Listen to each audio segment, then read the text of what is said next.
All right, so we're recording, so everybody be civil.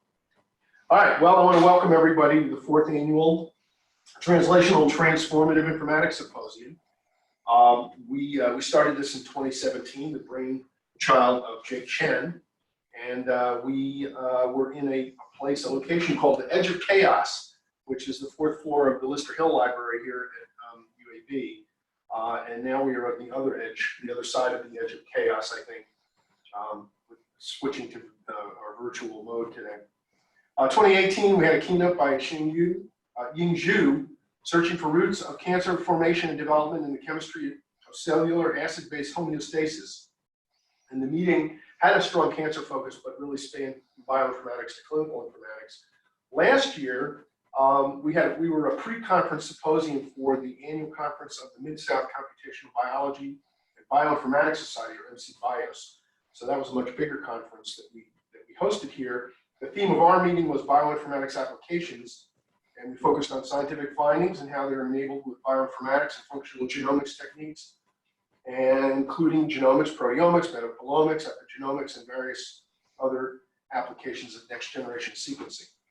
So this year, the theme is informatics research to improve biomedical research.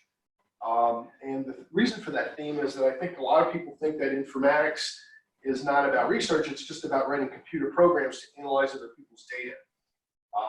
But it really is about developing new ways to represent, visualize, and think about biomedical information to help other people do their jobs, whether it's basic science, clinical research, or patient care. And if we have testable hypotheses, and it's a, it is real science. So today's world of learning health systems, which we're going to hear about in a couple minutes, the information that we have to represent spans a spectrum from genetic sequences to human population factors of health and disease. And so we really need to embrace the notion of team science, where we bring in people with a range of expertise to work across that spectrum. And we doing translational research, also spanning the spectrum, not just from one step to another, but from basic science all the way up to the clinical setting and the public health setting. So anyway, to get started, I'm pleased to see the breadth of topics this year. And before introducing our keynote speaker, I need to do some thank yous because it's the only chance I'll get to do that. First, I need to thank the Scientific Program Committee, Chen, Alex Rosenberg, Zechen Chong, Amy Wang, Matt Wyatt, Wayne Leon, Tiago Colicchio, Min Gao, and Brittany Hussein, who have all contributed and especially have come together in the last 2 days where we decided that we really needed to switch this over to a virtual conference. And I would say it's gone pretty smoothly considering how quickly we had to do everything, although I shouldn't speak too soon. We'll see how it goes today, but we at least managed to get everybody organized to do this virtually. Second, I want to thank the Informatics Institute staff for handling all the logistics, especially Amanda Carballo, and she was assisted by Heather Watts, who is our communications director. They and the Scientific Program Committee have made a huge effort to make this conference move from the cancellation phase, which is where we were headed to of a physical event, to its rebirth as a virtual one. It is virtual, but the lunches are very real. So if you are a speaker, a poster presenter, or a paid registrant, be sure to stop by the Cudworth lobby to pick up your lunch if you're here on campus. It'll be between 11:30 and 1 p.m. And apparently we didn't cancel the coffee service this morning for the coffee break. So we have a huge amount of pastry and coffee outside the vault here on Tinsley Harrison 142. So again, come by. Just don't all come by at once. We kind of defeat the purpose of this mass gathering. One other group I need to thank is the sponsors. So Center for Clinical Translational Sciences, CCTS, Department of Microbiology, the Comprehensive Arthritis, Musculoskeletal Bone and Autoimmunity Center, Department of Pathology, the Department of Cell Developmental and Integrated Biology, and the Department of Medicine. They've all made financial contributions as well as those intellectual contributions to the meeting. So thank you to all of them. So, now my great pleasure to introduce Dr. Philip Payne.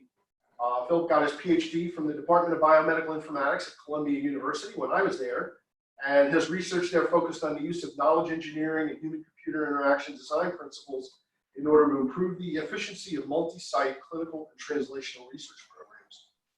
After working at Ohio State University, he moved to Washington University as professor of computer science and engineering, where he's the founding director of the Institute for Informatics. And he has a number of broad research interests, including cognitive computing, machine learning-based approaches to discovery and analysis of biomolecular and clinical phenotypes, identification of precision diagnostic and therapeutic strategies in cancers and other clinical conditions, interventional approaches to the use of electronic health records in order to address modifiable risk factors for disease and enable patient-centered decision-making, and studying human factors and workflow issues surrounding the optimal use of healthcare information technology. Philip is widely known not just for his informatics research, but also as a thought leader. He has important publications on topics such as drug repurposing hypothesis generation, the role and impact of health information technology, and clinical applications of translational bioinformatics. He was elected a fellow of the American College of Medical Informatics, ACME, in 2013, and this is one of the highest honors you can get in the field in the US. So with that, let me turn it over to my good friend and co-author, Dr. Philip Payne, who's wondering why I didn't say anything sarcastic about him, and he will speak on the learning health record system. Philip. Well, thank you, Jim, and I appreciate you reserving the potential for embarrassing stories, of which you have many that you could have shared. So it's a real pleasure to be here today. I'm glad that we're having this meeting virtually because I think it's really important, despite sort of the current state of affairs that we find ourselves in, that we continue the important work that we're all engaged in, which I think now more than ever is critical to the health and well-being of the communities that we serve as academic researchers, clinicians, and educators. So today what I want to talk about is a topic that I think is very relevant to sort of the broad focus of this meeting that Jim alluded to, which is this concept of how do we arrive at the behaviors that constitute a learning health system. And in particular, and as you can see from the title, I'm going to make an argument over the sort of next few slides during this presentation that the electronic health record is one of the most critical living laboratories in which this behavior can be exhibited. And that means we need to start thinking of it in that way as more than just a tool for medical legal documentation or billing purposes, but as truly a platform for innovation in terms of care delivery at the individual and population levels. So I will start with the obligatory conflicts and interests. I hope that you will just recognize this as an indicator of sort of the nature of our field of biomedical informatics. There tends to be a tremendous amount of cross-fertilization between industry, academia, and government, and I think that that's represented here. I often make the joke that having lived in the Midwest for a good amount of time now, that when I show this slide on one of the coasts, people look at me and say, that's it. And when I show this slide in the Midwest, people look at me in a very suspect manner. So I will defer to you to tell me how this resonates in the Southeast. So to begin with, as I just mentioned, the focus here is about how do we create a learning healthcare system? And I think we can all recognize that there's been a tremendous amount of dialogue nationally and internationally on this topic. And this has taken many forms, not only traditional academic discussions of the theoretical and practical frameworks that are necessary to build a learning healthcare system, but critical policy and strategic directions, for example, those that are set forth in the Institute of Medicine report that I've included an image of here on this slide.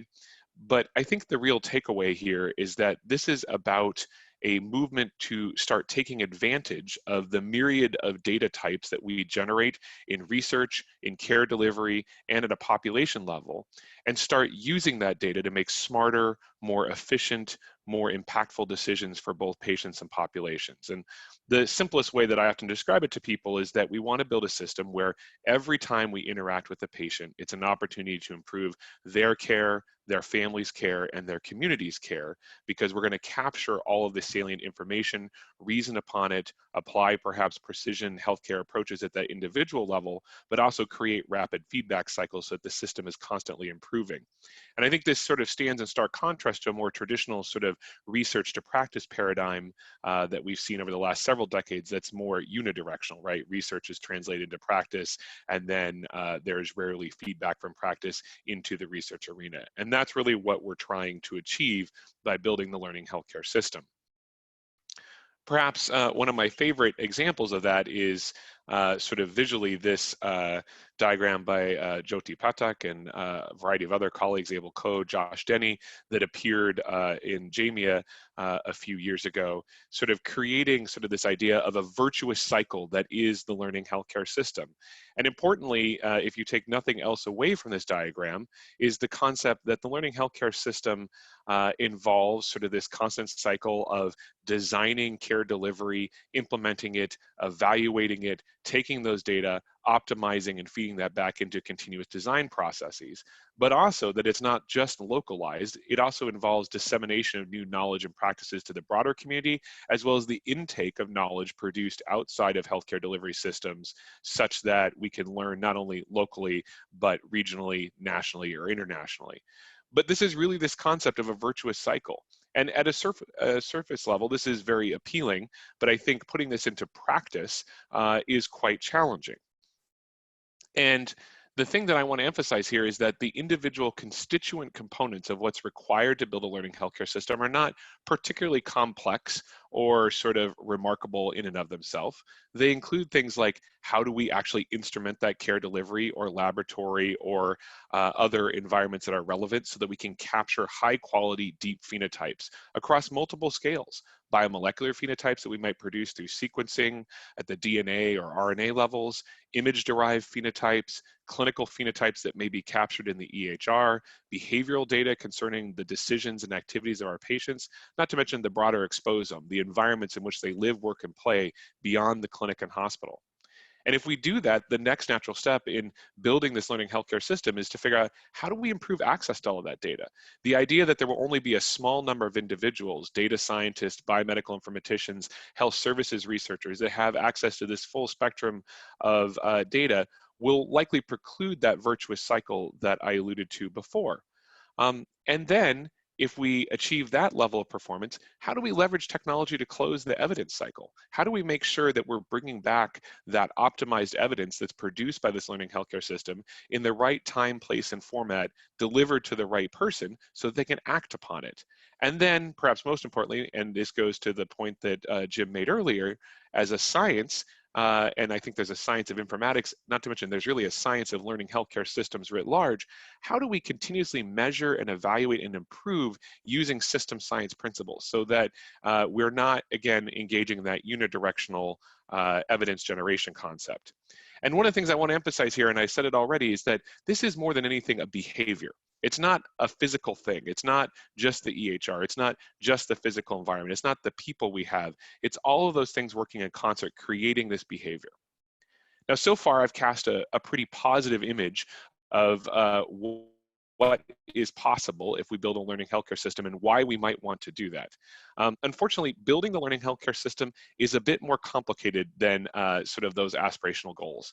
And I want to talk just briefly about a few of the reasons why that's the case. So the first thing I want to talk about is some of the limitations of the tools that we have at the point of care, and in particular, electronic health records. And in this slide, I make reference to a recent report that was commissioned by the Kaiser Foundation with a very potentially hyperbolic name, Death by 1,000 Clicks. But the takeaway from this is that the human factors, the workflow integration, the contextual sort of situation of the EHR has fallen short of the expectations of our providers and patients for that matter. And that we've created systems that while they may capture many of the data that's very salient to the care of patients, is not organized or presented or otherwise rendered actionable in a way that really fits the needs of our providers.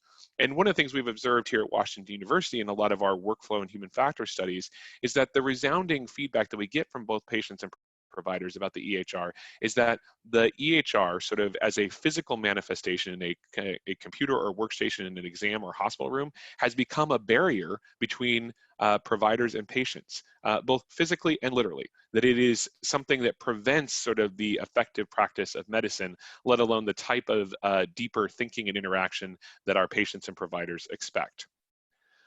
Another sort of critical issue that we are still seeking to tackle is how do we make sure that all of the vendor systems that exist in the clinical environment, in fact, allow us to move data between them into other environments that we might need for experimentation or innovation, and then back again. One of the terms that's often used in this context is information blocking. The idea that vendors are making it difficult, even with increasing adoption of standards that would allow for interoperability between various electronic health record systems, that vendors are making it difficult to actually achieve that degree of interoperability.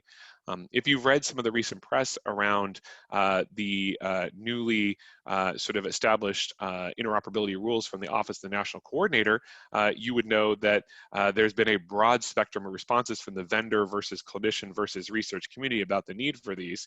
And not surprisingly, the vendor community is not that enthusiastic about opening up the doors to sort of interoperability with sort of third-party applications with the EHR, even though that's really important if we're going to innovate on top of the EHR in this learning healthcare system. I have to tell people that you sort of can think of the current EHR environment as being analogous to the internet in the era of America Online or CompuServe, this idea of sort of walled gardens where everything you need is inside the platform and there's no reason to go outside. And I think the history of the internet and many other sectors of the economy would tell us that that is probably not a rational plan.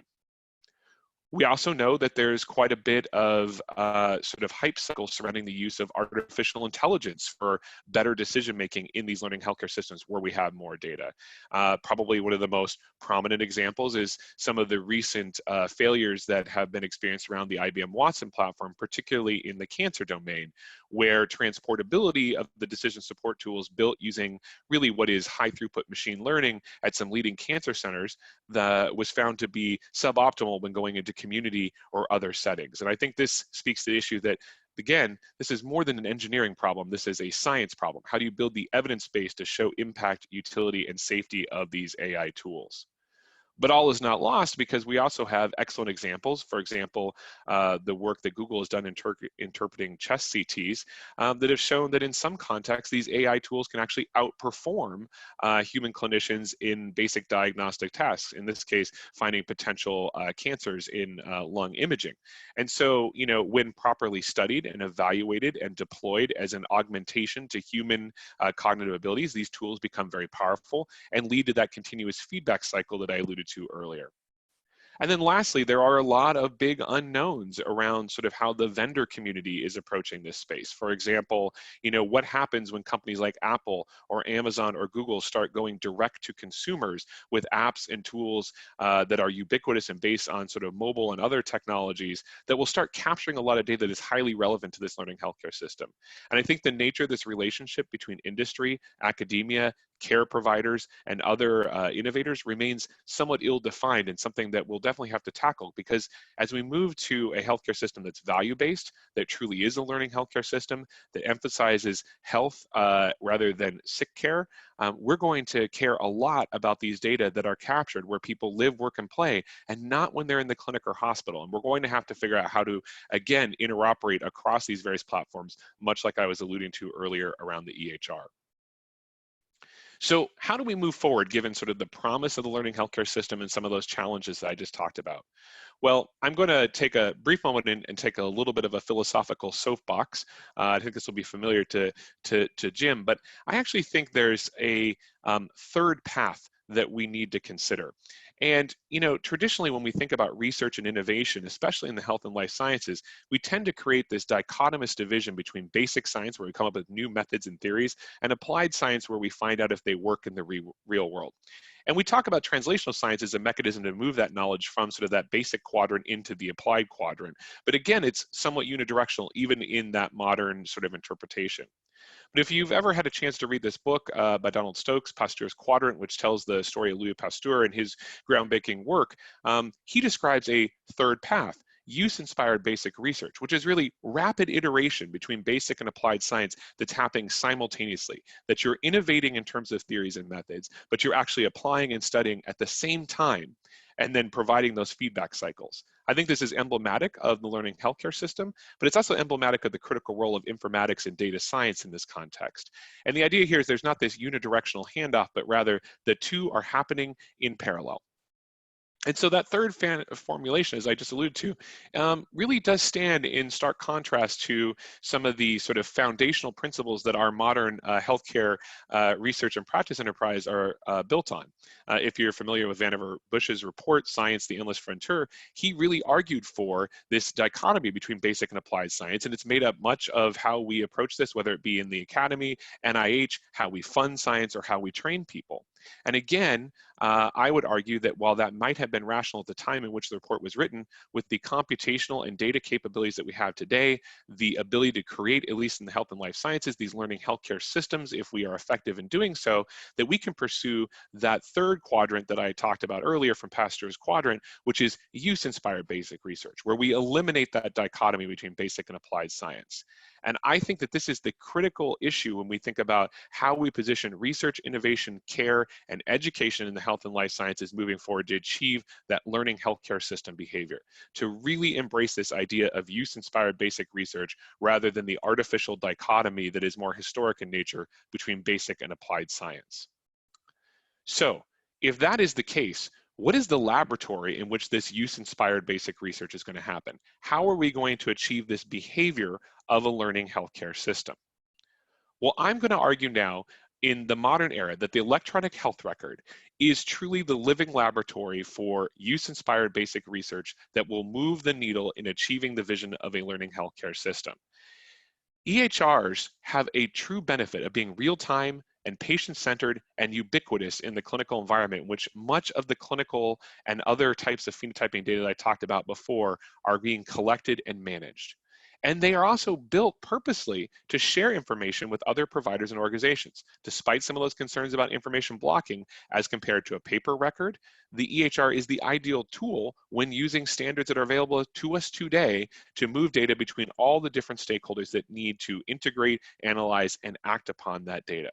And so when you look at this in sort of en masse, you realize that you have a ubiquitous patient-centered tool that's present in many, if not all of the places where we're capturing critical data that will feed into a learning healthcare system, that they can be extended in order to capture data beyond what we need for medical, legal, or billing purposes, and we simply have to do so intentionally. And they are built to share data across various stakeholders in this multidisciplinary world of what I'm arguing for as a learning healthcare system. And so therefore, I would say the EHR is the perfect living laboratory in which to conduct this work. As I already said, there's essential features. It's proximal to all the key stakeholders that we need to engage in order to achieve this vision. It can collect multiple modalities of data, from structured to unstructured, to imaging, to biomolecular phenotyping, to even sensing data now with some of our sort of common vendor EHRs. We can customize it. We may not always customize it the way that we want to, but the capability exists to do so. They are built to scale. And again, as I said, they also have this potential for interoperability and data sharing. And so again, the EHR really becomes that building block for deep phenotyping and, as I'll show you in a few moments, digital health interventions that allow us to close that evidence cycle in the learning healthcare system. Now, you may be saying, Philip, you know, that sounds really great, but we all know that the EHR is really hard to work with, right? That there are fundamental issues that we can't overcome right now that prevent us from doing what you just said. And I'm going to say that there are four main arguments right now about why the EHR is not an effective platform in this context. One is that there are a myriad of workflow and human factors issues that impact data quality and completeness. The second is that data privacy and confidentiality concerns prevent sharing of data, even if we technically can do so. The third is that the vendors make it difficult for us to do this type of customization. And the fourth is that sort of the interaction between care delivery, innovation, and IT delivery is often fraught with sort of friction. And I want to explore each one of those because I would argue many of these are more myth than fact. And the question is, how do we overcome sort of that prevailing wisdom and really get down to doing the critical work of building this learning healthcare system? So, and I'm sort of tipping my hat in terms of my thinking about this, I want to start with myth number one, that workflow and human factors issues cannot be adequately addressed, and therefore the data in the EHR is not useful for this purpose that I just described to you. So I would argue that we have a tremendous toolbox in the informatics community that will allow us to overcome workflow and human factors issues.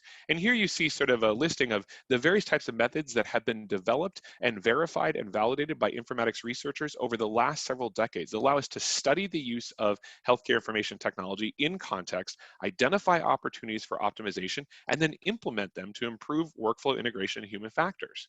In fact, I think the only reason why we are not achieving sort of the benefit of these types of methods is that we're not putting them into use in sort of the operational environment. They've been largely the purview of the research laboratory and not operations. And this is about a somewhat false dichotomy between the informatics research arena and the delivery of these technologies in the enterprise setting. And I want to take a moment and focus on one of these methods, which is time and motion studies. So if you're not familiar, there's a vast amount of literature concerned with time and motion studies that tells us about how we can go into clinical environments and monitor the activities, the resource utilization, and time utilization of individuals interacting with the physical environment, including technology, and understand where there are opportunities to improve that, where we see sort of inefficiencies in terms of the use of those resources, interruptions in the environment, or other human factors problems. And one of the most common forms of time and motion studies are what we call continuous observation time and motion studies, in which we actually see sort of observers shadowing individuals in the clinical environment and tracking all of this data. Now, one of the problems with conducting time and motion studies is that they actually can be quite labor intensive and difficult to conduct, especially in multiple environments with multiple observers.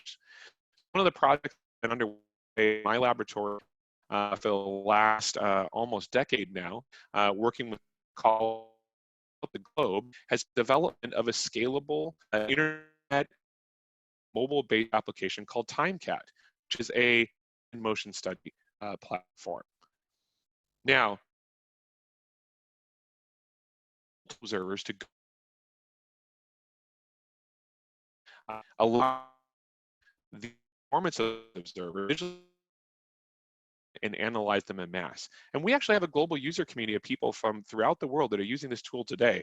I'll tell you as an aside, one of my favorite aspects of the project is we have people well outside of the healthcare domain, including professional sports teams, people in business and manufacturing, other places using, and it's available freely and not for profit. And I'll provide a URL in a moment. But see on the right side some snapshots, for example, of a tablet-based version that allows for multiple to documentation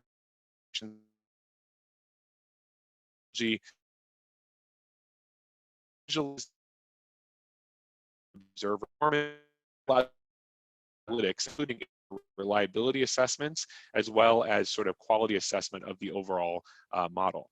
And so this is a powerful tool to allow us to conduct time and motion studies. And it's been used in lots of different places. And I'm going to cite a few articles, many of which are not my own work.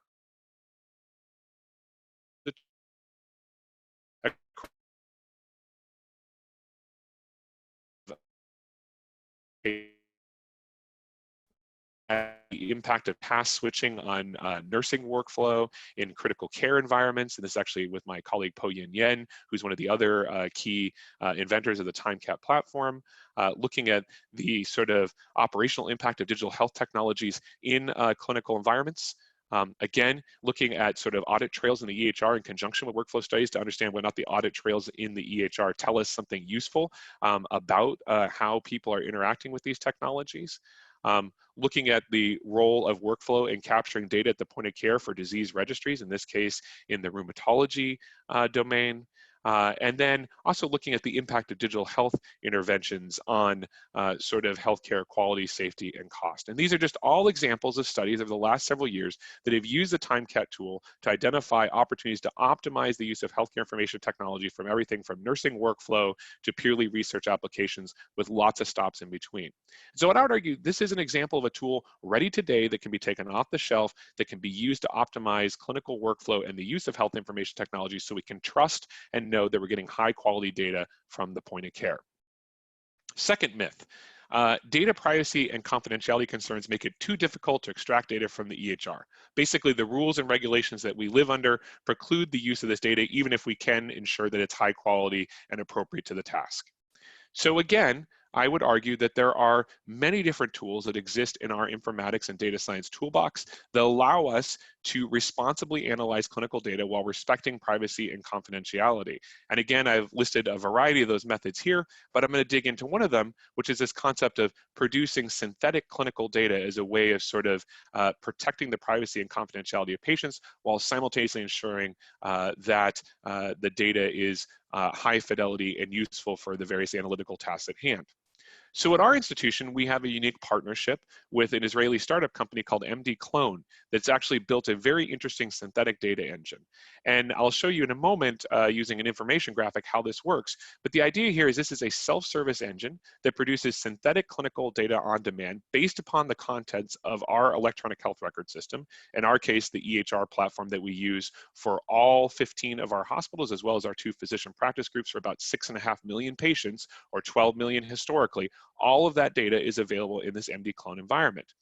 And one of the things that we've done with this company is truly evaluate the performance of this synthetic data in comparison to sort of real world clinical data, right? The raw data from which it was derived, so we can find out, is this data sufficiently comparable that it's suitable for these analytical tasks, right? Is this synthetic derivative something that is high fidelity and represents the real clinical data without the risk of breaching the privacy and confidentiality of the patients from whom it's been derived? So how does this work? So this is the cheat sheet version of how this data synthesis process works. It begins with having all that data from the EHR in a data lake, in this case, an actual identified copy of the data where you can't see the individual data values, but you know sort of the broad contours of the patient population. And you can select a cohort of patients based on whatever condition or sort of outcome of interest you have. You then basically walk through a feature selection process in which you say, these are the data elements that I'd like to extract from the EHR for those individuals. And then the system will produce on demand in a matter of a few minutes a synthetic data derivative of those features for that population, provide summary analyses, and allow you to export it and actually analyze it. So how does that work in terms of protecting the privacy and confidentiality of the patient? So on the bottom half of this slide, what you see is sort of a series of 2-dimensional distributions, right? And you can think of each one of those distributions as being sort of a feature, right? It could be a laboratory value, could be age, it could be some other measurement of interest. Each patient has a measurement that sits within that feature distribution. And if you were to fully populate those distributions with all patients, you would actually sort of cover the full spectrum of those possible values given sort of where they sit in that distribution space. And thus the patients become a vector that passes through this multiple dimension sort of feature space as you see here, right? So here we have 2 different patients. They have a measurement in each one of these feature distributions, and we can create a vector that represents all of their measurements across time. What the MD Clone platform does is actually create new vectors where the individual measurements are not statistically different from a significant standpoint than the initial measurements, but they don't directly overlap. And what you actually do is produce a set of new synthetic vectors that satisfy the overall feature space distribution, that track with those real patient vectors, but do not cross over. So there's no mutual information shared between the original patient and these new vectors. The covariance and the other statistical features of that information space are remaining intact. So one of the places where we've used this, and it's actually quite interesting in the current state of affairs, is actually in sepsis risk prediction, a popular topic. And we really focused on a fundamental issue in sepsis risk prediction, which was the temporal dimensions of prediction. Could we move the prediction timeline back 6 to 8 hours before sort of standard clinical indications of sepsis for patients in general ward units in our hospital, such that our critical care teams could go see those patients before they may need to be admitted to the ICU? And again, we did a head-to-head comparison of real data extracted from the EHR and synthetic data to see if they were comparable. So this is the basic sort of concept, right? Like as I said before, starting with time of sepsis, moving back 6 hours, looking at all data captured within a 24-hour window prior to that 6-hour time, sometimes going all the way back to admission, using a variety of features. And while this is a relatively short bulleted list of 5 bullets, this represents close to 2,000 features extracted from the EHR. And then applying relatively straightforward prediction models like logistic regression, support vector machines, as well as clustering analysis to find out, could we achieve sufficient accuracy to predict who is going to become septic before they satisfied those standard criteria. In our case, a combination of the Sears criteria as well as suspicion of infection, indicated either by ordering cultures and then starting antibiotics post result, or ordering cultures and starting antibiotics before the results came back because of the timing issues. Now, this is a diagram just as a sidebar that I describe as sort of the funnel of despair, because this happens on almost every predictive analytics project. If you start at the top and you look at sort of, here's all my patient encounters, isn't this great? I have 61,000 patient encounters. By the time we get down sort of this funnel and we find unique patients, those that were able to be diagnosed with having sepsis because they met the SEERS criteria plus suspicion of infection, and they developed sepsis more than 24 hours after admission, so we know they didn't come into the emergency room with sepsis, and had sufficient vital sign documentation. Again, this goes to data completeness. We go from 61,000 to just 377 patients. And I would argue almost every predictive analytics project has a funnel that looks something like this, which speaks to the challenges of sort of building adequate data sets given the way we presently use the EHR. But this is the important slide, and I could spend the rest of this talk, and I would love to, but I will not, as exciting as I would be about talking about this. But this is the really important slide, because what this shows is our best performing predictive model for identifying sepsis 6 hours before standard diagnostic criteria. You can see in the test set that our accuracy sits right around 84 to 85%, right? So that way we can find those patients, a pretty good performance. This is a random forest-based model. And the really important thing is if you look at the left-hand column, that is what happens when we train the machine learning model using our real data and then test it on real data. So the traditional way of doing things, just using data extracted from the EHR. On the right-hand side, we show the performance of the model when we train it on synthetic data produced using the MD clone platform and then test it using the real clinical data. And what this actually tells us is there's hardly any difference in the performance between the two, which means we can train machine learning algorithms on this synthetic data where we have no re-identification risk for our patients. It means we can have partners, we can engage students, it's no longer human subjects data research, and still know that when we go to run that machine learning algorithm for an active clinical decision support purpose within our clinical environment, that we have a sufficiently high fidelity model that can act upon our clinical data. And I think this is a pretty exciting finding, and we're continuing to press the envelope. We're doing everything from geospatial reasoning, traditional statistics to machine learning like this using this engine. Myth number 3, vendor constraints make it difficult to build and deploy interventions. So I want to close that evidence cycle. I want to bring back these interventions at the point of care based on all of the cool machine learning and other analytics that I can do. Can I actually do that in the EHR environment? Well, again, we have a lot of tools and methods at our disposal right now that can be used to build sort of apps or other interventions that interoperate with the EHR. I'm sure many of you heard about FHIR and other vendor-specific APIs. We have common data models, data interchange standards, and then sort of combined approaches across all of those areas. And I'm going to show you an example of exactly what I mean. So this is a project called the SPHERE project. It involves a clinical decision support tool looking at modifiable behavioral risk factors for cardiovascular disease in at-risk populations. If nothing else, this slide satisfies the criteria that informaticians produce slides with boxes and lines, and then engineers actually have to turn that into working software.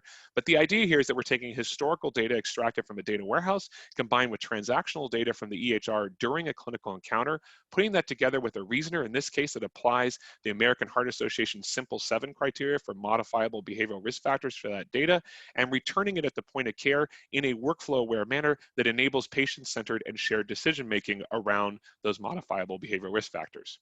Now, thanks to our EHR vendor, I can't actually show you a real picture of our EHR, so you'll have to imagine that for a minute. But this is sort of a mock EHR that we use to value. But imagine here we're in an environment where we have a set of results for a patient. We're during the encounter, and what you see on the right-hand side is actually what the SPHERE tool looks like in use. In our case, this actually triggers within the Epic electronic health record environment inside the Epic environment using their Open Epic Web APIs. So let me blow this up a little bit.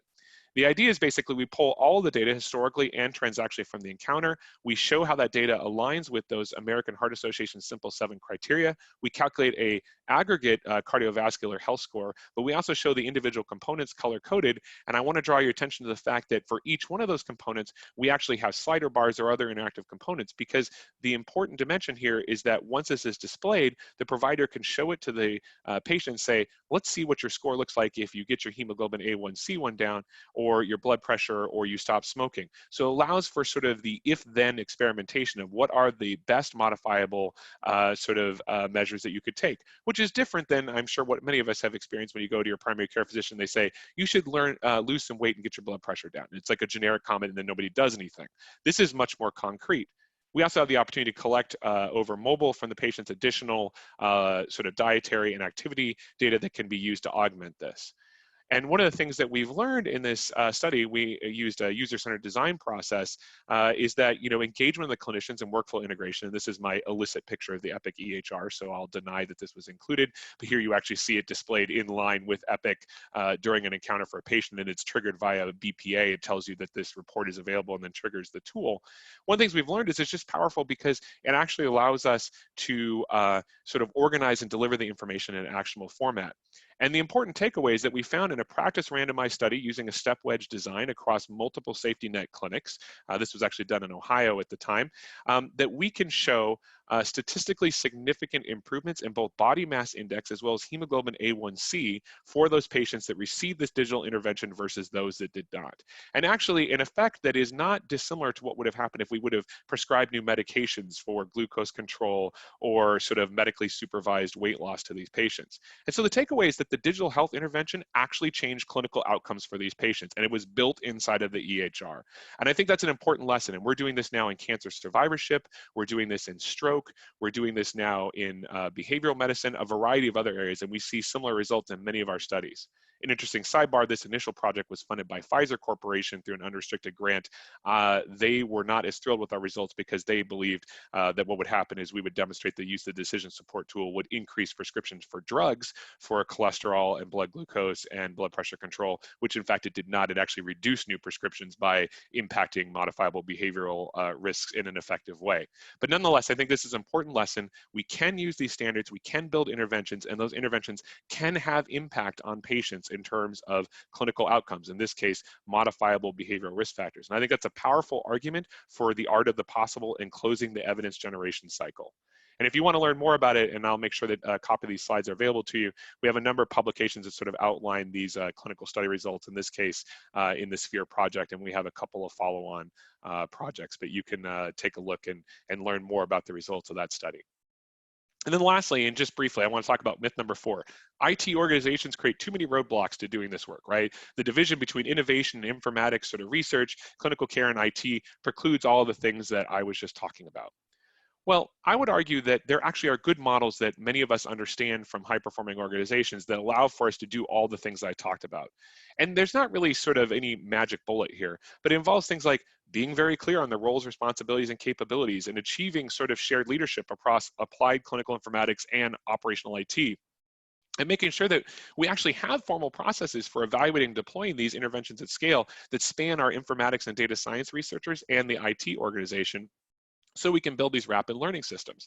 And I would particularly emphasize that third bullet because part of it is creating the environments in which that happens. Here at WashU and with our partners at BJC, one of our biggest activities around our Epic EHR right now is creating an innovation environment, a parallel environment to our EHR where we can experiment, scale, and find out how these interventions work, both with external companies and internally developed innovations, and actually have a clear change management and deployment process where we can push those interventions into the clinical enterprise when they are ready to scale. And that's a really important factor, right? Because it's different to say it works in my lab versus I'm going to deploy it to 15 hospitals and 2 physician practice groups. That's a different scale of intervention, and we need to be able to do that, but the process is not the same as getting something to work in a laboratory setting. So part of that is understanding, like I said, roles and responsibilities. And I would just emphasize that, informatics is not computer science, nor is it information technology, but there are fuzzy boundaries between the fields. And so it's really important that we learn how to navigate those fuzzy boundaries and build multidisciplinary teams that can move sort of the needle across basic science to applications.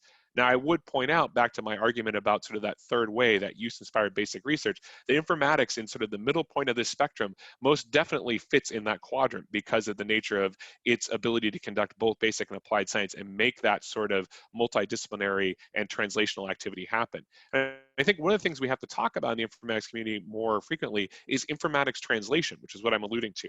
Not dissimilar when we talk about translating new molecules or new diagnostics from the lab into clinical trials and then into general clinical practice. We need to do exactly the same thing around these digital health interventions and think about the translational blocks and how we build the systems to make that happen, working with our colleagues in both the computational and data sciences as well as in the IT world. And this is actually a model that Chris Longhurst and I have worked on. Chris is the CIO at UCSD, and we have a publication that's in the final stages of sort of review on this, thinking about what is the synergistic relationship between sort of healthcare IT and really research informatics in that translational juncture. And I won't read all of the things here, but what the key takeaway is that there is a synergistic cycle, much like the broader learning healthcare system, that starts with sort of the research arena, involves verification and validation of these new evidence, scaling and delivery in sort of real world settings, and then optimization and measurement of impact. And much of this needs to be shared across the IT organizations and the research informaticians if we're going to achieve sort of this shared vision of a rapid learning system. And perhaps one of the most important lessons, and Chris has done a phenomenal job at demonstrating this at UC San Diego, is having shared leadership and cross-pollination of these ideas between the informatics community and the IT organizations. So that knowledge base and that sort of shared understanding is made sort of part of the fabric of the organization. And he's demonstrated it, as has many other organizations.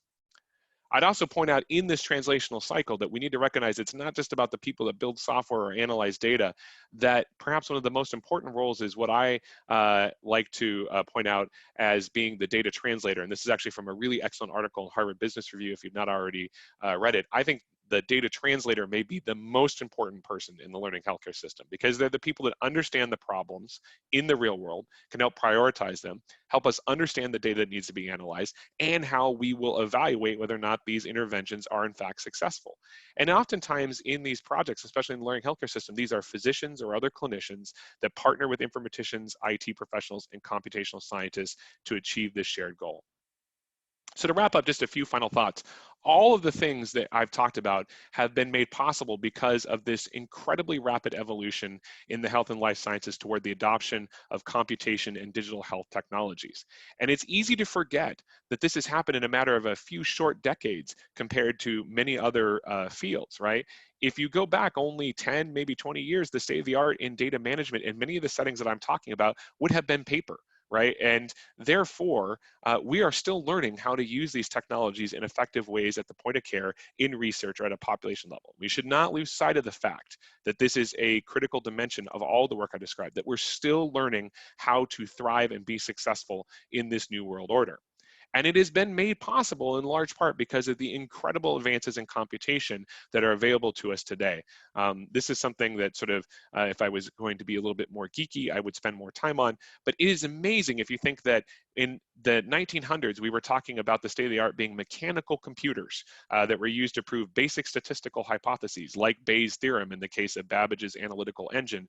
To today, we have technologies like the image you see in the lower right corner, which are quantum computers, computers that can operate in multiple dimensions, and perhaps even more interesting because of the fundamental physics that underlie the way in which they work. If we try to observe them in action, we would actually perturb them such that they wouldn't compute as expected, right? So we've gone in 120 years from mechanical computers to computers that compute in multiple dimensions. That is a tremendous amount of advancement. And I think one of the questions we always have to ask is, how do we harness all this power to in fact improve the quality and safety of care for individuals and populations? Again, going back to this principle of a learning healthcare system. But if we get it right, what do we achieve? All the things that I talked about. Well, we would leverage all of those advances in computing to create a smarter, more precise healthcare system where every time we interact with the patient, it's opportunity to learn, and as I said before, improve their care, their family's care, their community's care. That we would actually have these rapid evidence generation and delivery cycles that are sort of incumbent to precision medicine, and that we would use all of the big data technologies really at a systems level that are available to us to pursue that type of use-inspired basic research that I talked about before, that rapid translation between basic and applied science that drives all of the things that I just alluded to. And if we did that, and I think we are capable of doing so, we would truly have an integrated and high-performing healthcare research and delivery system. And I think we can all argue that we're not there yet, and that there is a tremendous amount of work to be done to achieve this idea of integration and high performance across all the spectrum of activities that I just talked about. So I'll leave you with one of my favorite quotes, which I think summarizes all the things I just talked about, which is that, you know, it's not about being the biggest healthcare system or having the most revenue or the smartest faculty, you know, that's going to make for success in this new world order that I just laid out. I think it's going to be about whether or not you're responsive to change. Do you recognize that the current state of the art is not where we need to be? And are you willing to make foundational changes in research, education, and practice, as well as population health to achieve this vision, right? To abandon sort of the things that we're comfortable with and actually evolve given all of the capabilities that are at our fingertips today. way. And I think that will define successful research, innovation, and care delivery over the next several decades. And it's really about that responsiveness to change that we need to embrace as innovators and practitioners in this field. So I'll just say before I sort of wrap up, if you want to learn more about what we're doing here at Washington University, take a look at our website, informatics.wustl.edu. If you don't ask me questions right now, you can always email me, and I do tweet, and I promise other than the occasional college football reference, almost everything else is related to sort of the current state of the art and sort of strategic thinking and technology around building learning healthcare systems. And so with that, I'm happy to take some questions. Well, thank you very much, Philip. I'm sure that if the 30-odd participants were here, they would be applauding loudly. I ask people, if you have questions, use the Zoom group chat. Send it to all so everybody can see your question, and I will pass them on to Philip and moderate those. So I take your last quote from Darwin to be a compliment for our ability to adapt this conference to the virtual mode, so thank you for that. And I have, while people are thinking about the questions they want to ask, I have a question or maybe a compound question for you. So the ability to link outside applications to the electronic health record is something that we've been able to do one way or another for a long time. And so the more data we can get out of the EHR, the better, and the more creative things we can do. The problem is closing that loop because you get this thing that says, okay, here's what you need to do, doc. And then the doctor has to write it down on a napkin and then go back to the EHR and type it all in. And so we don't close that loop for the active part of the decision support. The other part of that, and it's the compound part, is that the way that we deliver decision support now, either as a pull technology where you say, hey, I want to use this application to help you make a decision, or push technology in the form of alerts and reminders. They kind of work, although we have a lot of fatigue, alert fatigue and information overload. But as we scale up our understanding of the interaction between the genome and patient care, particularly things like pharmacogenomics, the amount of information that we're going to be able to deliver to the clinician and the patient is going to go up by orders of magnitude. And how are we going to adapt to that kind of level of intrusion of knowledge into our, otherwise blissful, doctor-patient relationship? We're just going, here's what I know, and here's what you should do. Suddenly the computer goes, no, doc, here's 10,000 things that you don't know that you need to know, and you better do the right thing.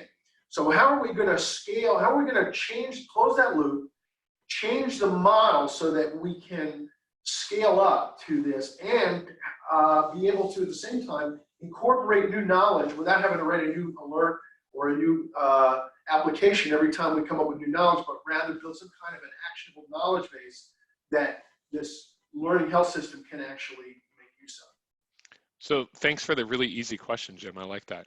I would start by saying I think the project I just described, the Sphere project, is an interesting example of sort of closing the loop in that tool is designed using, in this case, the Open Epic web APIs to provide that decision support and then actually record the outcome of that decision support alert back in the EHR, right? So it's pulling data out of the EHR, reasoning upon it externally, and then bringing back sort of the aggregate result as well as sort of anything that's generated through that patient provider shared decision-making sort of episode in the notes for that patient during that encounter, so that it is recorded at least in a somewhat durable way.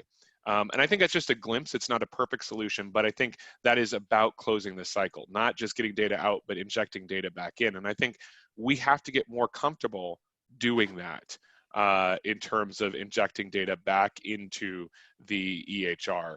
And it's something I think that people don't necessarily understand. Or are not comfortable with, to be honest with you. So I think that's sort of my first answer is we just have to get more familiar with that.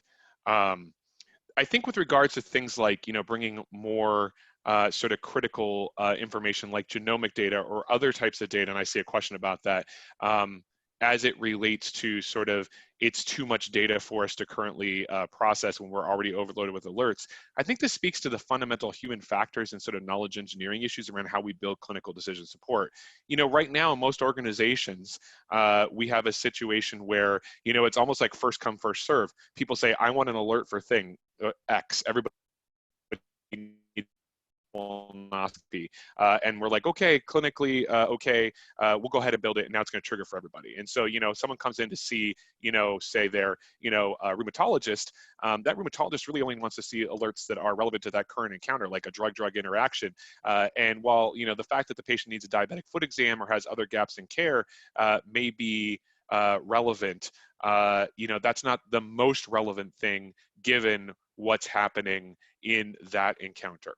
And so we don't filter for that right now, right? We don't really use that context, let alone do we use more advanced sort of interactive models like what I showed you in the SPHERE world, so we don't just end up with a list of best practice alerts. And so I think there's a lot of fundamental work to do to think about how do we contextualize, how do we use knowledge engineering methods to sort of model the knowledge base in a way that's reusable, something we've known for decades, right, in the informatics community, but is not reflected in the way decision support is currently implemented in EHR platforms, and then actually use more advanced sort of visualization and other interactive technologies to make that actionable in that context. And so the good news is that's a lot of work for us to do as researchers. The bad news is we have to sort of break ourselves of sort of the current addiction to, well, let's just write another BPA if you're an Epic site or whatever the equivalent is in Cerner, where we end up with these hundreds of alerts.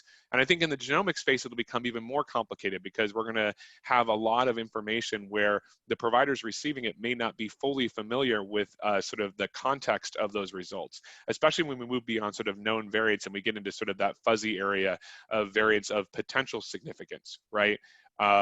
And so we're going to have to do some fundamental work to figure out what is the right way to deliver that information. And I'm not convinced that anyone actually knows what that looks like right now.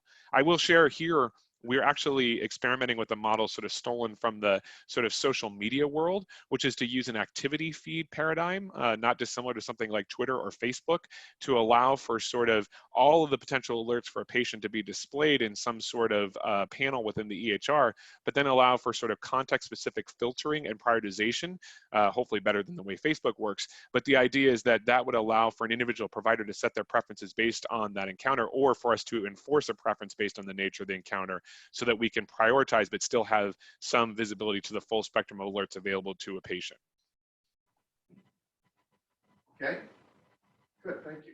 So Chindo Hicks asked how we can integrate information from the EHR with genomic information. And Right. I think you might mean integrating genomic information into the information that's already in the EHR. Right. So, I mean, my response to that is a couple fold. So I think one of the issues, right, is that genomic information, if we're talking about taking the output of, say, DNA or RNA sequencing, is fundamentally different in structure than the information that we capture from clinical encounters. So we have to begin with sort of an understanding that the data structures that we use under the hood in the EHR are simply ill-suited to storing or manipulating that type of data. So the first step is that that data ideally lives in a different environment that's optimized for storing and acting upon that data. Second of all, and actually goes to a point you made, Jim, is that we have to separate sort of the data from the interpretation, which means we really need to use these knowledge engineering-based approaches where we allow for the graceful evolution of the knowledge base used to interpret that sequencing data as new evidence becomes available, right? So we don't want to store interpretive results. We want to store interpretable results alongside a knowledge base that allows for real-time sort of scanning or rescanning of that data to produce results. And then number three, we have to figure out, back to your original question, how do we create some sort of interactive paradigm within the EHR if we're trying to use it for clinical decision making that brings that interpreter data to bear alongside the clinical context in a way that's actionable for that provider. Also understanding that we will occasionally need to rescan that data and produce new results as new evidence becomes available, and produce that in a way that can update the provider and patient on those new understandings of their sequencing data. So unlike other more traditional laboratory tests, it's really a dynamic system that needs to be treated as such. It's going to constantly change over time. But I think there's going to be sort of a, as I describe it internally here, sort of a separation of church and state between, you know, the clinical data and the genomic data, and then we need the bridging technologies that bring those together in context, especially care delivery, so that we can provide the current and most efficacious interpretation of that data for that provider and patient when they need it. And I think one of the problems right now, the current state of the art, is often to treat them like discrete laboratory tests, right? I have a variant of known significance and I'm going to store it as a trio.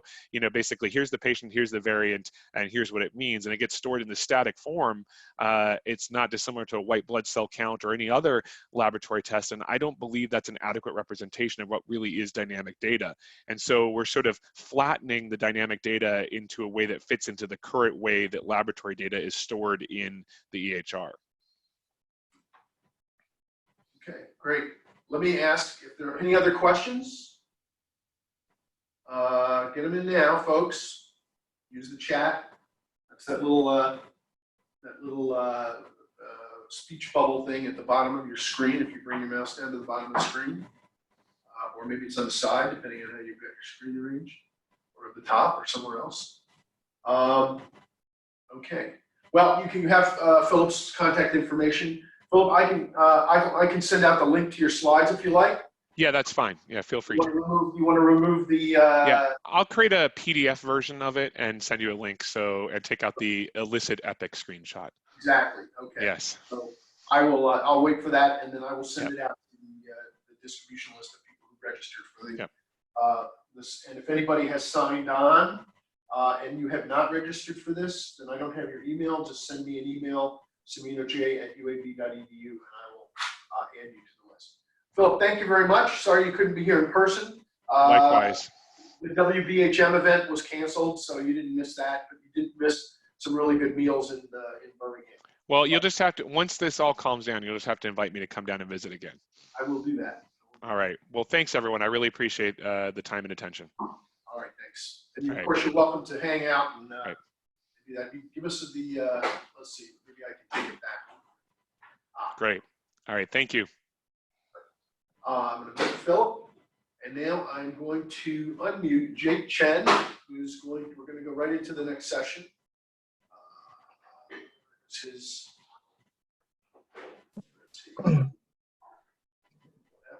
Oh, there he is. Oh, he's somehow unmuted. Oh. Okay. Jake, I'm going to make you the presenter. Okay. And then you can share your screen. Right now, my screen says a host disabled participant screen sharing. Oh, okay. Now I can. Let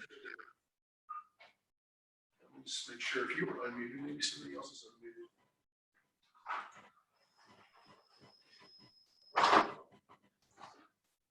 Do you see my screen now? I will when I stop looking at the. Yes. So All right. Let me know when I can start. Go ahead. All right. Well, good morning, everyone. I guess this is a 10-minute tool talk, and I'll start with a fresh morning BEERE. The BEERE is a tool that we published last year. It stands for Biomedical Entity Expansion, Ranking, and Exploration. So what I'm going to do in the next 9 to 10 minutes is to walk you through how this tool works and what type of problem it's going to solve. And hopefully I'll get your interest to explore it further, either alone or with us. So this tool is currently hosted at this website, Discovery Informatics UAB edu/BEERE. When you get to the tool, you will see immediately two types of input. One is that you can actually enter into the search box a list of genes. And then the second is you can also search into the search box a list of terms. So what you're going to get out of this tool is everything that in the knowledge database we know about the interacting partners of these genes or the semantic neighborhood terms of the input terms. And you may think, well, what is the use of that? So imagine that you are starting with some interesting gene, candidate genes. You say, is coronavirus, is ACE2 is very important for viral binding. but then you don't know what's going on afterwards, and you may actually enter those to get some information. Or you may actually be interested in our case in drug repositioning. I'm going to show you some queries. And then this is a tool that helps you not only expand, but also rank the information such that you get something relevant and to explore it in a visual environment. So just for some facts, we have almost 3 million protein-protein interactions captured in the database. And we have 20 million predications that we took from a database called SAMDB. Those SAMDB extracted the entire PubMed and all the open part of the PubMed Central, and just extracted those statements into a subject, predicate, object format that's available for this search engine. And that represents about 7.6 million gene to PubMed reference relationship, up to 100 million facts to PubMed citations. So that's a lot of information that we put behind the scenes. Suppose that you want to start with a list of genes, and you query the database with your list of genes, and you can get an expanded list that may actually augment the missing information from your list of initial genes. You can actually examine the protein-protein interaction network to filter out additional information, and then the tool will generate and prioritize the list of genes. If you are not satisfied with the result, you can iterate back and come back with a list of genes that are actually further as input as you sift through the process. And then in the end, you get a network that looks something like this.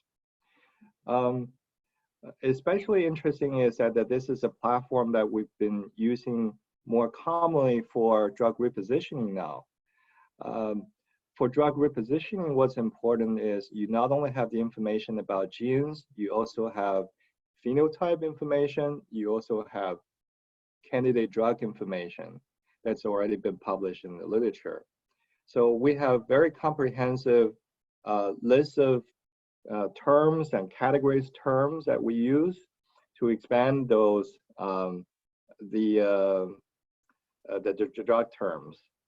And so I'm not going to go through the details, but I'll just walk you through the example of drug repositioning using BEERE in a case study of glioblastoma. Glioblastoma, many of you know, is a very aggressive form of cancer that currently cannot be treated with a drug alone. And even the survival with radiation and surgery is very, very poor. So we're looking for drugs that potentially can be repurposed from other cancer treatment for this disease. What we start is a list of genes from TCGA. Then there are only 6 of them that are very significant. 20 mutated genes from COSMIC database, and 200 genes that are functionally relevant from OMIM database. So we go through this merge them as an input, and we get a ranked list of GBM genes. So you can see TP50, EGFR, and so on. And then we get expanded GBM genes, and we can actually get to a network that look like this. And this network contains phenotype terms, like a disease named glioblastoma. And in some cases, it contains the genes, MYC, HDAC1. In some cases, and it's very interesting and surprising relationship, for example, with amyloid beta, which is heavily implicated in Alzheimer's disease. So we can actually rationalize what potential information we can extract and make use of from a graph like this. So this is actually coming from the real world result that we're really happy and then presented to our collaborator for radiation oncologist treating GBM patient at UAB. So when you look at this list, in the top 10 drug list, the one that I covered are actually either currently being used experimentally or being pushed into the cell biologist at UAB as candidate drugs to examine, especially temozolomide, and then the other ones, and we're really excited that they were ranked high. And we believe it's simply because that this information consists most critically, not only the gene information, but also the gene ontology terms and the candidate phenotype terms that make this network more useful and coming up with results that's more interesting. And so there are some examples, and then we're having these results published as posters, and then I won't go through the detail. But essentially, the idea is we can not only find drugs that are beneficial, but also we can find drugs that are potentially harmful and worsening the potential disease recovery processes. And we also have these semantic network graph where the edges actually indicate this semantic relationship that exists. And then you can actually examine the underlying papers behind it to whether believe or disprove this drug as a potential candidate for repositioning. Let me switch gear in the last 3 minutes a little bit to tell you that we're really interested in finding new applications of this. On Tuesday, I did a seminar and talked about biomedical informatics of COVID-19, which has an underlying single-stranded RNA virus called the SARS-CoV-2. And there are lots of tremendous interest in the past 2 months to find the repositioning target. One of the most famous one is remdesivir, which actually came out of the UAB's antiviral center. And then there's an interesting letter that showed up in Lancet last month. And it was just essentially looking at ACE2 and some of the related biological mechanism. They come up with a rheumatoid arthritis drug, and also make the Lancet as a letter. And this is really intriguing to us because then we thought, why not try it on our tools? So I just did a very simple query term. Let me see if I can quickly show you. Oh, I only have 1 minute, so I probably don't have time to show you. Let me just walk you through. I used a combination of terms: coronavirus, antiviral, ACE2, TNF beta, anything that I as a layman have learned from reviewing the literature, a few of these terms, and then try to search. This is a list of genes, and there are actually a gene set that has 10 genes from actually the related database pager, and then I got that genes, and then for this example I showed you, these are the input terms, and then these are the expanded terms that were retrieved. As you can see that there's not only the regular virus-related drugs retrieved, and there's also the semantic terms, and then interferon. Very interesting, yesterday I was having a conversation of John Mons, and he has stocked up some TL7, which is interferon beta-related drug, in his pocket, and just in case. And I was able to actually verify that interferons probably would be relevant to this coronavirus. Jake, I'm sorry, but as you noted, you're out of time. Okay. And you're not, I can see you're not close to done. So thank you very much, but I do need to move. Okay. All right. Our next speaker is Zechen Chong. I'm going to activate his microphone and make him a speaker as soon as I can find him in my list of. Hello. Oh, we can. Now, how is it? So I guess people can unmute themselves. Good. I'm going to make you the speaker, Zechen, as soon as I find you in my list here. Why am I? Jim, I cannot share my screen right now. Can you? We'll be able to in a minute here. Okay, you are going to be co-hosts now.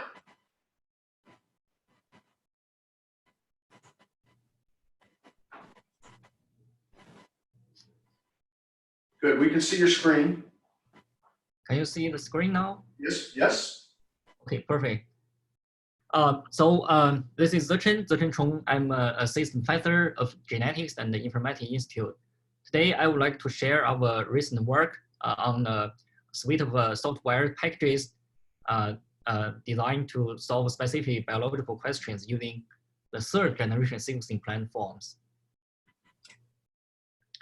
So our lab is a small lab, but we have an ambitious mission. We are making sense of biology using bioinformatics. There are 3 lines of research focused in my lab. We develop innovative software to solve specific biomedical problems. This software is freely available on GitHub. We also perform hypothesis-driven data analysis. We start from a specific scientific question. We will propose a hypothesis, and we will use the consortium data and some other public data, and we will develop a computational modeling method approaches to analyze data. And finally, we will interpret the data and solve and address the scientific questions. And we have extensive collaborations, both on campus and nationwide. Today, I would like to focus our recent work on software development on the third generation sequencing platforms. So the third generation sequencing platform consists of 2 major techniques. One is synthetic long-read sequencing, which often uses barcoding, etc. techniques to get long-range sequence information from short reads, like conventional Illumina sequencing reads. For example, the 10x genomics linked reads sequences is such a platform. The linked reads are usually tens of kilobase pairs, and by overlapping the linked reads, it can generate long, accurate phased blocks. For example, this is the phased results. This blue line shadow is a phased block of 50 megabase pairs. That's very, very impressive. And the other is real-time sequencing. It includes 2 platforms.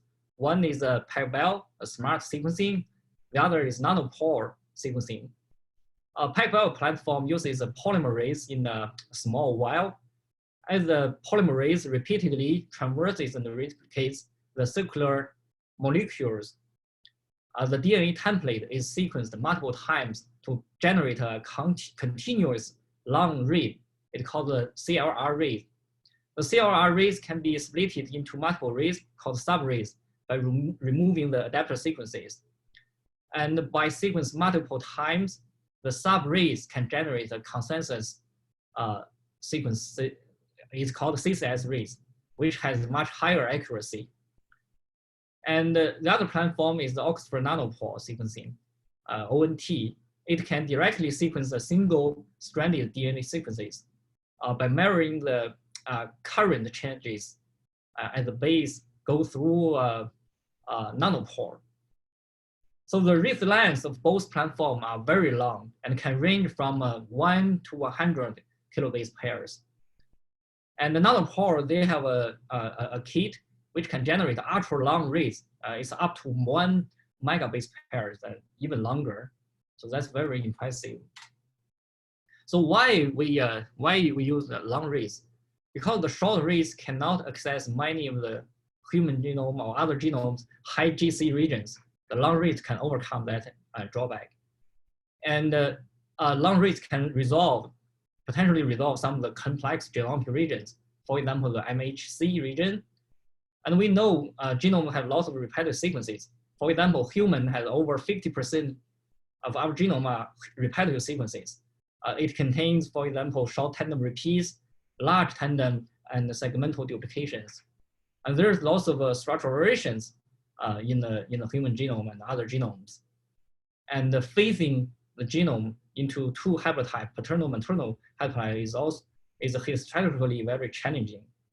And the good news is that long reads the cost, the sequencing cost, dropped dramatically recently. So it has the potential to replace short reads in the near future, I would say. So we developed several tools. I will briefly list all of them here. This is a meiotic recognition. Meiotic recognition is essential biological process. It facilitates the transmission of exchange genetic materials between paternal and maternal chromosomes.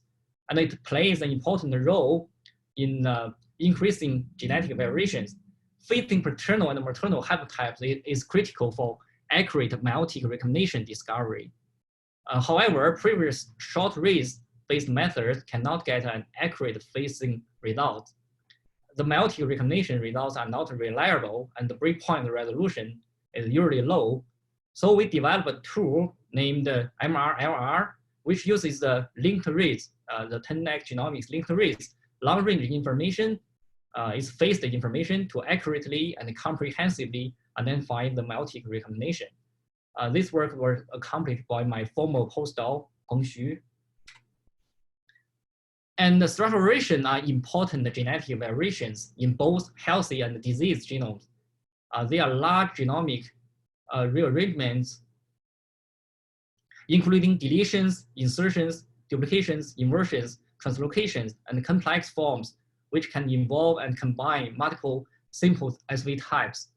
Computationally, it's challenging to comprehensively detect all forms of stratifications using short reads, because their sizes can vary from 50 base pairs to up to several mega base pairs. There are many forms of stratifications. Each stratification has its own signatures. SVs tend to appear in repetitive regions where short reads are not easy to be mapped correctly. The long reads sequence data can overcome the drawbacks to a greater extent. For example, the long reads can sometimes cover the full-length sequences, full-length repetitive sequences. With this opportunity, we developed a deep-break for long-read stratification detection. It supports both PacBio and nanopore data. The work was accomplished by my graduate student, Maggie Chen. Another hot topic in terms of long reads application is the de novo assembly. The long reads have the potential to reconstruct much longer continuous sequences from reads fragments. There are several tools developed, but there are not many tools developed yet. However, de novo assembly is still a non-trivial problem. For example, some segmental duplications are longer than the read length, than the long reads even. The heterozygotes are still very high, are still there. In addition, the real-time long reads have a high error rate. For example, the error rate is as high as 10 to 15%. There lacks a tool to evaluate the performance of these assemblers. So we developed an inspector to examine the long reads de novo assembly results.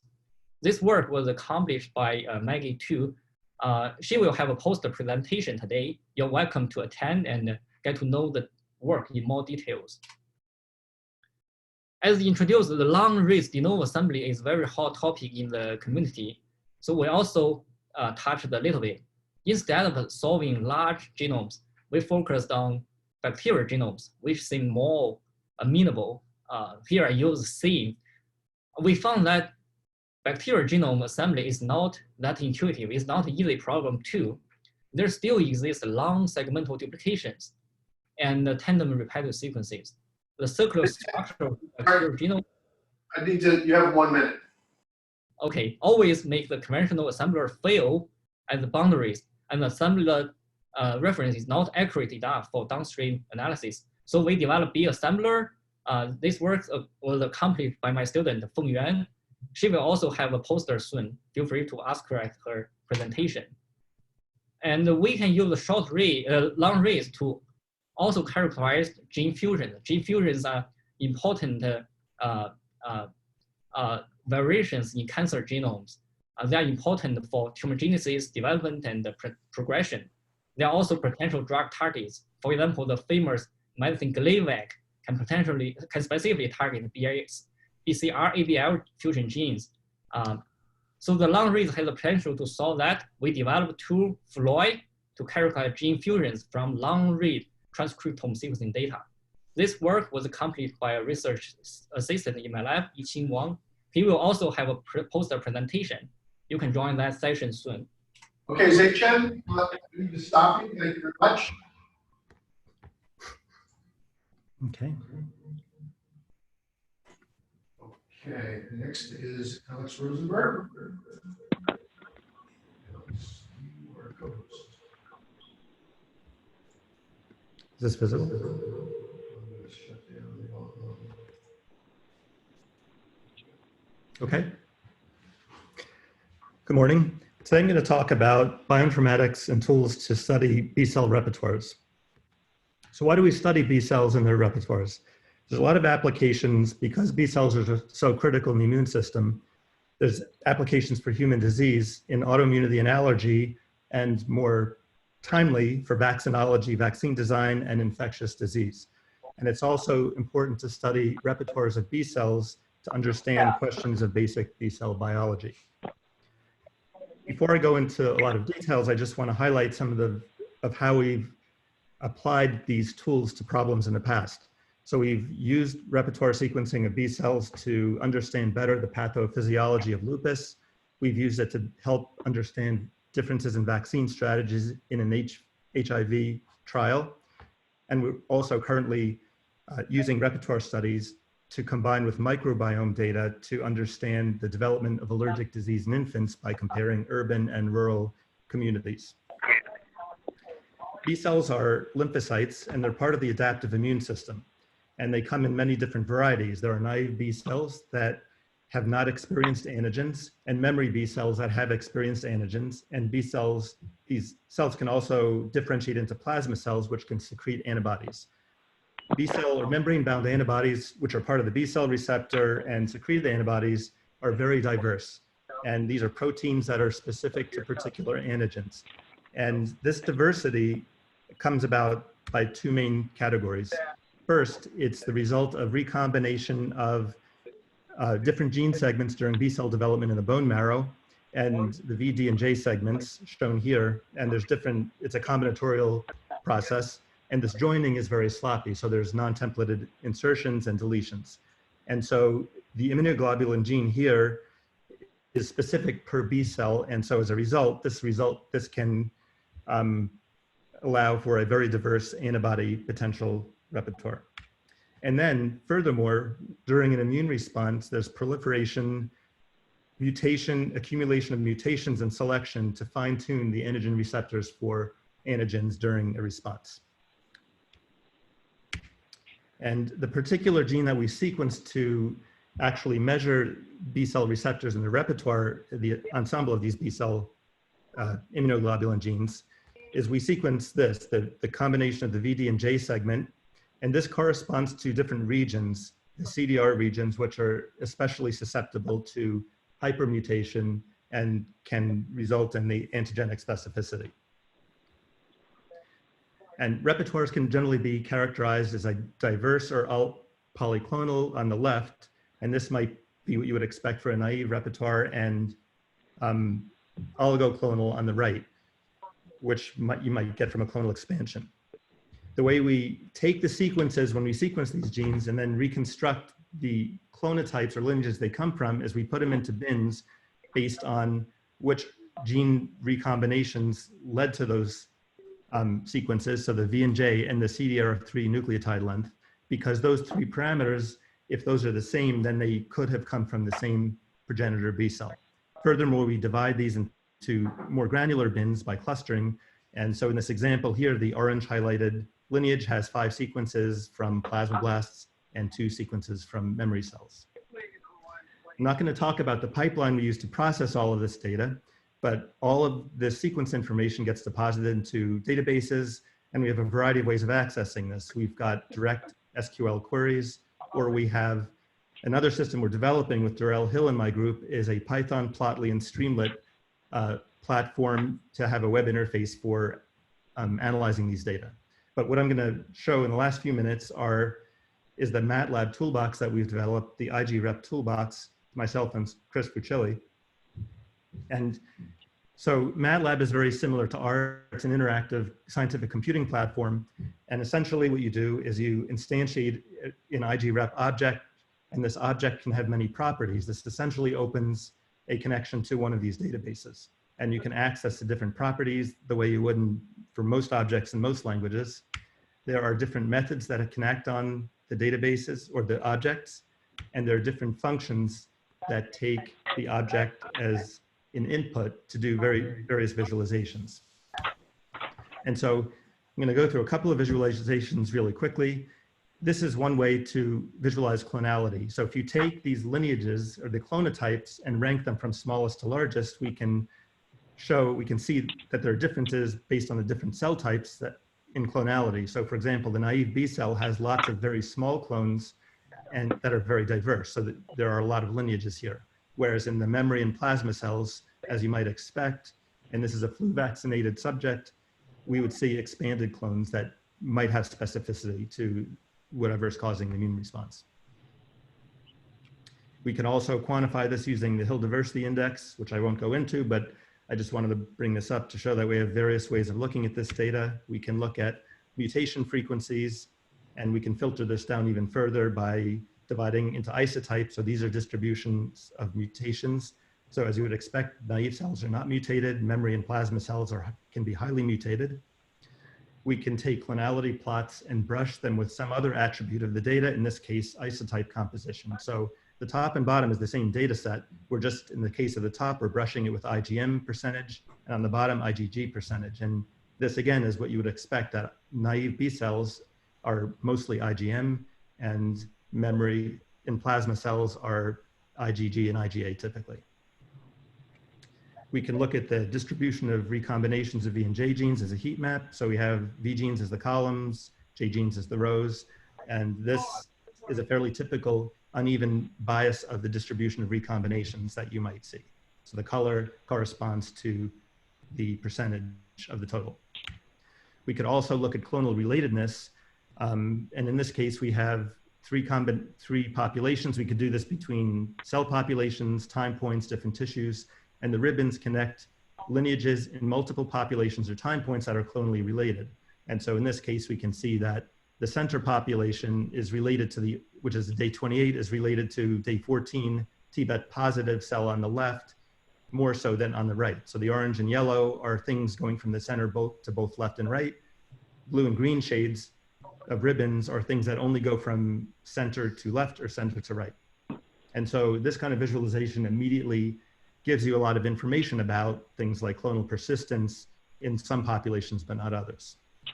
And finally, we provide for the unlimited set of questions you can ask. We provide an SQL interface so that you can ask any number of queries. I'm not going to go through this, but very specific application-specific queries and the results can be read into a variable, so you can exploit all the other functionality of MATLAB to do other analysis.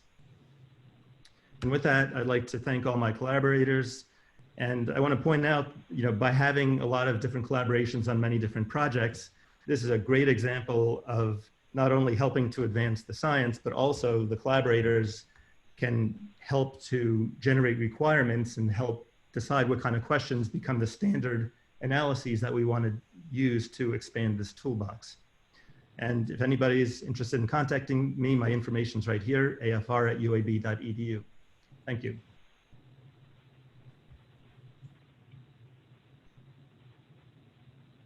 Okay, Alex, thank you very much. I'm going to pass control over. We don't have time for questions, but you did end on time. I'm going to pass control to Elliot Lefkowitz, who's going to make the next presentation. Elliot, you're in charge. Okay. Can you see my screen now? Nope. Yes. Do we wait? No, we don't. Not yet. You see your video. I still have host disabled screen. Oh wait, I'm sorry. I was hiding a dialog box. You should have control now. Okay.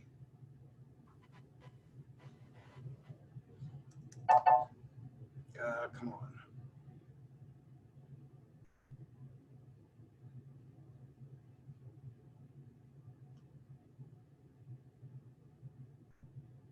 Okay. That should do it. Yes, we can see Okay. it. Good. All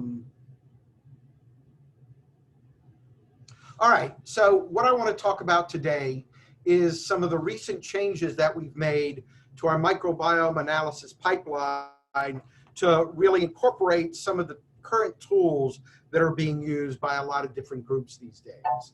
And so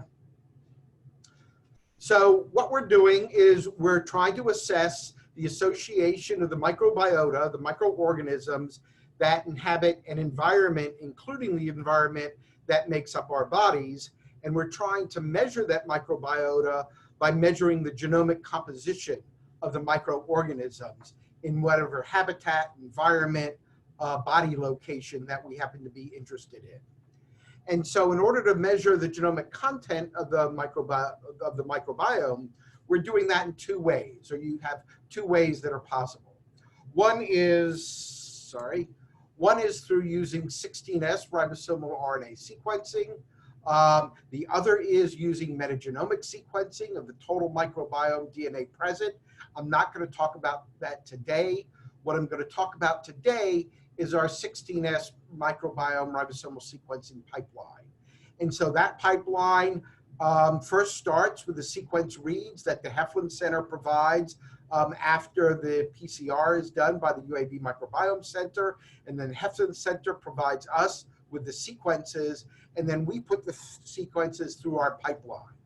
And this is the pipeline that we call QRAP for Chime Wrapper Analysis Pipeline. And the previous pipeline we were using was version 3. Now we're up to version 4. And these are the various steps, but I just want to concentrate on the steps that are actually have been changed recently. And so recently what we've done is we've incorporated a tool called DADA2 that provides more robust filtering and denoising of the sequence reads. And then it clusters the reads into what we call amplicon sequence variants. And I'll talk about what those are and how they differ from OTUs in just a minute. And then for assigning the taxonomy to the reads, we now have replaced the Green Genes database with the more up-to-date Silva database. And then I'm briefly going to show you the web-based report that provides a variety of different types of visualizations and statistical analysis of the data that you get. So as I indicated, two main changes to the pipeline, the use of DADA2 and the use of the Silva pipeline. And so as I indicated, DADA2, instead of reporting OTUs, that is operational taxonomic units, which previously were generated by a program called UPlus that was part of the Chime pipeline, OTUs was a rather simplistic way of filtering and denoising of the sequence reads that went into the that were generated by the sequencing. And so it simply used a threshold of 97% identity, clustering everything together that was at least 97% of the sequence reads coming off the sequencer in terms of getting a better quality of sequence. And I'll show that visually in a second. It assumes that all sequence errors fell within this particular threshold, and the threshold really was arbitrary. And you also, by doing this, lose information on species and strain level identification. DADA2 produces what we call amplicon sequence variants that uses a much more statistically dependent quality-aware model of Illumina sequencing errors to denoise the data. That also allows us to use 100% identical sequence clusters to be able to now look at and get species and strain level resolution of that data. And so here's an example of what you get. You start with what's actually in the sample. The green, red, blue, and gray dots represent what's actually present in the sample.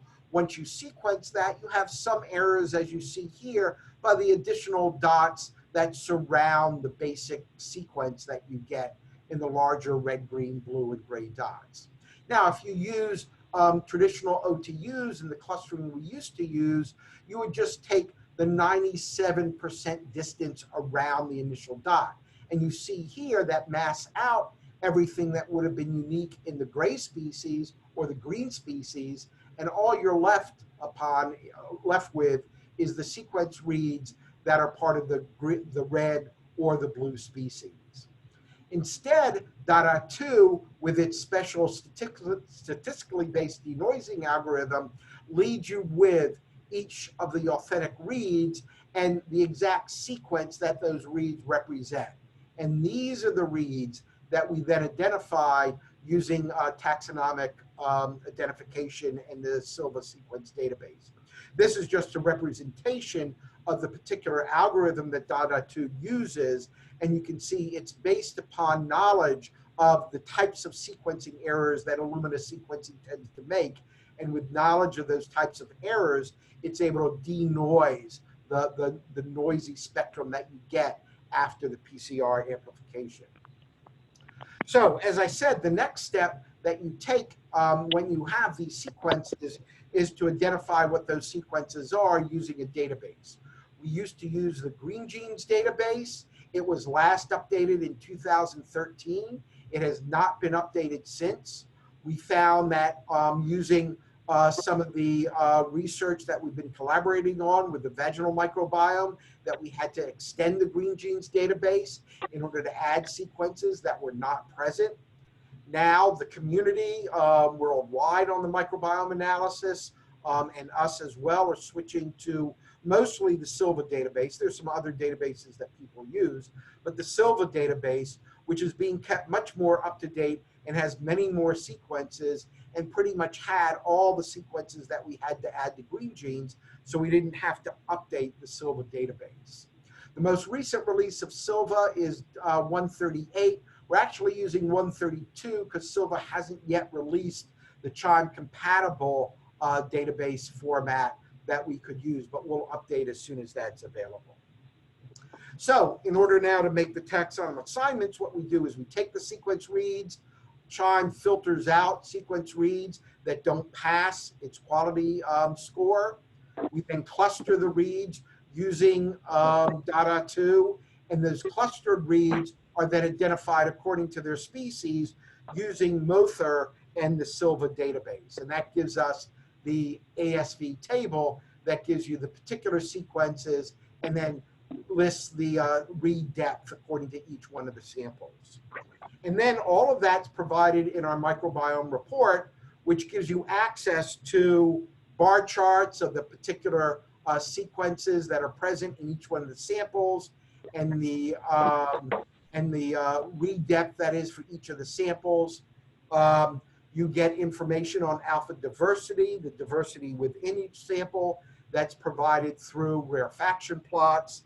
And then we also provide beta diversity plots and principal coordinates analysis that allows you to visualize the relationships between each one of your samples based upon their microbiome composition. And they can be color-coded if we have that information according to different types of metadata. In this case, female and male samples, showing you distinct clustering of the different reads from the different samples. So I want to thank Liam Vanderpaal, who did the work to update QRAP to QRAP version 4 and incorporate DADA2 and Silva, Ranjit Kumar, who originally developed QRAP, Dongquan Chen, who is the person who analyzes most people's microbiome data at UAB these days, and then Casey Morrow, the director of the UAB microbiome facility. Thanks. Thank you very much, Elliot. Right on time. We have time for one question. If somebody wants to put a question in the chat box.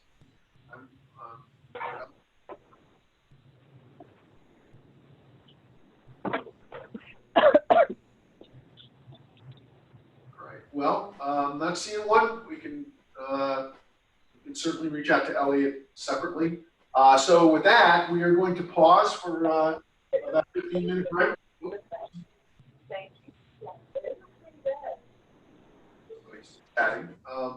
Okay, so we're going to stop for a 15-minute break. We will reconvene at 10:30. Thanks. You don't have to break your connection.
Okay, we're back. All right, welcome back. We're now about to begin research talk session number 1. And our first speaker is Chen Hicks from the Department of Genetics at Louisiana State University. The title of his talk is Clinical Utility of Polygenic Risk Scores and Racial Ethnic Health Disparities in Common Human Diseases. So, Chen, you should be able to share your screen. Yeah, can you see the screen? Not yet. Oh, okay.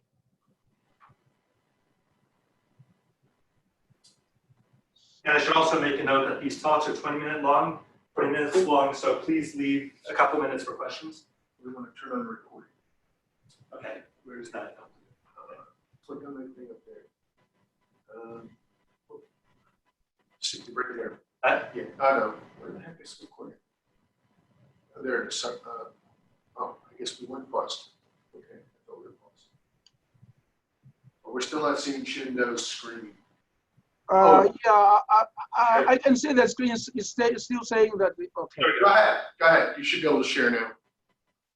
Can you see it now? Not quite. We're seeing you.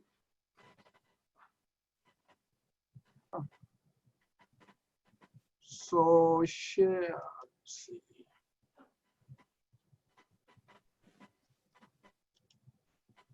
Okay.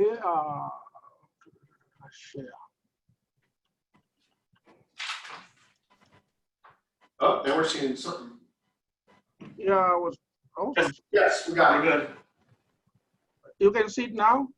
Yes. Oh, okay.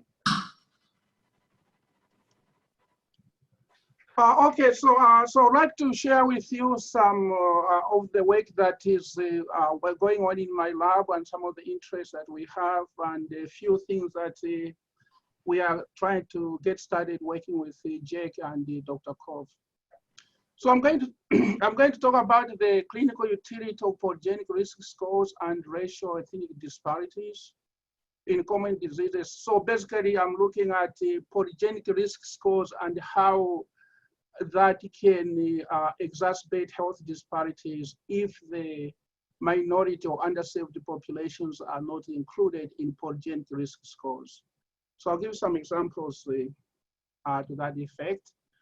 So the outline of the talk is genetic susceptibility. So basically, I'm going to focus on polygenic diseases, not Mendelian diseases. And then genetic susceptibility as measured by the single nucleotide polymorphisms, genetic susceptibility variants. I then look at the polygenic risk scores, the clinical utility, and give some examples, how clinical use of current polygenic risk scores may exacerbate health disparities based on our population studies, and also the measures and the elimination of health disparities, how that can be done, and then some thoughts about future research directions. So when we talk about genetic susceptibility and the polygeneticities, basically with respect to common human diseases, this basically comes from genome-wide association studies. Following the completion of genome-wide association studies, there has been a lot of growing interest in terms of using those variants or summary statistics of those genetic susceptibility variants to develop polygenic risk scores. So for those who may not be familiar with the genome-wide association studies, the design is very basic. You simply have the cases and the controls, and you do genotyping of a large population. And then basically, here is, for example, the distribution of all the variants that have been genotyped. And this is the distribution of the two populations. And basically, we're looking for the risky variants in here. So essentially, you quantify that and you select the SNPs that have the smallest p-values. This is just a Manhattan plot of all the 22 chromosomes. So here we have the number of genes and how many SNPs that we select from here.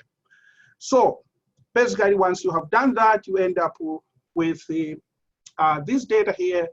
You have the SNPs themselves here. You have the alleles here, and you have the genes here. And then you have the matrix here, basically the effect. In this case, we are looking at triple negative versus ER positive breast cancer. So we have the measurements here, is the measure of effect size, or you can also use the odds ratio. So these are the metrics, if you are going to use summary statistics, these are the metrics that you use to calculate the polygenic risk scores, or you can also use this one.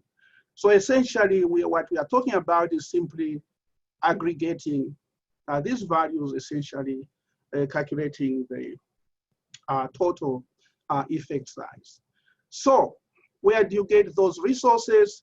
So these are basically, this is a cartoon from the GWAS catalog. So these are all the diseases. So everyone can calculate polygenic risk scores using summary statistics. And these are the variants for each of those diseases. And these are just the diseases that are available. So that would be one way of calculating polygenic risk scores using this information. Alternatively, you could use the UK Biobank here, where you have many variants that have been genotyped in a population of 500,000 people. That data is available to the public. So you could use this, or you could actually estimate the polygenic risk scores here using this as the discovery cohort, as I'll show in the next slides. And then you can evaluate the summary statistics. For our purposes, we are using the summary statistics, also this database here, and then we are interested in actually working with UAB in terms of UAB has developed the Alabama Genomics Initiative. I'm sure you probably will hear that from Dr. Koff. So they have genotyped that population, but that population is relatively small.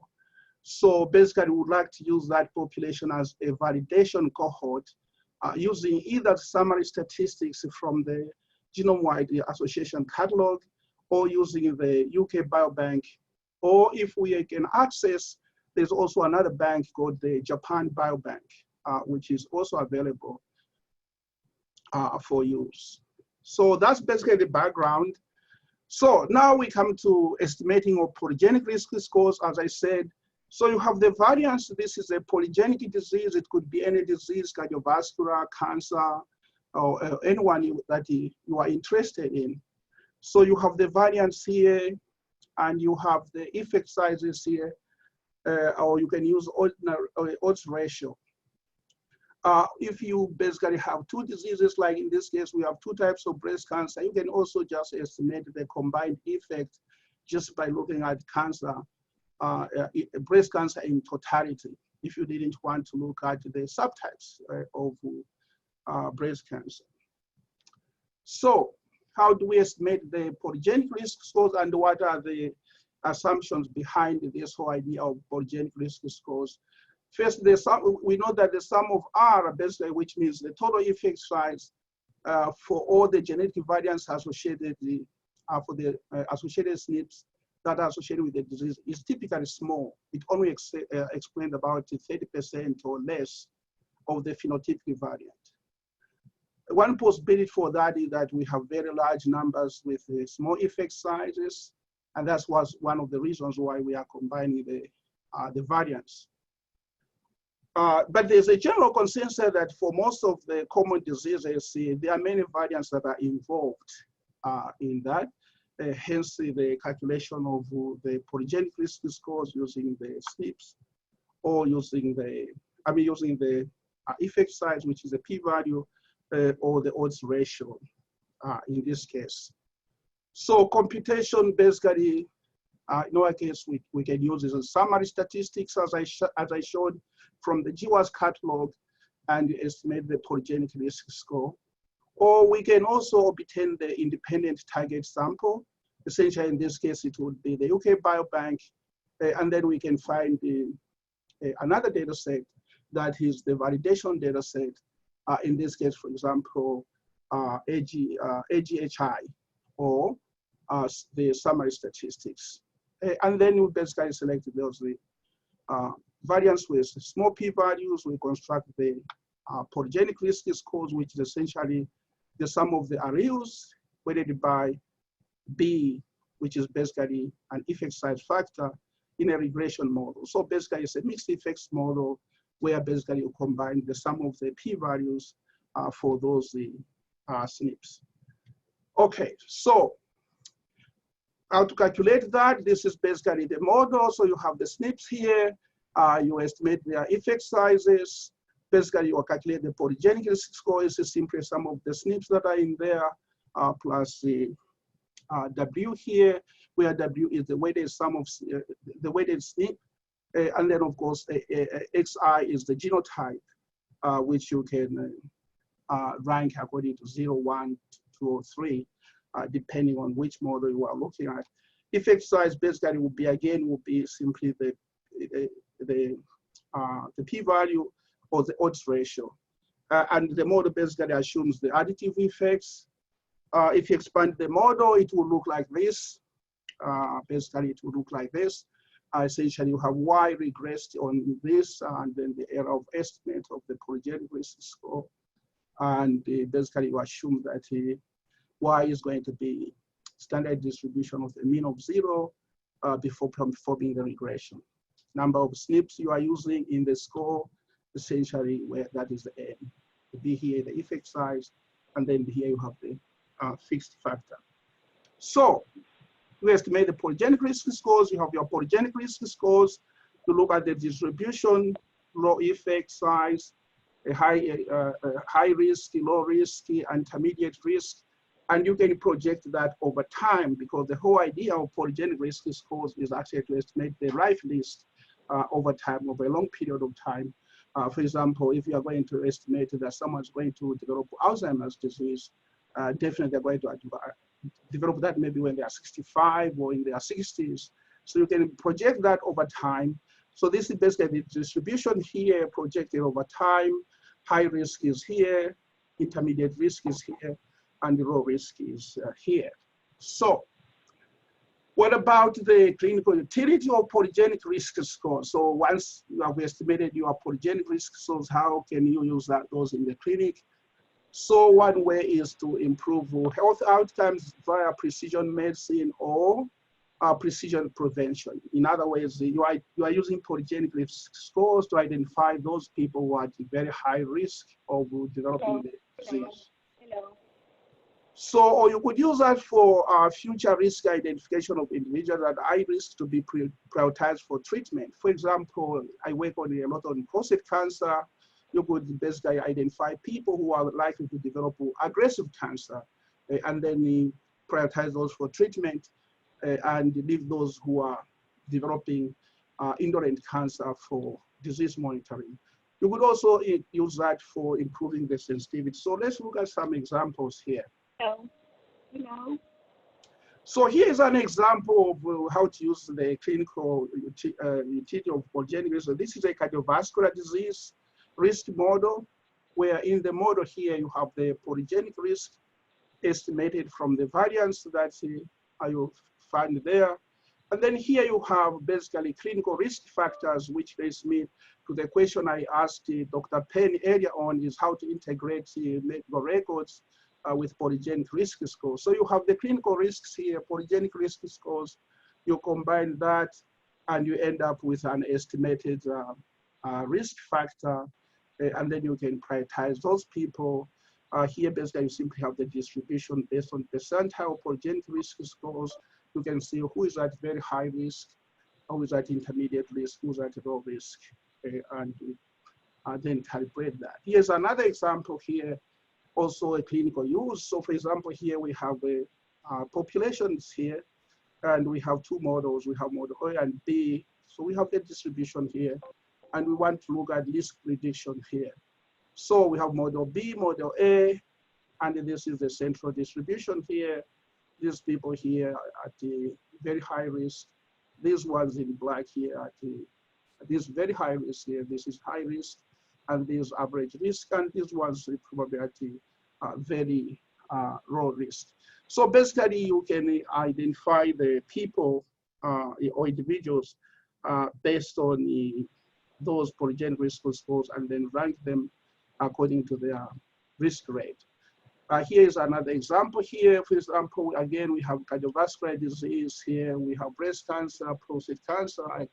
I work on these diseases here.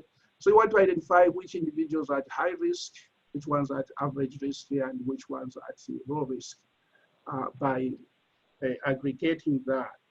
So the question was, how can clinical use of polygenic risk scores come in? And that's the area that I'm very interested in looking at. How can we mitigate the health disparities from polygenic risk scores? So here we have a situation whereby polygenic risk scores, of course, are very much posed to improve biomedical outcomes via precision medicine or precision prevention. But the main challenge here is that most of the available polygenic risk scores right now are more accurate in individuals of European ancestry than other ancestries, and I would like to show that. So this is most likely due to the problem that most of the genomic studies, in fact, GWAS studies, are very much biased towards European populations. And so therefore, this can pose some challenges if you are going to make improvements that in outcomes that will only favor one population or some populations relative to others. So let's look at this first with respect to the current situation. So this is basically a distribution of all the GWAS data that I just showed in the beginning from the GWAS catalog. So we look at the distribution of GWAS data based on ancestry. So we have the individuals here in millions, and we have the total world population here. And you can see that this red population here basically represents the Europeans. That's basically, and you can prove that because this information is there in the GWAS catalog. You simply have to plot it. So you get into this situation. For example, you get to African Americans, you can see this is a very small representation. If you look at the cumulative data as reported by the GWAS catalog here at the bottom here, according to the fractions, again, you see that the majority of the people are the Caucasians, and the other populations are very skewed. So what about if you just looked at the demographic relationships of allele frequencies, because you need that information, and also you build in polygeny. So this is a cartoon where you have African Americans, Caucasians here, and Asians here, and you simply plot one population against each other based on the allele frequencies from the human genome.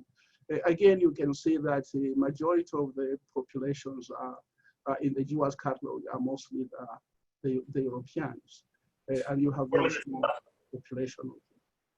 So what about looking in terms of prediction accuracy relative to European ancestry or individuals across the 17 different traits and also different continents? And you can do that now because that information is in the 1,000 genomes. Again, you can see that this is very skewed more towards the European Americans. These values are simply showing the distributions of and the predicted relative accuracies, and then the standard errors. And again, you can see that African Americans are here because they are not very highly represented. So if you look at the polygenic risk scores themselves, the distribution, and this is just data from the UK Biobank here, Japan Biobank here, UK Biobank Europeans, UK Biobank African Americans, Africans, and UK Biobank Caucasians. So you have the three populations. So if you look at these cartoons here, for example, here summary statistics, we are looking at Bank of Japan and the Europeans. You can see there are differences here.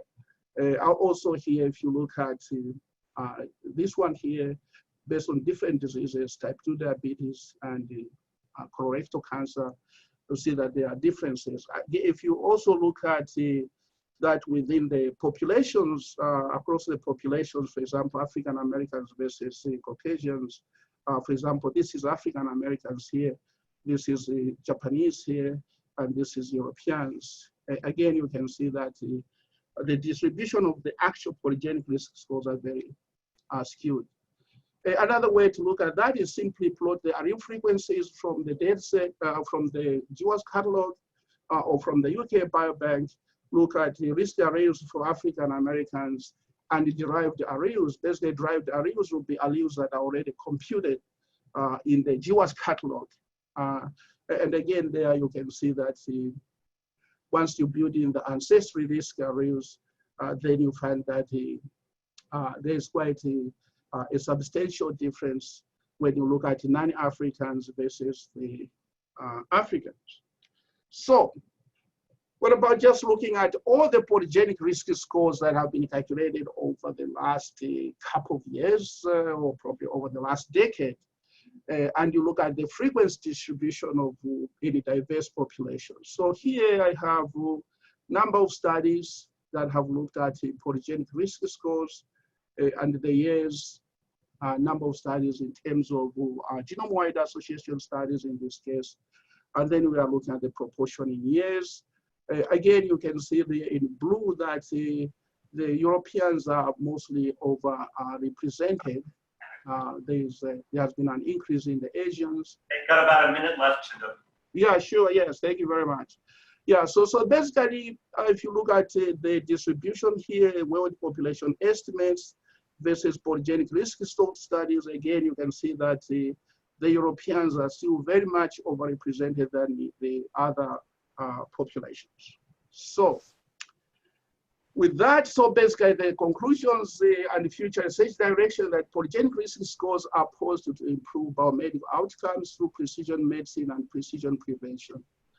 But polygenic risk scores currently available are several times more accurate in individuals of European ancestry than other ancestries.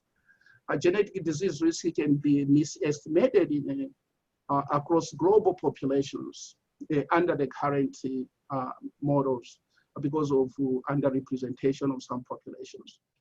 Then greater diversity must be prioritized in genetic studies to avoid exacerbating this problem. So basically, future directions, basically polygenic risk also in African Americans and Africans and other populations. And then we would like to integrate polygenic risk score with other information, somatic, genetic expression, and all of that. And these are the people here, basically, so far who are involved. Everybody is welcome to be involved who feel this area of research is interesting. These are people from my lab. Dr. Cove has graciously allowed us that we can actually use AGHI data to evaluate some of the information that I showed you here. And Chen is leading that effort from UAB. And this guy here basically emigrated to UAB from my lab. He's a student over there. And the funding, obviously, like everyone, we are supported by the CCTS and the other entities.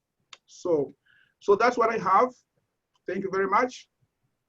Thank you very much. We're going to have to move on to stay on schedule. Maybe we'll have some time after the 3 talks for some questions. So I'm going to stop screen sharing. Okay.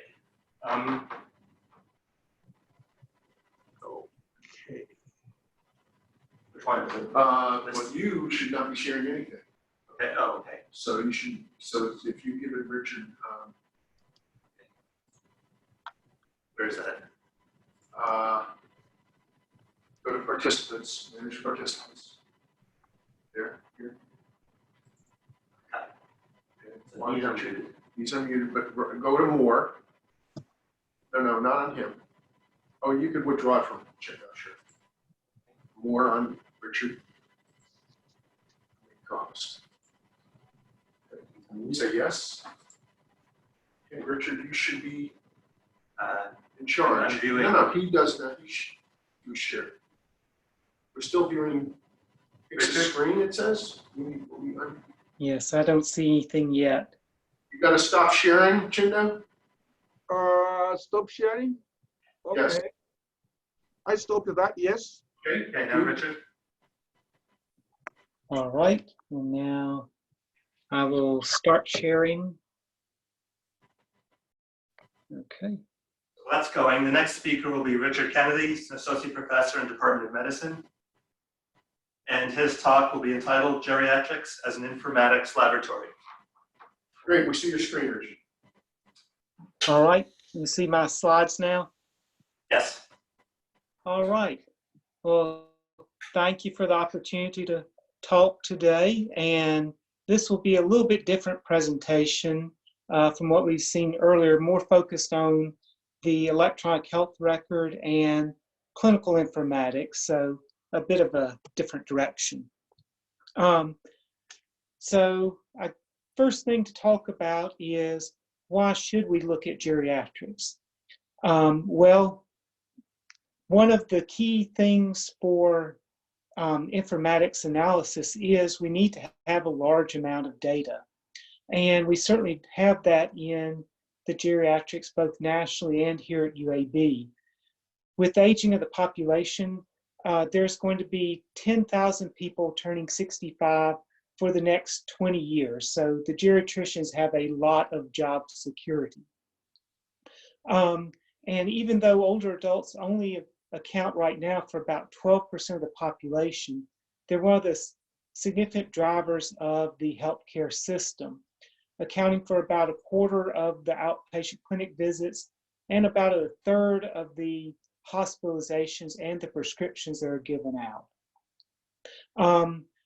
If you look at it a little bit more locally, here at UAB Hospital, we're the third largest academic medical center in the country. We're up to a little over 11,000 hospitalizations per year in the over 65 population, and an even greater volume in the outpatient clinics and in prescription data. So there is a lot of information out there. Other reason to look at geriatrics is that it's an ideal situation, I think, for a lot of informatics applications. Geriatrics really targets very complex syndromes and risk factors, things like delirium or acute confusional states I'm going to talk about more in just a few slides, or frailty, basically debilitation in older individuals. We also focus a lot on mobility, activities of daily living, being able to get around in your environment, being able to do a lot of the activities that are really needed for day-to-day activity like grooming, bathing, dressing, or even more complex activities like being able to manage your finances or being able to make phone calls. Other geriatric syndromes that are often a focus are falls and polypharmacy. And you can see just from this list, these are not diagnostic codes that get put into the medical record like a myocardial infarction or a pneumonia. So we really have to look at ways of describing this and mining it from the data in the electronic health record, besides just the typical approaches of looking through diagnostic codes. It's also important to really focus on these because they are associated with a lot of things that we and patients care about. Each of these associated with higher risk of mortality, nursing home placement, healthcare utilization, lengths of stay. So it's very critical for the health system and for patient quality of life. And even though they are important, these things are not often recognized by providers in family medicine, general internal medicine, or if they are, they're very poorly documented in the medical record. So one thing that we have really implemented here at UAB is a virtual ACE, or Acute Care for Elders program, as part of our quality improvement. This is really an interprofessional training designed to help non-geriatricians deliver quality geriatric care through a variety of mechanisms. It's really focused right now on the inpatient setting, but the goal is to move this to outpatient, to the pre-surgical screening, to lots of other areas across the healthcare system. But this involves a combination of screening for common geriatric syndromes, which is actually done by the nursing staff because they have the most contact with the patients and really do these types of assessment as part of their routine care. It's then coupled with protocols implemented by the nurses to deliver the first level of care so that we can stretch the scarce geriatrician resources, really apply those to the patients that most need them, and lesser levels of care that don't necessarily need a geriatrician can be handled by other providers. Where this really becomes important for informatics work is these types of screening assessments. So here at UAB, we have a assessment for cognitive impairment using the 6-item screener on admission for everyone over the age of 65. We're doing a delirium assessment using the new death scale every 12 hours during a hospitalization. Pain assessment using the visual analog scale every 12 hours. Mobility and activities of daily living are assessed at baseline, at admission, and every 3 days after that. So just take a moment to think about that. You know, for example, with delirium, we're getting an assessment every 12 hours on 11,000 patients per year, and we have data now going back over a 5-year period, encompassing about 41,000 patients total. This is where people in biostatistics, informatics, a lot of the data sciences really start to get very interested just at the amount of things that we could be doing. Hey, Richard? Yes. We're having some issues with seeing your slides. Can you stop sharing for a moment? We're going to switch over to the slide deck that you sent. Certainly. Let's stop sharing. All right. And was there a dialogue to let me share? No. Shrink the window a second. Sure, dialogue can pop up. There. No. Okay. No, I guess not. It's not. Let me try sharing again. Share screen. It's not letting me share.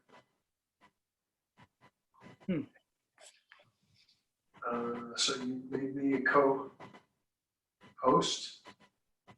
Go ahead. I did. Click. What does it say? Oh, shoot. Yeah. Okay. No, it's My co-host.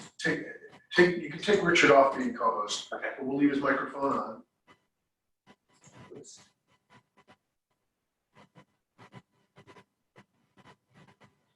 This one. Yeah. This one. Yep. And co-host. Yes. Okay. Let's see if it's going to let me share. It's still letting me share. What would you like to share? Oh, wait, okay. Yeah. All right. Okay. All right. And Okay, is this your slide? yes, we can go on to the next slide. Go ahead. So this is just showing how well these measures have been taken up by the hospital system. This is actually just from our first 2 units, so we've even got better numbers now, but you can see we're getting about 95% uptake on these various screens. So these are being implemented very reliably by the nursing staff and being collected on patients. So like we were talking about earlier with the electronic health record, problems getting this data into the system, we really have a good way of doing that, at least for our virtual ACE outcomes. So next slide. This is an example from our work that we've been implementing here at UAB, really trying to identify delirium in the electronic health record. We know that delirium is very common. It's really conceptualized as an acute confusional state. The way that you can think about this is, as people get admitted to the hospital, they become very ill. If their body is not working, their brain also does not work very well. And the way that manifests itself is that they become confused. We know that among older adults, about 40% of people will have a delirium at some point during their hospitalization. So it's a very common condition, but it's often not recognized. If you look at diagnostic codes, only about 3% of Medicare billings have delirium. And even among the electronic health record, it's not very well documented as such. There was a study done where they did an expert consensus panel of keywords that they should search the chart for in identifying delirium. And when they actually applied these to the electronic health record, only about 11% of definitive delirium cases based on research evaluation had delirium or one of its synonyms mentioned in the chart somewhere. So we're really not describing delirium very well, at least from a clinical perspective. One thing that happens is a lot of non-specific terms are used. So instead of saying that a person is confused or delirious, the nurse or the other providers may describe it as the person is acting strange. Or they may describe symptoms of delirium, like wandering about the hall or not being able to remember things, but not giving a specific diagnosis. And there are definite tools that can be used for doing a manual review of charts and identifying delirium using these types of non-specific words. But this could be automated now that we have the increasing use of electronic health records. So next slide. And that's really what our grant is focusing on. We're wanting to implement a natural language processing algorithm that can search the EHR for these various symptoms and terms for delirium, and then be able to classify individuals without any type of manual intervention. And this really uses a data mining approach rather than going in and identifying specific keywords that we've shown have not been very effective.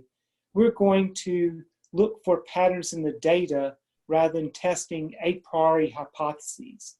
And the fact that we have these delirium screening results on thousands of patients using our virtual ACE project does allow for us to calibrate these algorithms against a large amount of data and really verify their accuracy.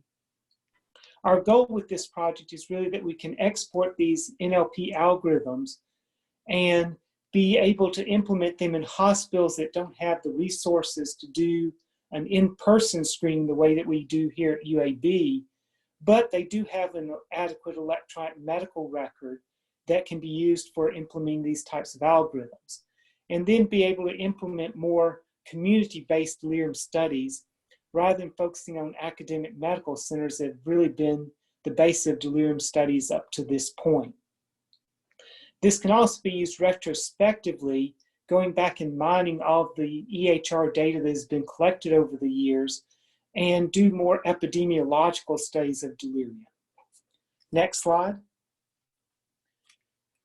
And although that's our current focus, these NLP algorithms can be combined with other EHR data to prospectively predict delirium risk. So this is much more of a long-term goal, but we would hope that we could incorporate a dynamic risk prediction for individual patients that is incorporated into the medical record. And as additional data is gathered on the patient, either from laboratory imaging or even from text that's entered into the medical record by physicians or nurses, we get a dynamic update that then tells us what this individual's delirium risk is on any given occasion. And then we could actually trigger certain actions and recommendations based on a threshold of their delirium risk. And as was mentioned earlier in the talk about the learning health system, this can be difficult in terms of, a alert fatigue. Really what we've geared our virtual ACE toward is automatic intervention. So not necessarily alerting providers, but developing protocols that can be implemented. And there's no reason this couldn't be automated. For example, that at a certain level of risk, there are nursing protocols that are automatically triggered that don't necessarily need an MD or a geriatrician there to implement them. And then we may trigger a geriatrics consult for additional expertise when there are certain risk factors or certain level of complexity again, to really use our geriatrician resources in a much more efficient manner. Next slide. So that's really what we're working on at this point. But the really big picture is we want to develop a infrastructure that can really deliver better care to geriatric patients. And Informatics will be a key component to this. This has been part of our Pepper Center grant submitted to NIH that we're resubmitting in the upcoming months. We're really going to develop a longitudinal database that's going to combine this virtual ACE and EHR data for geriatrics research. And Informatics will play a key part of this because many of these predictors and outcomes are not very easily identified using standard approaches like coding algorithms or looking for particular medications. We're really going to need something that approximates much more what a human chart review could do, but that it can be automated for these thousands of records that we have available. And this will form a basis for a ongoing improvement in geriatric care. Some of it will be research focused, really being able to do population-based studies of hospitalization in older adults, not really focused on specific conditions, but really looking at general aspects of adult care. We can also use this to implement pragmatic clinical trials, doing system-level interventions on various units or throughout the hospital, and then monitoring how these types of interventions improve care based on the response in our virtual ACE system. It can also be used as a learning health system, going back to some of the earlier talk, that not necessarily looking at specific interventions that would be done by individual investigators, but more across the entire hospital, that we've used this to gather information on various geriatric quality indicators and be able to monitor changes in the care of patients based on system-wide changes. Next slide. So just to sum up, I think that geriatrics really does offer a unique opportunity for Informatics system. The population is going to continue to grow for many years with the aging of the overall population. And there are multiple initiatives that are underway nationwide to improve the assessment and care of geriatric patients. I've focused on what we have available here at UAB because UAB really has been ahead of the curve in implementing these types of improvements. But this is a nationwide problem, and there are efforts really going on across institutions throughout the nation to implement these types of systems. This is really important for Informatics because these types of initiatives are really going to generate a wealth of data on geriatric patients that we have never seen before. And we need to be able to harness this type of data for research and for quality improvement in this population. And I think this is a unique opportunity for the informaticians and as well for the clinicians involved in this type of work. And so at this point, I'll acknowledge my collaborators and funding. And if there's time, we'll go ahead and open up for questions. Yep, we're out of time. Okay, thank you very much. I think we need to keep moving because we're a little behind schedule. Maybe we have a few minutes of the next talk for questions for any of the three speakers. So if you can stop sharing your screen, please. No, I stopped. Oh, you stopped it? Okay, never mind. So the next speaker will be Bruce Korf, Professor of Genetics here at UAB, and his talk will be called UAB Genomic Medicine.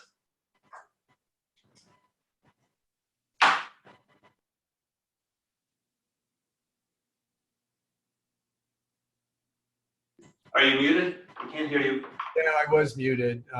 Just in the process of sharing my screen, I also hid the area, so I think I'm okay now. Let me just bring this up. You're able to see the slides okay?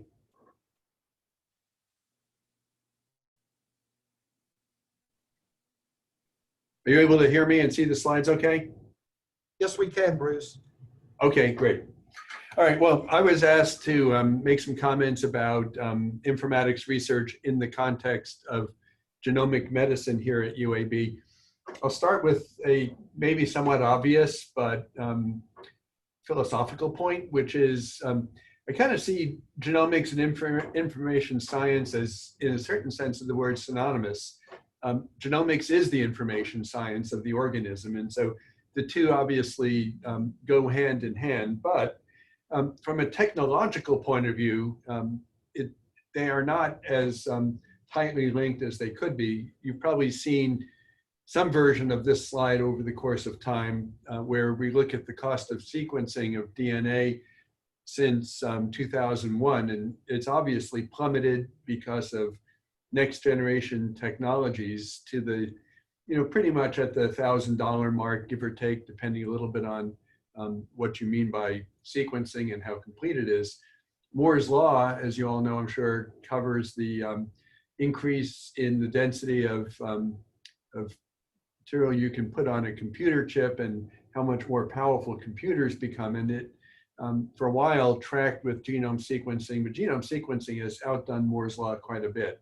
And that's, in some ways, it's great to feel that way if you're a sequencer, but realizing that you need computational tools to interpret the sequence, that's not necessarily a wonderful thing. And indeed, sometimes those wind up being, at this point in time, rate limiting. So I'm going to talk very quickly about two broad areas. This is not intended to cover the entire waterfront of genomic medicine, but these two broad areas at the population level and at the individual level. Probably most of you are, in general terms, familiar with the Alabama Genomic Health Initiative. I've spoken about it many times, including at the Ubright Symposium a few months ago, I guess now. So I won't go into huge detail about it, but remind you it's a state-supported initiative and consists of a collaboration of UAB and Hudson Alpha with the enrollment of two different cohorts. The population cohort are adults who are willing to consent to have genotyping done and return of results of actionable variants, which if any are found, they get genetic counseling and introduced to supportive care. The affected cohort are people with phenotypes who get whole genome sequencing and then return of results of variants that we think may be related to their phenotype. And ultimately, everybody is offered a chance to opt into participating in a DNA and tissue bank and a genomic database where genotypic data, as well as their electronic health records, if they're UAB patients, can be shared through the I2B2 database. I'm not going to go into detail about the return of results and our progress there. I've talked about that many times, and I don't think it's directly pertinent to the discussion here today. I wanted to focus instead on some informatics related issues. First thing to realize is that there's a 92% opt-in rate for sharing data and consenting to have specimens saved in the biobank, which we think is really encouraging. And when we survey the population, one of the prime motivations is the willingness to contribute to research.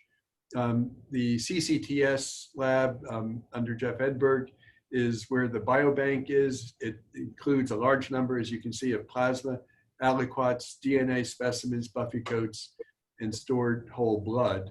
And the information, this is updated now as of, I guess, about 2 months ago, so the numbers are probably increased since then.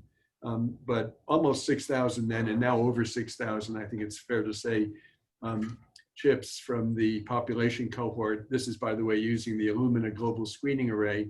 An imputation has been done also by Mary Lynn McDonald, increasing the data density from about 700,000 variants to over 2 million.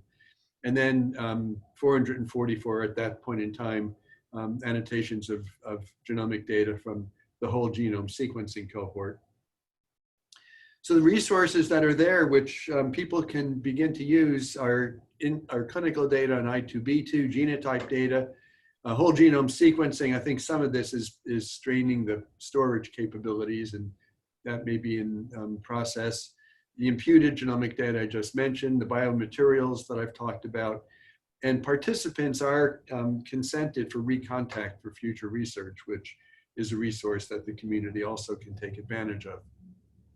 So some of the opportunities that this raises, you can ask if there's a variant you're interested in, how many people in the AGHI project share that variant? And for those that have records on I2B2, what are the phenotypes? So if you have a rare variant that is associated with a phenotype of interest, but not so rare that it won't be represented in 6,000 samples, and you want to know how many people here at UAB in this program share that variant and what do we know about them, that's there to be asked pretty much any time. With you can get general data, actually self-service, and more specific individual data with IRB approval. If you want to know simply, if you have a variant of interest, how many people in the population have it, you can ask that question quickly and easily. The only thing to realize, just parenthetically, is that when we return results, it's a CLIA grade, sort of rock solid, verified result confirmed by Sanger sequencing, but that can't be done for all 700,000 variants. So any variant you see in there, if it's a rare variant, you have to realize there could be genotyping errors. That has to do with validation for rare variants. So you need to be prepared to validate things if you're going to go on and study them.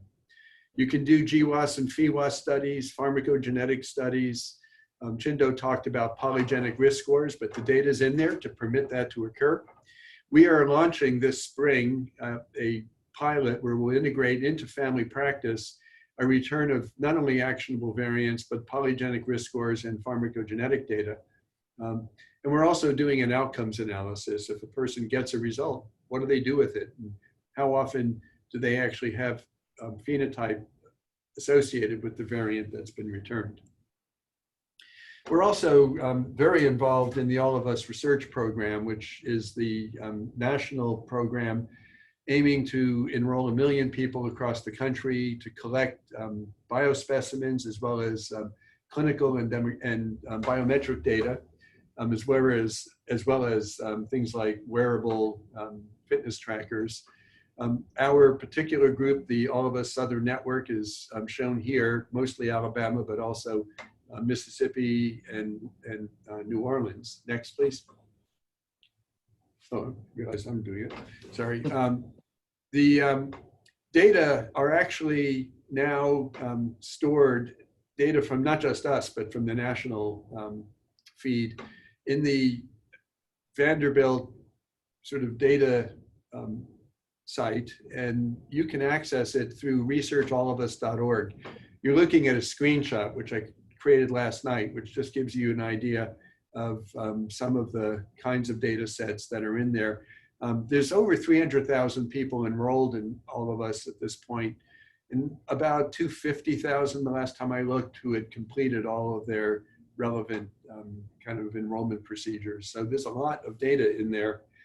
And there is soon to be launched, it is not quite up and running yet, a researcher workbench. So the way this operates is that if you have a research question, there's a variety of different things you'll need to do to get access, to sign on to security and ethical requirements, to have IRB approval and so forth. But with that, they'll create a workbench for you. You are not going to be able to download data from All of Us and just use it as you will, but you'll be able to work with the tools they make available on their site. And that will be announced sometime later this year. And it'll be available for any of the researchers here, of course, anywhere as well, to begin to ask questions with what promises to be an unprecedentedly rich data set.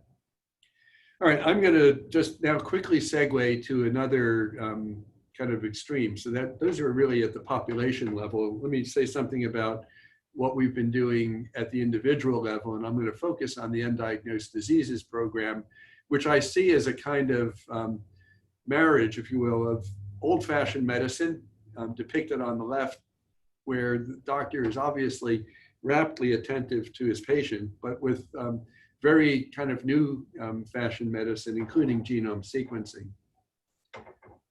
The workflow in the undiagnosed disease program is we get referrals, we do an initial review to be sure that they're appropriate and that we think we can contribute. Those that we feel are in that category get a detailed review, and then ultimately a multidisciplinary evaluation. Not everybody, but most get whole genome sequencing done at Hudson Alpha, or sometimes exome sequencing through commercial laboratories.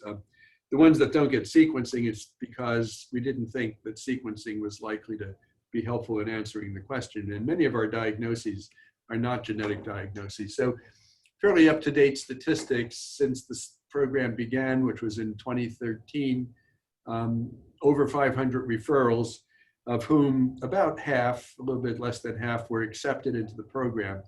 The reason a referral might not be accepted is either that it didn't seem to be a chronic condition that really was undiagnosed, or in some cases, they hadn't really exhausted the kind of more conventional diagnostic tools. So for example, we get referrals, people that haven't ever been seen by a neurologist, even though it's a obviously neurological problem, and we don't feel like we should be the first stop for those kinds of patients. There's a lot of referrals we get of non-specific complaints that we just don't feel we're going to be able to help with. So if those accepted, the numbers aren't going to add up, and I'll explain why in a second. 101 have been diagnosed. 41 are either ongoing, which I think is about 20 or 21, and the others are not diagnosed, but in an annual follow-up. And the balance are ones where we concluded but didn't achieve a diagnosis. So we're about 40-something% in terms of diagnosis, which we wish we were 100%, but when you remember that the patients we're seeing have generally wandered from doctor to doctor, sometimes for years, even decades, without answers, the fact that 40% now finally have a diagnosis is pretty impressive, I think. This is a list of some of the gene diagnoses that have been made. I'll make a point about this in a second. Obviously, you won't have time to go into detail about what all this means. And this is a list. Michael Daniel, a T32 fellow working with us, has compiled of various of the variants of unknown significance that are being tracked and where we're trying to do additional studies to see if we can validate these as potentially pathogenic. And that's really the interesting challenge these days in sequencing, is you get a variant that's never been seen before. How do you know that it might be relevant? Here's one quick example. It's actually, I think it might have been our first diagnosis. 3 SIBs with an arthritis who were being treated with an anti-inflammatory regimen weren't responding. Their mother had some other orthopedic problems. It turned out all 3 of them were homozygous for this GNPTAB gene, which actually turns out to encode a N-acetyl glucosamine phosphotransferase, and really defines a syndrome that is a well-known syndrome where lysosomal enzymes cannot be targeted to the lysosome. And it turned out the anti-inflammatory regimen was the completely wrong approach to treatment. And although it's not an easy thing to treat, it did at least elucidate what was going on and lead to a modification of their therapy. We're now beginning to incorporate some informatics tools that others might be interested in. One's called Phenotyps. It's now a web-based tool that you can subscribe to. It allows you to, for what you can see in the screenshot, helps you to draw a pedigree. You can enter data about the patient that gets translated into HPO terms. HPO is the Human Phenotype Ontology, which is a standardized ontology for defining phenotypic features. And then it also allows you to share these seamlessly with Matchmaker Exchange, which I'll show you in a second. The other thing we're just beginning to look into now is called PhenoPackets, which is a standardized way of defining phenotypes. So you can actually take the phenotypic data and it creates a file, which you can see in various formats, which contains standardized information, not only the HPO terms, but also the various kind of demographic things, well, not named so much, but sex, age, things like that, can all be packaged in there. And it's a way of transmitting phenotypic data in a standardized format. And so we're beginning now to explore incorporating this into our workflow.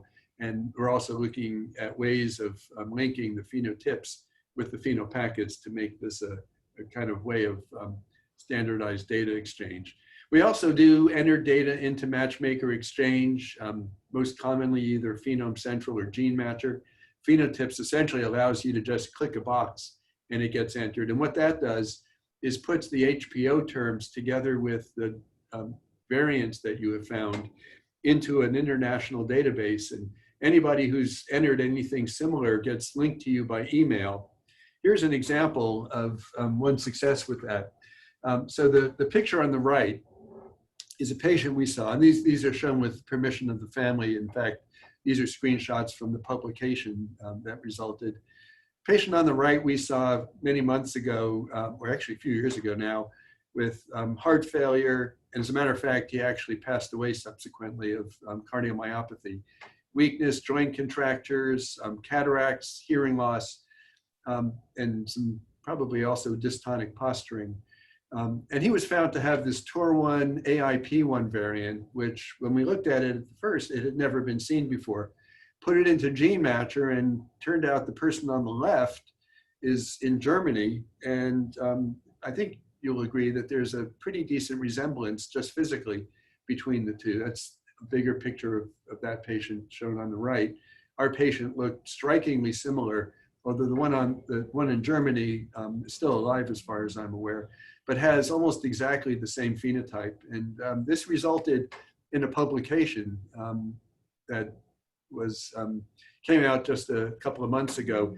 We've had another example of that where Gene Matcher resulted in taking an N of 1 and expanding it to an N of several, and allowed the work to be published and define what is essentially a new syndrome. So some of the opportunities that exist here, we are creating from all of the variants that we've identified a database of unresolved variants that anybody in the community can tune into to find an area that they might be interested in doing further research on. Right now, we're not banking samples, but we actually have consent to do so. And we're considering banking at least blood and DNA and maybe IPS lines. We're launching a case conference that will allow people to hear about some of the cases that we've studied and where we have genotypic data to share. And I've already mentioned incorporating phenotypes and phenopackets into our workflow. So just to conclude, some of the resources genomic medicine has available include through AGHI, the I2B2 data, DNA and plasma, and data from whole genome sequencing. For all of us, we encourage you to explore the researchallofus.org site. In the Undiagnosed Diseases Program, the variants I just described and formalized HPO terms for clinical data. And two things you just should know that are coming. One I mentioned, the AGHI pilot with family practice, but the other one is that Nita Limdi has spearheaded an effort for UAB to join the eMERGE network, which is a consortium of sites funded by NHGRI looking at merging electronic health record data with genomic data. And there'll be an upcoming site visit. We're hopeful that we'll be able to join this group. The grant review went very well. And the focus will be on polygenic risk scores, which I know Chindo has spoken with you about. So I will stop at this point, and we'll be glad if there's time to take any questions. Hope it was within the time frame here. Okay, thank you. So are there any questions, speaker or any of the speakers?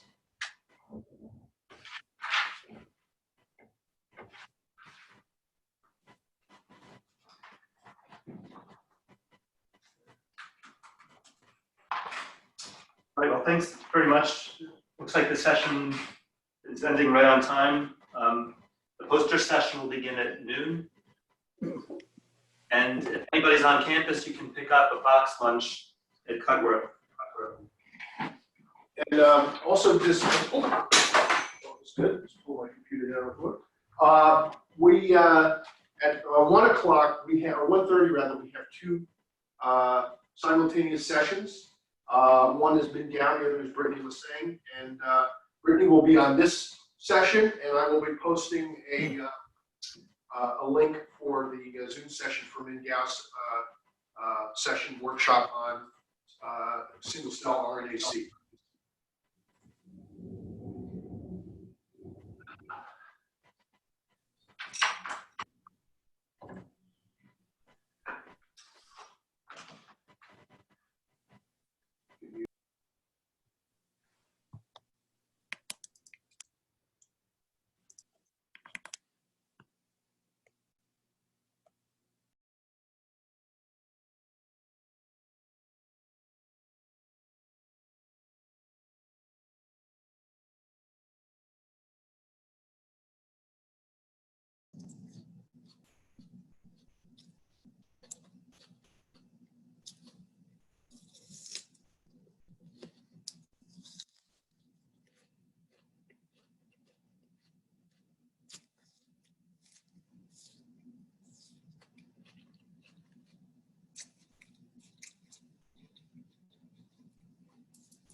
Okay, we're back. We're ready to start the poster session now. Can people chat to let me know if you can hear me?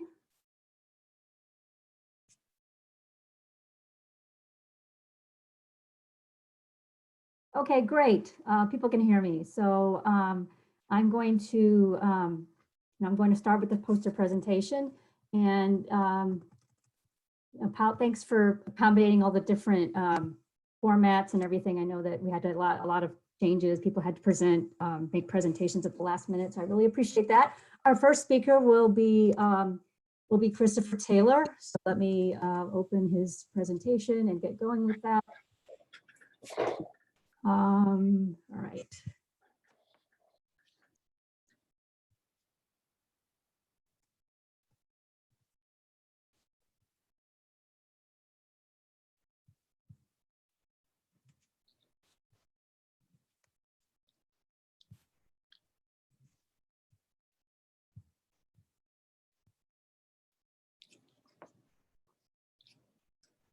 And Chris, can you, I think you're unmuted. Can you try talking, see if we can hear you? Yes, can you hear me? Yes, I can hear you. Okay, let me, on your slideshow.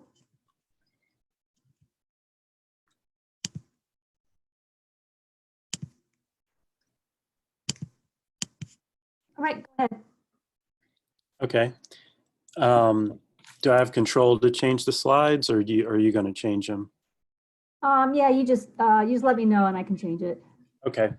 So I'm going to briefly give you an overview of the poster that we have set to present. This is primarily collaboration with Christina Musny here at UAB and David Nelson, who is Indiana University, and then I am actually at Louisiana State University in New Orleans.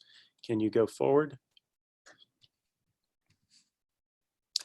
So this study involves bacterial vaginosis, and it is a leading cause of vaginal discharge in women of reproductive age. It's associated with various adverse birth outcomes and also an increased risk for acquiring and transmitting HIV and STIs. The etiology of the disease remains fairly controversial, but epidemiologic data hints at the sexual transmission of BV-associated bacteria playing a primary role. And so in this work that I'm going to talk about today, we aim to investigate changes that occur to the microbiota prior to incident bacterial vaginosis, and we've used 2 different sequencing methods, and we're comparing those methods. So we're using 16S amplicon and shotgun metagenomic sequencing. Can you advance to the next slide? So this is what I'm going to show you today is a subset of some of the data from a larger longitudinal study. Again, the PI is Christina Musny, and she's at UAB. And we took 4 out of the women that were enrolled in this study, and we selected them. These were all women who got BV during the study. We sequenced them via both 16S amplicon sequencing and shotgun metagenomic sequencing. Can you advance the slide?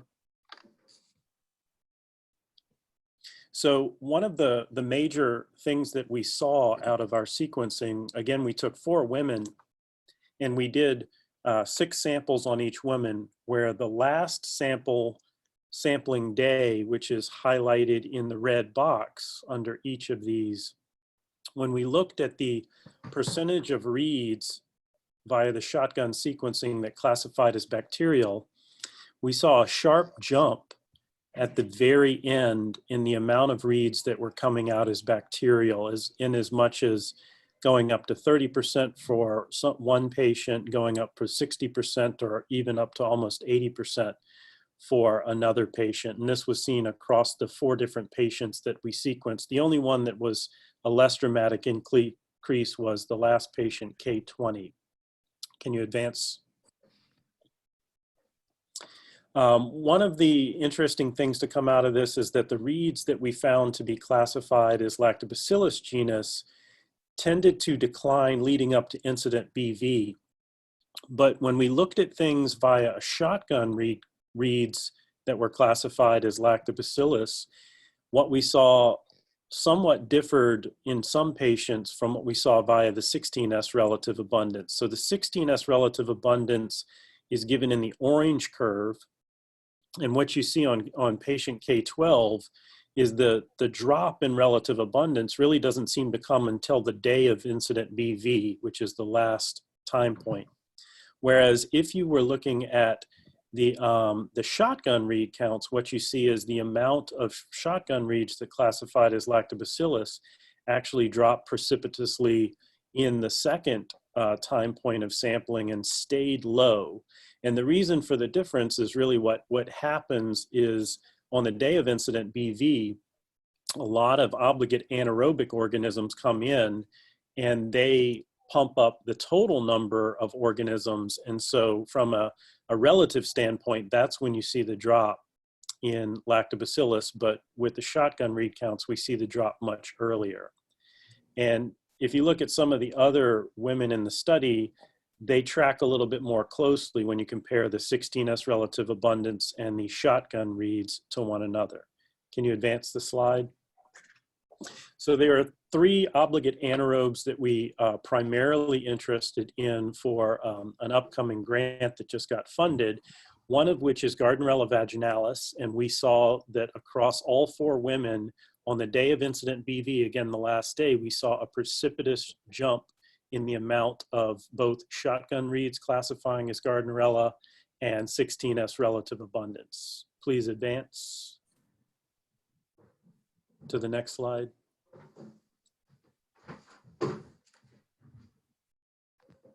Could you advance it? Oh, sorry.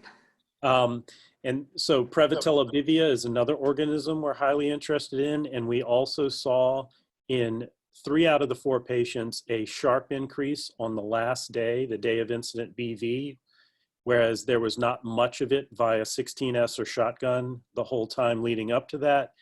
The only exception to that rule was K19, who did show a little bump early on, and then she showed a little bit of an increase at the end, but not as much as the other 3. Could you advance to the next slide? Adipobium vaginae is another organism of interest that's associated with BV.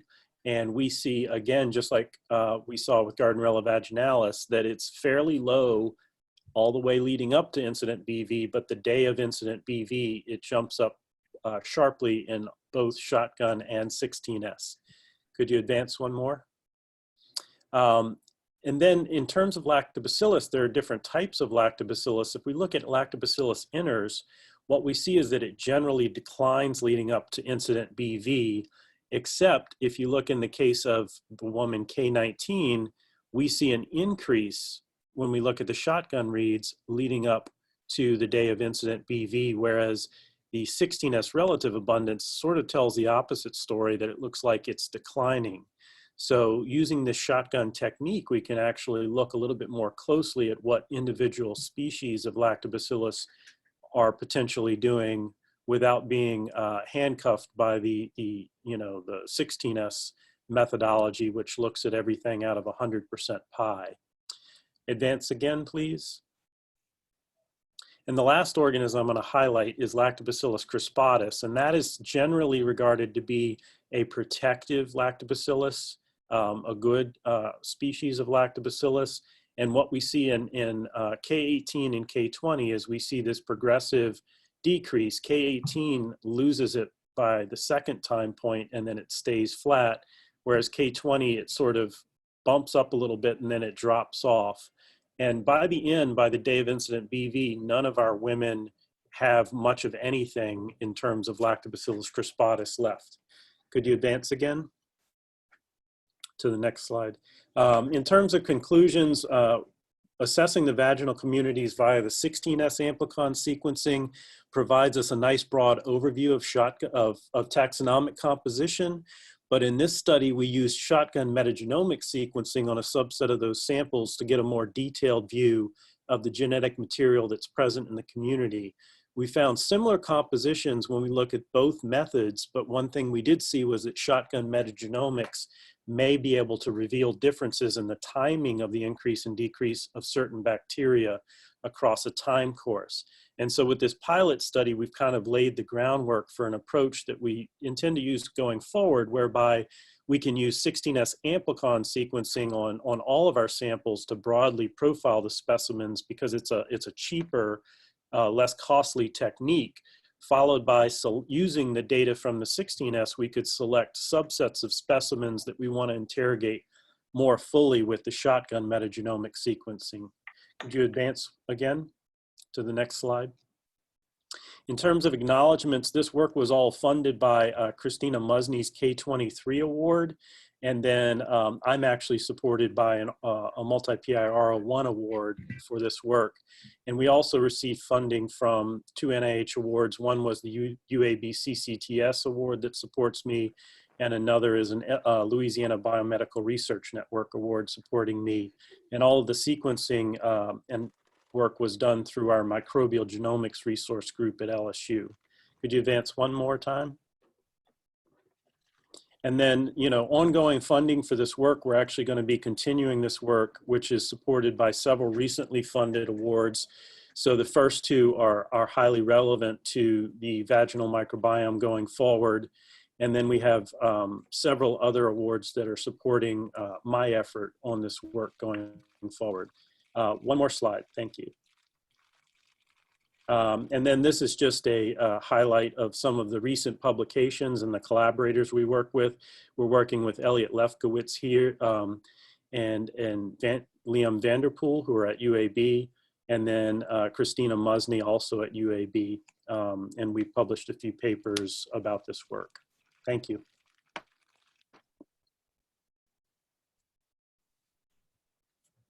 Unfortunately, we're a little bit behind schedule, so we don't have time for questions. So let me get set up to switch to the next speaker.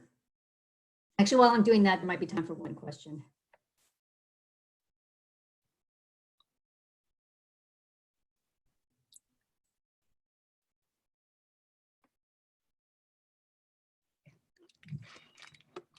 All right, give me a second.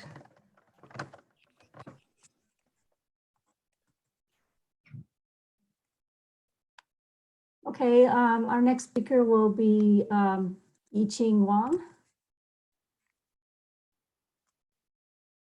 Are you seeing the presentation, or Hello? are you seeing other screen stuff right now? Just maybe I can get a sense from people. Okay. Hello? Can you hear me? Yes, I can hear you. I just wondering if I can show my own screen. I have some slides to show. Oh, okay, okay, sure, hang on.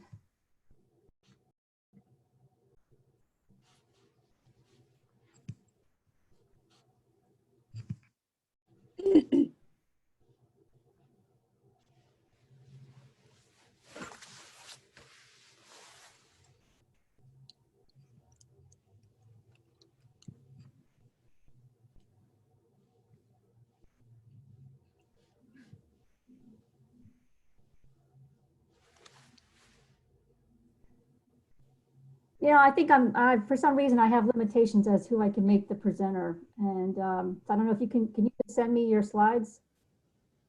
Oh, sure.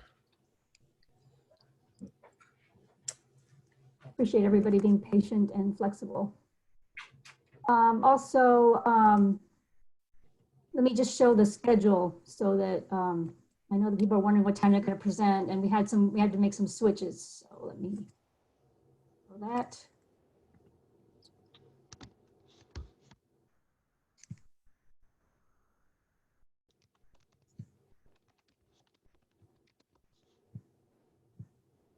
Okay, there we go.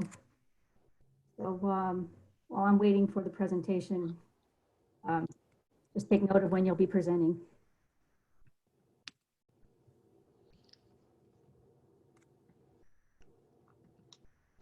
Actually, Maggie, if you're available, maybe you could present while we're trying to work on getting Yiqing's presentation.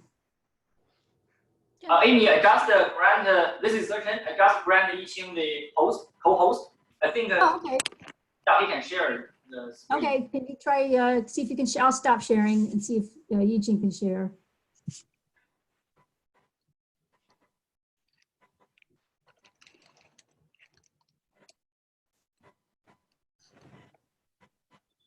So can you hear the slides now?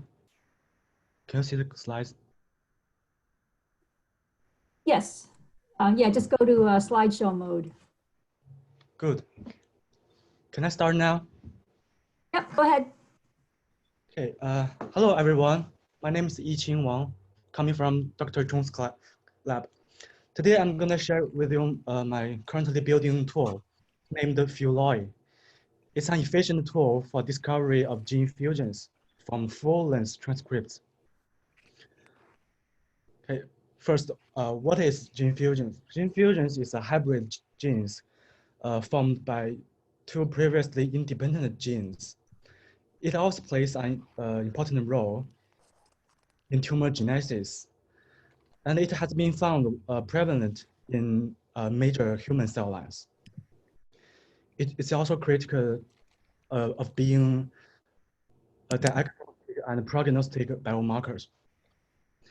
And the data used for building this tool is from SKBR3, a human breast cancer cell line isolated like 50 years ago. So here is the general workflow of our pipeline. After extracted from total RNAs, the message RNAs are then fed into site selection step. This step is used to detect different sites of transcripts. Then the transcripts are fed into the sequencer, the sequence machine. And we get the full length of reads. These are message RNAs. And then we align those transcripts to reference genome. Here we choose a Minimap tool as a default aligner because it can detect the chimeric reads, which can align to different loci. And then we only focus on chimeric transcripts, which align to multiple locus. And then, sorry. And then we only focus on the breakpoints of two different loci. After we cluster the breakpoints, because there might be some errors, so we allow a small shift. So those breakpoints are considered one breakpoint. Then we annotated those breakpoints to say where exactly it happens, to say if it happens in a gene coding region or some link RNA region. Okay, so now here's the results of the total fusions events we found. Here, the green bridge shows the inversion events. The yellow is the deletion events, while the blue is the translocation events. And then we looked for the fusion events studied by previous studies. We found 5 studies which reported the SKBR3 gene fusions. And the totally there are 25 fusions reported. And our tool now can detect 15 of them, 60%. And here is the novel fusions that were not found in previous studies. There are 15 of them nearly. And I will choose one of them to see more details. Okay, here is specific examples of a novel gene fusions I found. It's IQ-SEC1 to a link RNA. And here is the alignment result of 2 loci. Here the reads are aligned to these 2 locus. And the same reads are indicated by same colors. Here, red, blue, and they are linked together by this line, which gives a much more confident evidence of fusions. And further, we checked the whole genomic data of SKBR3. And in this specific examples, we found a very robust evidence from genomic structural variation. It can cause gene fusions in these 2 loci. It just give a more confident evidence of the fusion detected. So in conclusion, we have successfully detected 15 out of 25 previously reported gene fusions. And we also found 15 novel fusions, which are not reported before, but with robust evidence. So this result suggests that Philoi can actually and effectively detect gene fusions events. In the future, our plan is to improve our tool on more data sets. Like we're going to test if our tool can detect fusions from reads generated by nanopore platform, and if the tool can take the CLR reads, which contains more errors than currently the data sets. And we also want to simulate some data, which means we deliberately fuse some genes, and we simulate as it's a real transcription data to see if our tool can detect all of them. So here is the reference for the 5 studies previously I mentioned. I collected the fusions of SKBR3 from them. Thank you for listening. That's all my presentations. Do you have any questions?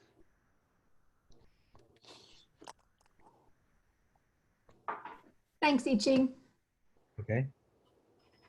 So most of the audience were muted. So you can, if you have any question, feel free to type in the chat.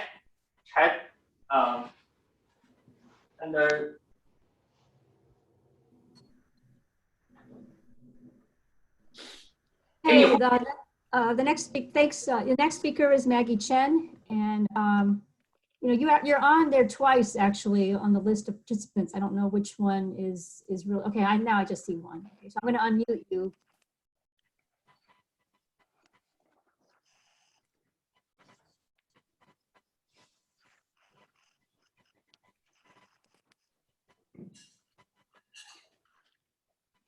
Am I going to use my own screen or yours? I'm going to use my screen. So let me get that up.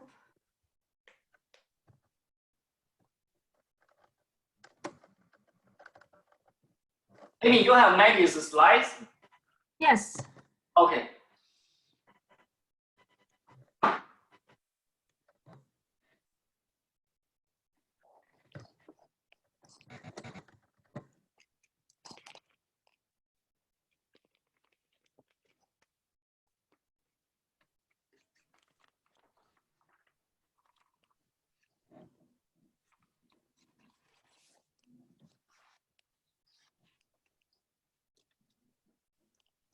Oh, that's not the right one.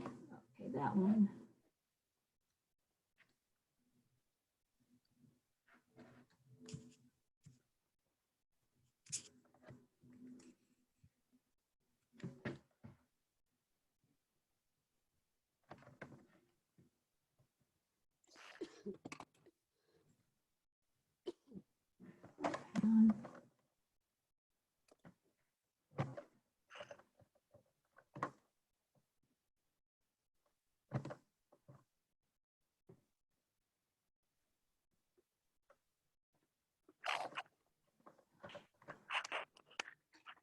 Actually, if you have it ready, I could let you use your own slides, Maggie. For some reason, I'm having some technical difficulties getting that to work. So let me make you the presenter.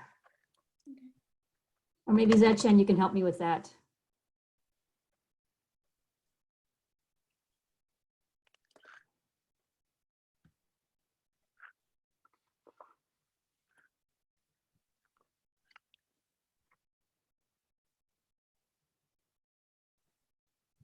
Did you ask me to open the camera?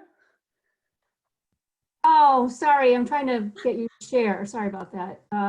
Just random Maggie as the co-host. Oh. What's that? I just give permission for co-host for Maggie. Oh. Okay, so you can try to share, Maggie. See if you can push the share button. Okay.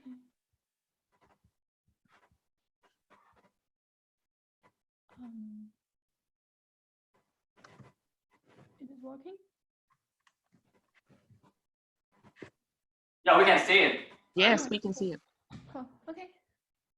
So I'm going to present my project today. It's called Inspector. It's a tool used for inspecting the long-read de novo assembly results. And we don't have much time, so we will not go through everything, just a little bit about background. Maggie, we can't hear you. No? Okay. You need to speak louder. All right. Okay. So de novo assembly has been a very powerful strategy for many types of bioinformatic analysis. And if you have a genome that you are interested in, you can do sequencing, either the PacBio sequencing or the nanopore sequencing platforms. Both technologies gives you a bunch of reads that range between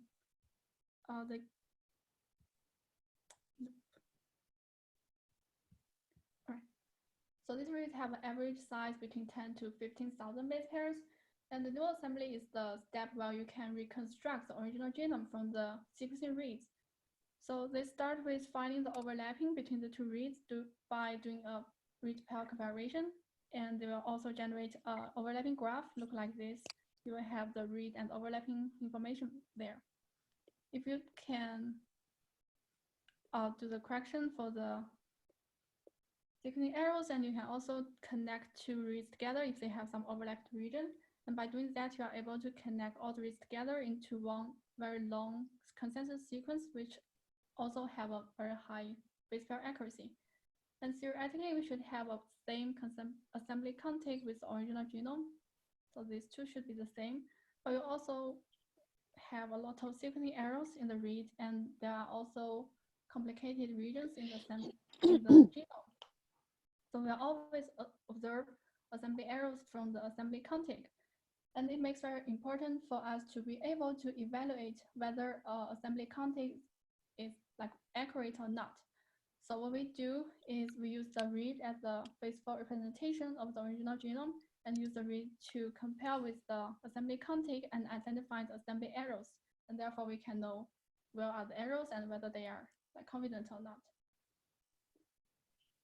So this will be the major method of inspector, the way we identify the assembly errors. So we first align the read to the contig. Basically, we use the contig as the reference and find the location of the read on the contig. And if we observe some regions that are not present in the read, but somehow present in the contig, we know this will be an expansion, which means this region are not supposed to be in the genome, but is somehow in the contig. So these are some extra sequence. And if we observe some regions that are present in the read, but somehow missed by the contig, we know this will be a collapse because they collapsed some regions that are supposed to be there. And the expansion and the collapse will be the two major types of assembly errors that we are identifying. We will also identify the smaller scale misassemblies based on the pile-up file of the alignment. So if we see a nucleotide in the contig, but a different nucleotide in the read, then we know there is a mismatch and we call it a misassembly. And we will also use a similar strategy to identify the smaller scale collapse and expansion as well.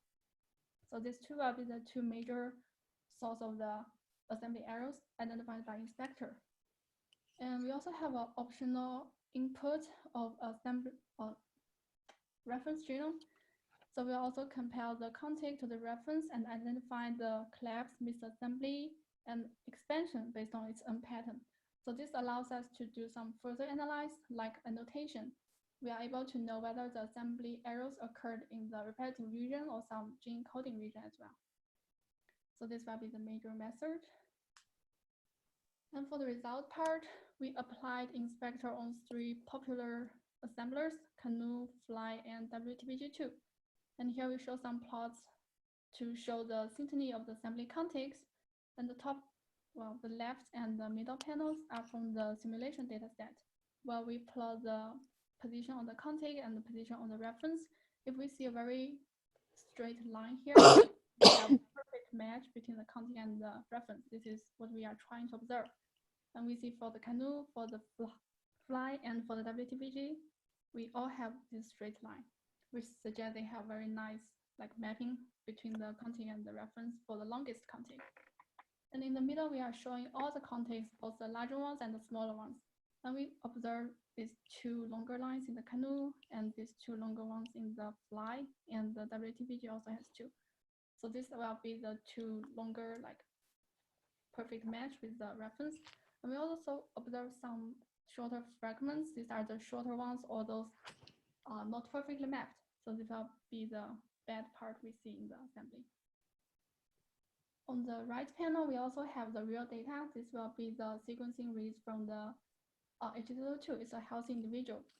And we also did the same assembly, and we tried to apply the inspector on it, and we still see these two longer contigs in the canoe and these two ones in the fly.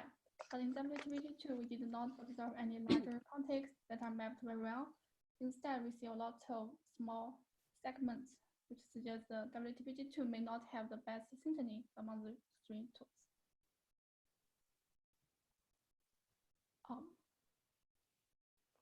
And we also have a table showing the some numbers calculated by inspector for the three experiments. And we try to evaluate the assembly from three different aspects: the contig, statistic summary, and the structure assembly errors, and the smaller scale misassemblies. So for the summary part, we are able to count how many contigs they have, or how many contigs are longer than 1 million base pair, the size of the longest and the second longest contig, and the N50. So N50 is the popular term we use to evaluate the continuity of the assembly. If they have a higher value, it means it has a better continuity than the other. So canoe has the best continuity here, and fly does have best here, and the canoe again. And we also see the WTBG2 is having the smallest N50, which is matching with the previous result. Maggie, unfortunately, we're just about out of time. I don't know if you can just maybe wrap up. Sorry about that. Okay, cool. And we are also trying to show some number of structural assembly errors, and we also have the number of smaller mismatches per million base pairs, and these are the numbers. And we also are able to generate a N1 to N100 plot from the inspector. Basically, if we have the line on the top, it means it has a better result. So the simulation is very similar, and in the real data on the top, at the bottom, we have better result in the canoe and the fly, but worse in the WTBG because the y-axis is only from 1 to 14, but the other two are from 0 to 40. And we also have some IGV examples for the different types of assembly errors. Like this will be an expansion, and this is a collapse, and the smaller mismatch and the smaller collapse as well. So these are all identified by inspector, and they are supported by majority of the reads, which suggests they are highly confident.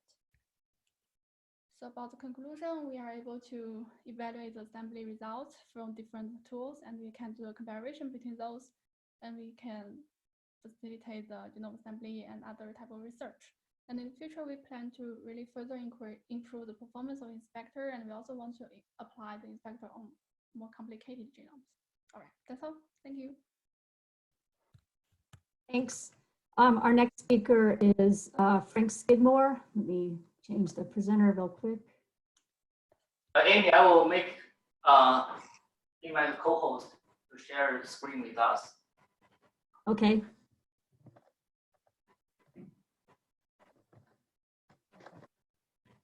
So I can rename your ID a little bit so that I think this is FSCIDMOR is Frank, right?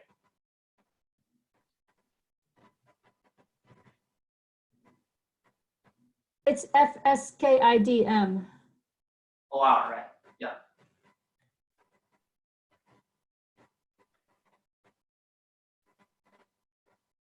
We can all hear you, Frank. Can you hear me? Oh, yeah. Okay. Is it good good output? I mean, can you hear me? Is my voice loud enough? Yes. Yeah, we can hear you. So can everybody see the slides? Okay, so I'm going to try to go through this quickly, and I think it's what I'm going to present is just a different way of thinking about approaching bioinformatic problems. It's grounded in fundamental physics, and I'm collaborating with Murat Tanik, who has developed a method of basically mapping out these relationships. You can go ahead and advance the slides, advance one slide. So I want to introduce the concept, introduce what's called the U matrix, and just invite collaboration or connections. You can go ahead and advance the slide. So we have some fundamental principles that, and This sounds really far out for a biological, but this is where we need to go, I think, in the future to sharpen the way we do our inquiries in big data. Basically, we fundamentally believe that all objects and communications in the universe are constructed from waves. There's no real solid matter. The universe is an anisotropic directional structure. The substance of the universe is actually one-dimensional. That sounds, well, basically, the math basically fits into a one-dimensional construct. Uncertainty is discrete, with the smallest uncertainty defined by something called Planck's constant, which is the smallest fundamental. So our current statistics are not discrete statistics. We basically allow things to be divided ad infinitum, but in nature, actually, there is not that capability. We are constructed from discrete lengths of time and space. Uncertainty increases over time and distance. So as things get further away, they appear to be more uncertain. And from our perspective, the universe is in a constant state of acceleration. And what this does, these principles basically bring relativity, general relativity, into statistics. You can go ahead and advance the slide. So what does this look like? We can start with the concept of a point in time, and we can think about a wave or a structure that is one Planck constant ahead, one Planck constant behind. So that's that 2 pi h bar. That's the smallest fundamental length that we can have in nature. H bar is so we construct these as rings, and this actually derives from physics, where there's an understanding that light, for example, is a spiral structure. We posit that all structures are actually constructed from these spiral structures, that matter is actually constructed from rings. So we have 2 axes into the plane, one time, one space, and one along the plane, and that's basically the time axis. And as we move these structures on this one dimension of time, we actually create kind of a 4-dimensional representation, which we call space-time. Go ahead and advance the slide. So the principle of uncertainty, basically, as things get more uncertain, the original slide showed the 2 some distance apart, but uncertainty actually increases over time. And so we actually start to get a displacement, and those displacements start to give us dimensionality. The rotation, you'll notice there's a rotation, and that basically represents rotation through space-time. Rotation creates acceleration, which is one of our fundamental principles. Go ahead and advance. Then we add the principle of motion. So we can add the principle of motion through time. All objects appear to move through time at the speed of communication. In this case, it's the speed of light. You can say that we're all falling at the speed of light through time. This accords with Einstein's observations. When we move this construct through time, something very interesting happens. When I just take these 2 rings and I move it through time, I construct something which is essentially a hydrogen atom. And from the basic principle here, we can derive from first principles E, or the exponential function, which is derived from pi and properties of spin, something called the fine structure constant, which basically defines the relationship between charged masses.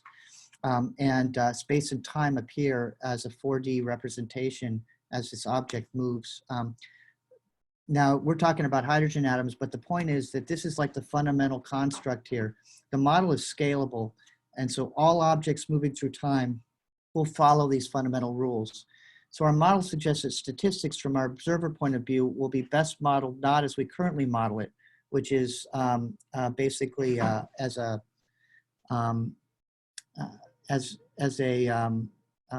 flattened representation. What we see is we're best modeled as a 3-sphere, a 3-dimensional sphere in a moving 4-dimension of space-time.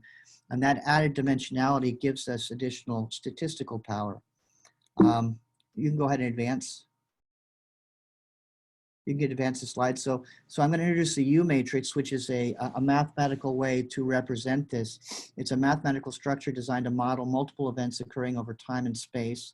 It models all communications occurring in discrete jump steps, with smallest jump steps defined by Planck's constant and quantum numbers. Those Q, N, L, and P, those are quantum numbers. They're derived from quantum physics. This incorporates quantum physics, but actually brings it into a way that we can use it to model statistics. Go ahead, advance one slide. So the basis is Fourier series of polygons, which is very different, which is a little bit different from a standard Fourier transform. And so what we conceptualize is that that we can model jump steps in space-time as jumps around a polygon. You can go ahead and advance one slide. So complexity of modeling can be increased by constructing irregular polygons, which allow us to capture complexity a little better. You can advance one slide. So I'm going to give you a practical, obviously we're not going to go through all of this in 10 minutes, but if anybody wants to talk more, they can, we'd be happy to talk. But here's an example of on the left, we have a particular signal. And we transform through the Fourier matrix, or we transform through the U matrix, which we have constructed. And you can see that there's a discrete difference between the two results. The fast Fourier transform, which is fundamental for how we do a lot of transformations in statistics and math, creates a certain structure. The U matrix creates, a different structure. The two structures are in some way equivalent, but the U matrix actually has richer information in terms of what it extracts from data. You can go ahead and transform. One more slide. So here's another example. So you see the. And unfortunately, we have to wrap up soon because we're just about out of time. Last slide. If you see kind of the scribble in the middle, basically all of those colors in the middle, if we transform on the left through the Fourier matrix, we get a particular structure. If we transform through the U matrix, we get a different, and what you can see is that the fast Fourier transform only does a limited job in capturing the complexity, whereas the U matrix actually captures the complexity more effectively. I've really blasted through this, and it's quite different probably from other things that you'll hear today. Basically the claim, you can go ahead and advance. I think the last slide might just have summary points. The claim we'll make today is that we have generated a model that encompasses time zero, and embedded features of the model give a natural explanation for many fundamental constants of nature. It creates discrete transforms of data that differs from all of our current statistical techniques. Basically, our model suggests that we're missing a dimension in our statistical modeling. Possible areas where this modeling might be useful include aging, genetics, and other areas where there are large data sets requiring statistical modeling. And if anybody wants to talk with us further, we're happy to have further conversations. We're done. Thanks.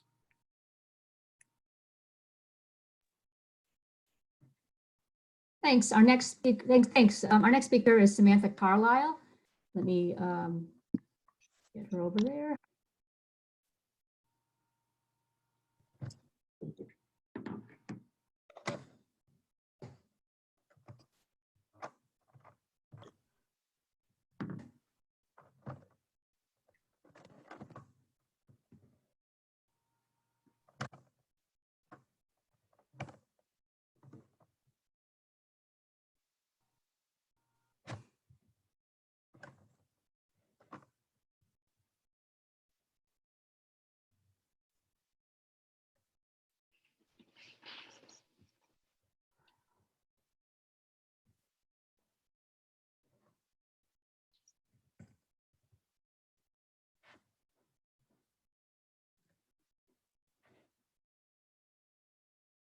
Okay, Samantha, you can go ahead and start. Okay. Thanks for giving me the opportunity to share my work with you all today. So I'm a bioinformatics scientist in the CCTS, so I work on a variety of projects. And today I'll be sharing with you one specific project that I've done in collaboration with the Udall Center and Dr. David Standard. Next slide, please.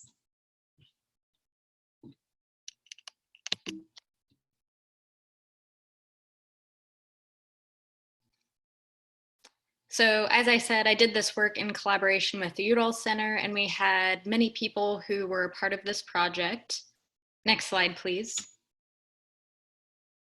So first, this study is looking at Parkinson's disease, which is really important because, as Richard Kennedy mentioned earlier, the population is aging. And with Parkinson's disease, it first usually onsets at about age 65. So we're expecting, as the population increases in age, we're going to see more and more cases of Parkinson's disease. Also, there's no known way to halt the progression of Parkinson's disease. And we do have a few ways to treat the symptoms, but even those aren't always working for patients. So there's increasing evidence that neuroinflammation plays a role in the etiology and progression of Parkinson's disease, and monocytes are a key component of the innate immune system. And in animal models of Parkinson's disease, monocytic activation is an early event and required in order to establish this degenerative phenotype. So in this specific study, we're going to look at monocytes derived from patients who have recently been diagnosed with Parkinson's disease. So they're classified as having early Parkinson's disease, and they haven't started any treatment courses yet. So our objective is to determine whether there is evidence for activation of peripheral blood monocytes in early Parkinson's disease. Next slide, please. So in this study, we do have a small cohort. We have 10 males who are controlled matched to 11 Parkinson's disease cases. And for females, we have 6 control patients with 7 matched Parkinson's disease patients. And from those patients, we collected peripheral blood monocytes, and using a negative selection method, we isolated only the monocytes. And from those monocytes, we're doing flow analysis and RNA-seq. And I'll be focusing on the RNA-seq today, which is what I have been working on. And with that RNA-seq data, we did validation in QC, and then we used that data to look at gene set enrichment analysis, using specific gene sets related to different activation profiles of macrophages. Next slide, please. So briefly, just looking at the study population characteristics, as I mentioned before, it's somewhat of a small study. We have 34 patients, and they are age matched between cases and controls. And you can see from the PDQ-39, which is a way we measure Parkinson's disease, that the cases do exhibit a greater score compared to the controls. Next slide, please.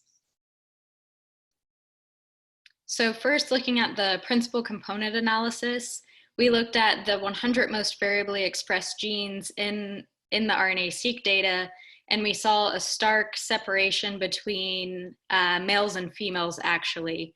So from this, we decided to actually analyze males and females separately based on the advice of a biostatistician. And once we did that, and then again did a principal component analysis, we see a much better separation between cases and controls for this project. Next slide, please.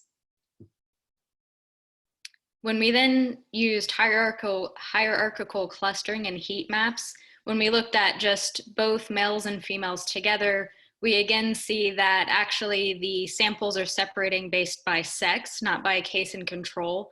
But for the purposes of this study, while that's an interesting observation, what we're most interested in is looking at differences between cases and controls, because we want to better understand the etiology and disease process in Parkinson's disease. So in subfigure B, we're looking at just the differentially expressed genes in females. And now we can see we are seeing genes that are specifically differentially expressed between cases and controls. And doing the same with the males, we actually don't see as great of a separation between cases and controls. And for us, this suggests there's more heterogeneity within the male population compared to the female population. And there may also be different mechanisms by which the disease is progressing in males and females, which actually isn't quite that surprising because we know in females, the immune system acts quite differently than it does in males. Next slide, please. So now we wanted to use gene set enrichment analysis. And again, we're actually using work from a previous group where they looked at different activation conditions to derive different modules linked to different stimuli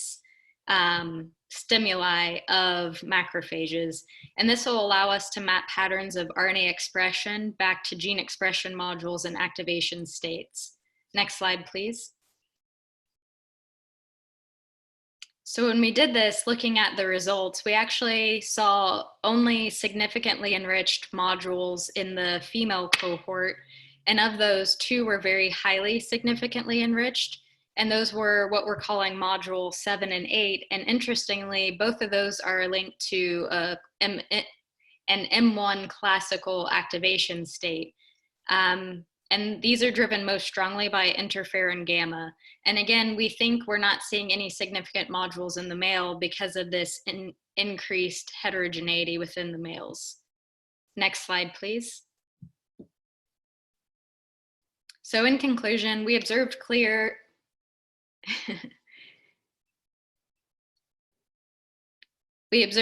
sex-based differences in monocyte activation in early PD. So the females had a much stronger signal than the males in this small study. Also, strong activation of blood monocytes with polarization towards this M1 activation phenotype in females is typically associated with pro-inflammatory actions that may lead to tissue injury. There were very few statistically significant changes in the gene expression patterns of early PD males. And again, we think this is because there's just more heterogeneity in males with the presence of subgroups, possibly. Next slide, please. So our observations are in line with clinical observations, which suggest differences in incidence, presentation, and progression of PD in males and females. So we actually see more cases of PD by about a 2-to-1 ratio in males than females. And these data highlight the critical importance of inclusive enrollment of both sexes in studies of PD and the need to consider that there may be sex-based differences in the underlying mechanism of disease. So from this small project, we're actually moving forward, proceeding with a very similar analysis on a larger cohort of patients. We're currently enrolling 60 cases and 60 control patients to kind of see if we can replicate what we saw here in this small cohort. Next slide, please. And with that, I'd like to, again, just thank all of the co-authors and collaborators that were a part of this project. Thank you for your time.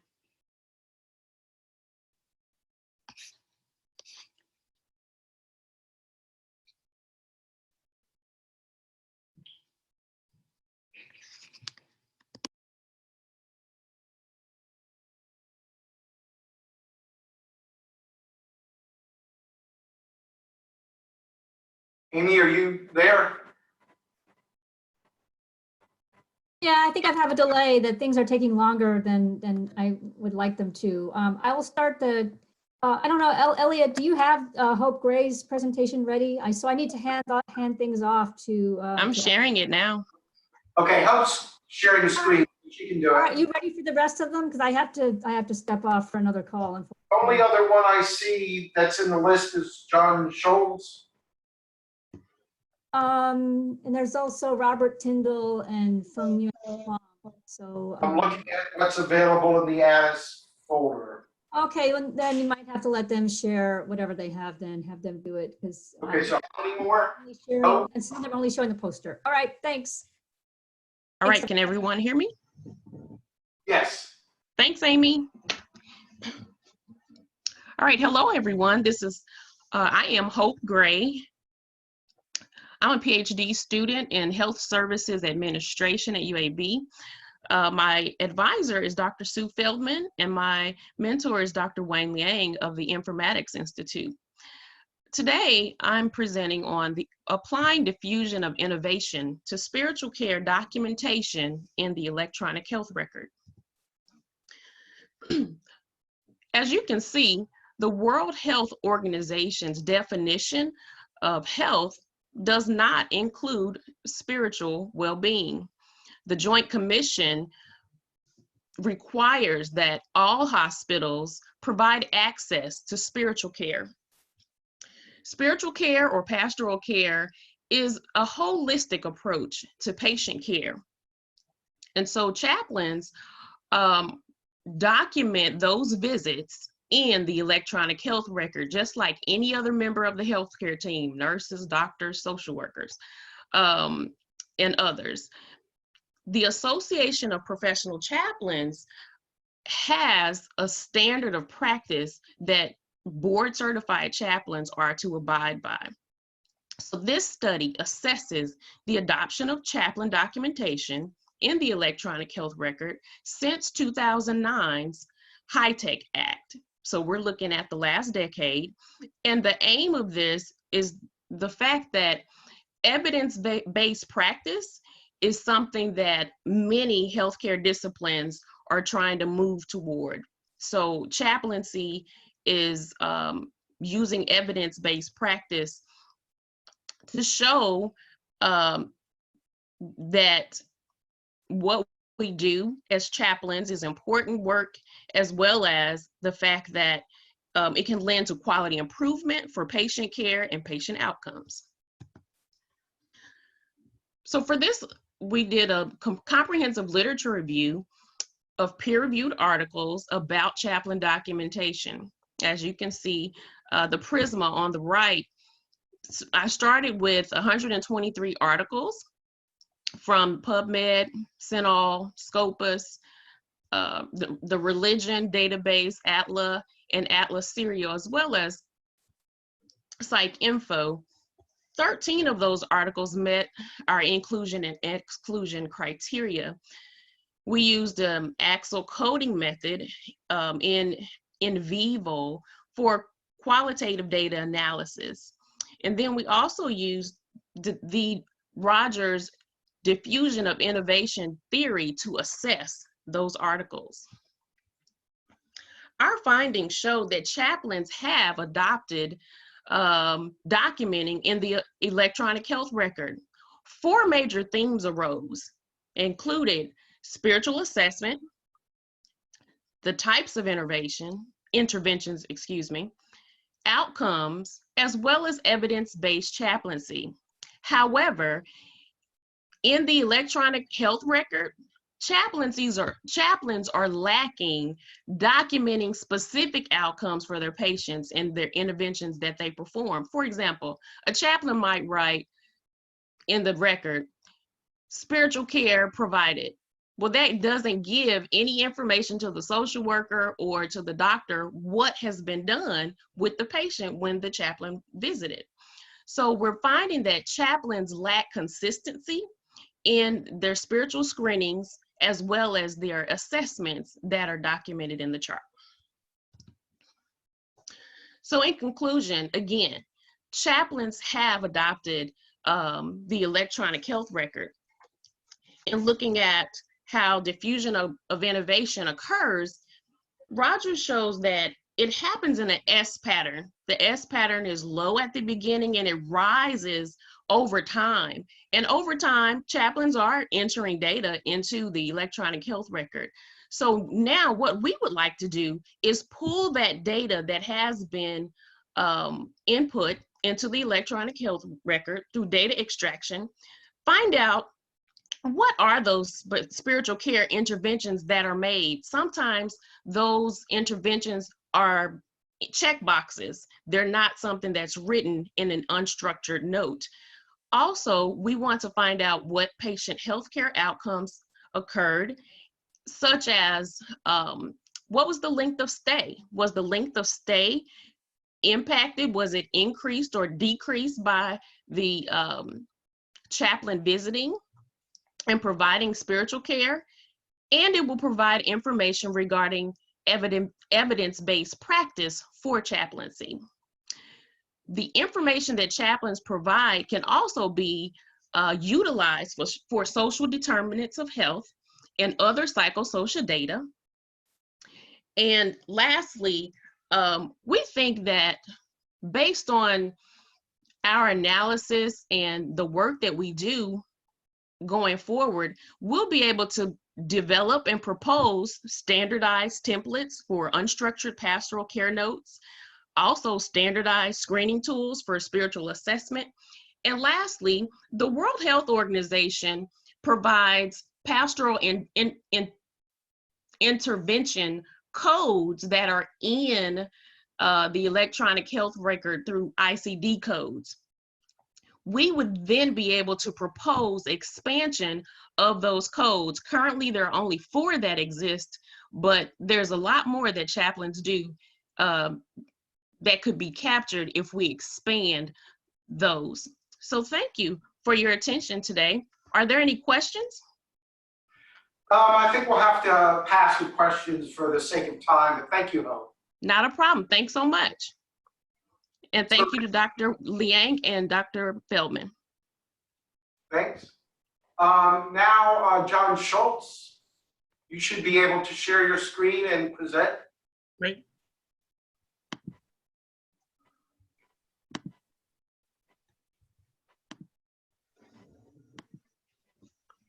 Okay, we see your screen.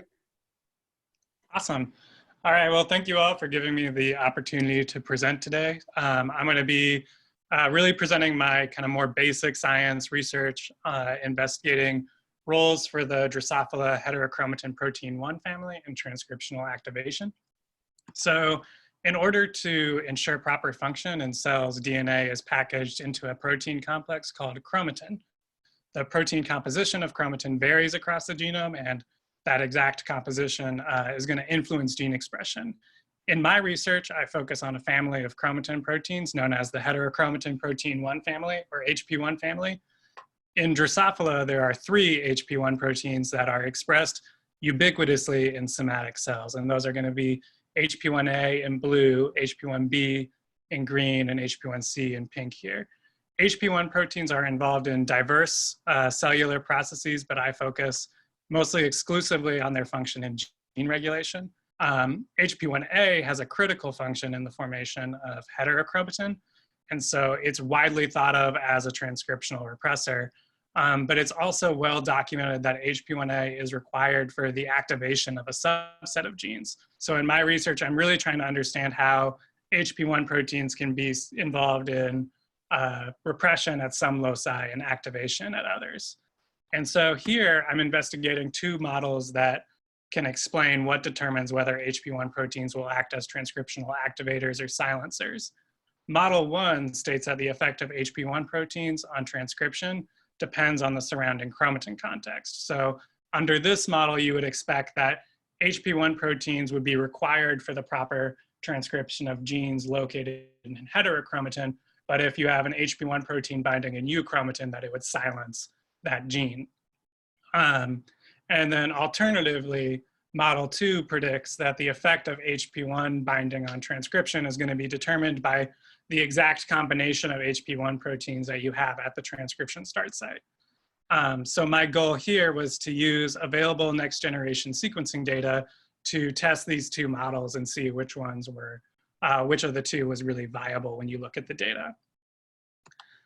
I began by analyzing available ChIP-seq data for HP1A, again in blue, HP1B in green, and HP1C in pink, in the Drosophila genome from 3rd instar larvae. So here you can see the genome-wide binding profiles for all 3 of those, and the heterochromatic domains are highlighted in yellow. Summarizing these data on the left, you can see that for all 3 proteins, they have a majority of their enriched domains are located in euchromatin. But if you look at their binding behavior at protein coding genes, they're actually enriched within heterochromatin and on Drosophila chromosome 4, which closely resembles a heterochromatic state in the Drosophila genome. And then finally, if we look at their binding at protein coding genes, we can also see that these 3 proteins share a majority of their binding sites. So in particular, we see the largest number of genes fall into a category where either all 3 HP1 proteins are binding at the transcription start site, or you get a combination of HP1B and HP1C, but not HP1A at the transcription start site. So looking at their genome-wide profiles, we can see that although these genes are enriched in heterochromatin and on chromosome 4, a majority of their binding sites are in euchromatic regions of the genome. And then in addition to that, they share a majority of their binding sites. And then if we look at the expression profiles of HP1 binding targets across different chromatin contexts, so along the top, we're looking at the expression of genes bound by different HP1 proteins in euchromatic regions of the genome. And you can see that HP1A binding targets are in blue, and in gray, we're looking at the non-binding targets. And we have increased expression at genes bound by any of these 3 proteins. And that's true within heterochromatin as well. So knowledge of the surrounding chromatin context doesn't seem to predict the action of HP1 at the transcription start site. But if we go ahead and classify genes by the combination of HP1 proteins present at the transcription start site, so you can see along the x-axis, the Venn diagram is going to denote which exact combination of HP1 proteins are binding that particular set of genes. What you'll notice is that genes bound exclusively by HP1A, there in the middle, are not significantly expressed at higher levels compared to non-target genes. But genes bound by different combinations of HP1 proteins are expressed at higher levels. And so therefore, the combination of HP1 proteins present at the transcription start site does predict whether HP1 proteins will activate or repress transcription. And so if HP1 proteins are involved in transcriptional activation, we also want to develop an idea of a mechanism for how they can do that, in addition to how they mediate transcriptional repression at other regions of the genome. So previously, others have shown that HP1C has a role in mediating transcriptional activation through regulating promoter proximal pausing, which is a really critical step in gene regulation. So we investigated whether we see evidence of pausing at binding targets of the other HP1 proteins. To do this, we calculated a pausing index from available RNA POL2 ChIP-seq data, where we compare the read density at the transcription start site region of the gene to the read density across the gene body. In RNA POL2 ChIP-seq data, you see a higher peak at the 5' end of the gene as a result of that promoter proximal pausing. And when we plot this data as a metagene profile here, you can see that the genes bound by different combinations of HP1 proteins have higher 5' peaks, while genes bound by HP1A or genes that aren't bound by any HP1 proteins really don't have that same huge 5' peak. And then when we quantify that relationship as a pausing index, we're able to see that relationship play out in a really similar way to what we saw with gene expression. And so I have plotted the p-values of pairwise comparisons across groups in this heat map. But what you can take away from it real briefly is just that HP1A is not significantly different from genes with no HP1, and genes with different combinations of HP1 proteins present at their transcription start site are significantly different from those groups of genes. And so finally, just wrapping up, what we did was we looked at, again, available data from both wild type and HP1 null mutants, calculating pausing indices again. So on the left here, organ R is going to be our wild type Drosophila larvae, just for comparison. So that's what we were looking at earlier. And then going across, we see HP1A null mutants, HP1B null mutants, and HP1C null mutants. On the bottom, I've again plotted pairwise comparisons where yellow is denoting statistical significance. And then in the mutant conditions, you can see stars on the squares that represent change from what we observed in the wild type condition. What I think are immediate takeaways from this data set is that you really don't see much of a change upon depletion of HP1A when you're comparing that to the wild type. But upon depletion of HP1B or depletion of HP1C, we do start to see a number of differences that we didn't see in the wild type condition, or differences relative to the wild type condition. So depletion of HP1B or HP1C does seem to really impact RNA pull2 at these proteins binding targets. So in conclusions, our analysis supports a model of transcriptional activation by HP1 proteins, where the combination of HP1 proteins present at the transcription start site determines whether or not HP1 family members act as transcriptional activators or transcriptional repressors. And we see evidence that this transcriptional activation may be mediated through an interaction with RNA polymerase II in the pre-initiation complex. So thank you again for giving me this opportunity to present. I would like to thank the members of the Riddle Lab as well as the members of my dissertation committee. This project was funded by an NSF career grant as well as an NSF EPSCoR fellowship. And I can take questions if there's time or if we just need to move on. That's all. Sorry about that. Thank you, John. Next up is Robert Tyndall. Robert, you should now be able to control and share your screen.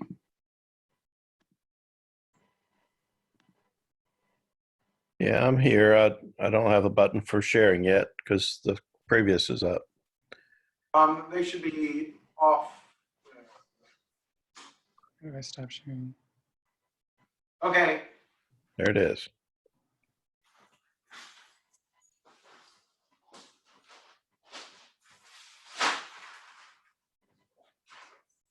Okay. Well, I'm Robbie Tyndall.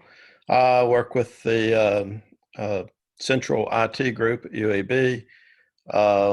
And my project has included the Animal Resource Program, which I support directly. And we have solicited over time the School of Engineering for this project and the Research Computing Corps. We just completed an STTR grant, phase 1, to develop a device to monitor animals in research. And so hopefully this works well where I can just zoom to it. So this is the actual device. It can the outside piece, the little green part, is a transceiver that operates in Bluetooth, and the inside thing there in aqua is the sensor pod or sensor array. We house temperature, humidity, light, motion, and ultrasonic vocalization monitoring in that pod. And so we think we have a good selection of things that we've developed with the evaluation process of design. And what we were hoping to do initially was just watch if there was an animal and create a automated census system to count the animals in our facilities. UAB having a very large number of rodents in the neighborhood of 26,000 cages on hand under study. So a very large and very tough thing to deal with. The sensors were selected basically over a need to identify environmental factors, temperature, humidity, light, because all three of those pieces were important for the metabolism of the animal and probably provide some valuable research to our investigators on the actual condition within the cage. The Laboratory Animal Association has been, and I hope I got that right, has been wanting microenvironmental data for a long time, and for the most part, it's not been available unless you did some specific things yourself. everybody kind of assumed the inside temperature was the same as the outside. The inside temperature of the cage was the same as the room, which we have now proven in our studies is not true. We have found that there's a 5-degree variation between cages, and the reasons behind it turn out to be the population of the cage, where it's positioned on the cage in relation to the ventilation system, and also activity. So I'm going to go up here, and some of the things we can identify with our data collection is in the very first block here, we're receiving the humidity thing, and the data here is a accidental flooded cage event. And as you see, the humidity rises. Of course, in Alabama, the humidity could rise like that on any given day. So we have to analyze all of the cages nearby and pick out outliers with our analytics. Of course, down below, we've got, right below that, there's the motion detection. We either see the mouse or we don't see it. Temperature, we talked about just a minute ago, with the variations that are possible within a cage. That data is not depicted here. And then this bottom one where the lights are on and then they're off, and it shows the drop right away. I'm going to move over here to the ultrasonics piece, and this has been fascinating here and a lot of fun, thanks to the high performance computing core. This first black thing with the little dots in it, it's hard to see them, but that is a normal cage. It's actually 4 cages in normal condition where the mouses were creating their normal habitational sounds in ultrasonic frequency. Collected about 800 in about an hour over 4 cages, and that's the compilation of that.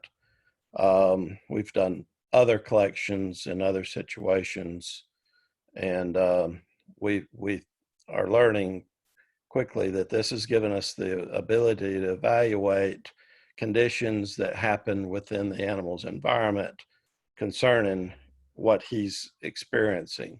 So in this top right-hand side, we've got a cage that has a forced, the first side of it is we forced a condition that was extreme. In this case, it was a flooded cage.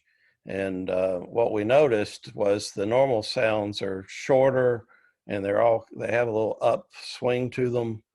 And we've identified that that's, well, I'll say we'll have to research it more, but we've identified the fact that that's probably a happier mouse that has the upward swings versus these long downwards things. Red also indicates that it's very loud. They're making a lot of noise here. And then down below, we're seeing the same sound shapes compared between the two models. And what we're finding is the blue is indicating a very soft, and these red ones that are, and green ones that are very similar in shape are well, they're louder, so, and softer. So we're now knowing that yes, a louder cage is something that could be a signal for distress. We believe we can pick up, well, we know we can pick up the presence of mouse pups using this methodology, aggression and fighting and injury, chronic pain. We're hoping to pick up dermatitis out of chronic pain. We can pick up mating, and we can also pick up the sexes within the cage. Mouse cycle, the mouse is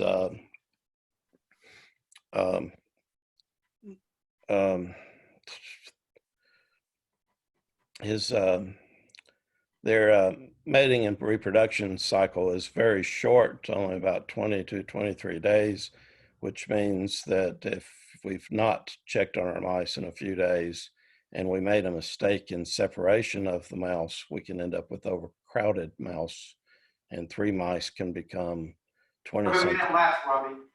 Do what? Minute left. Okay.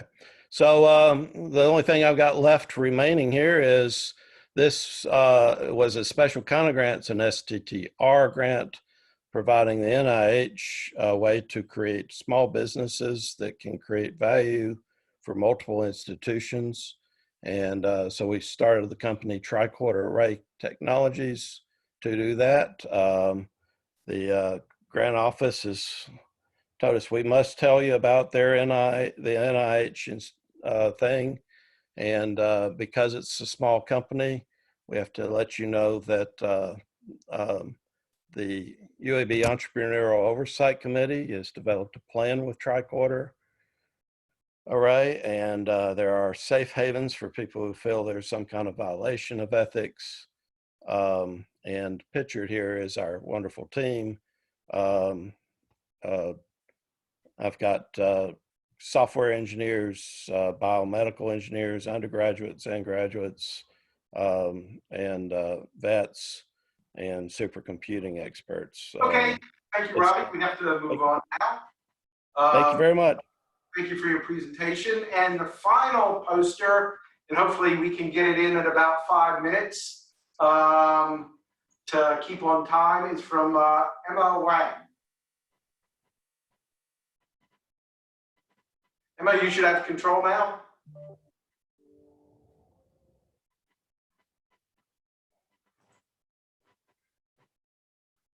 Okay, we see your presentation. We can't hear you.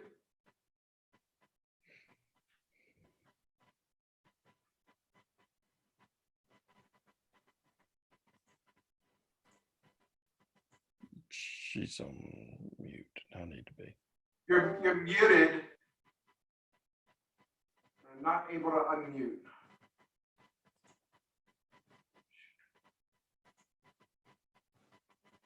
There you go. Okay, try now.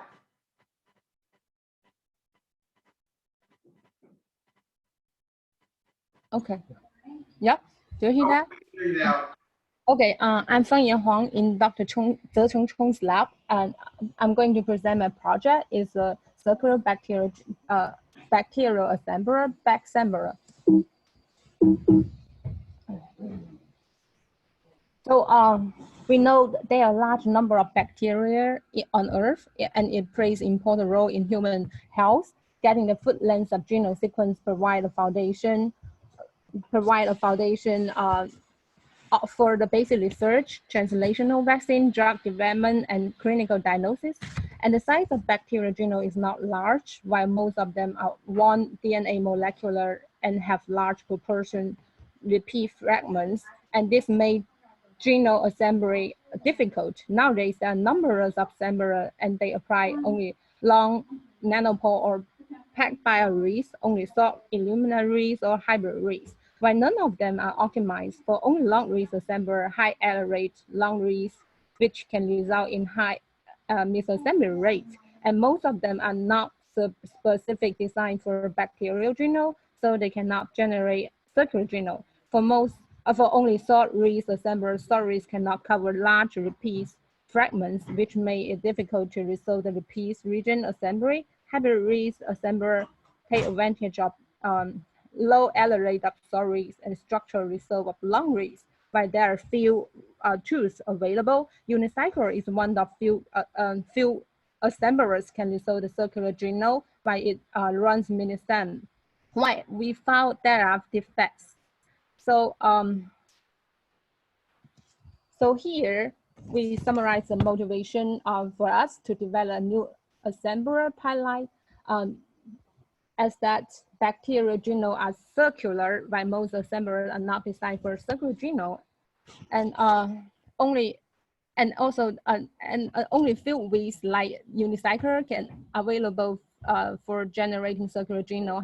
However, it have defects. So also existing tools without preliminary error collecting generate low quality assemblies. So we developed BEERE assembling circular bacterial genome when they are only long reads or they are hybrid reads. In only long reads mode, is select top long reads and collect by remaining reads. Error rate can be reduced by this step.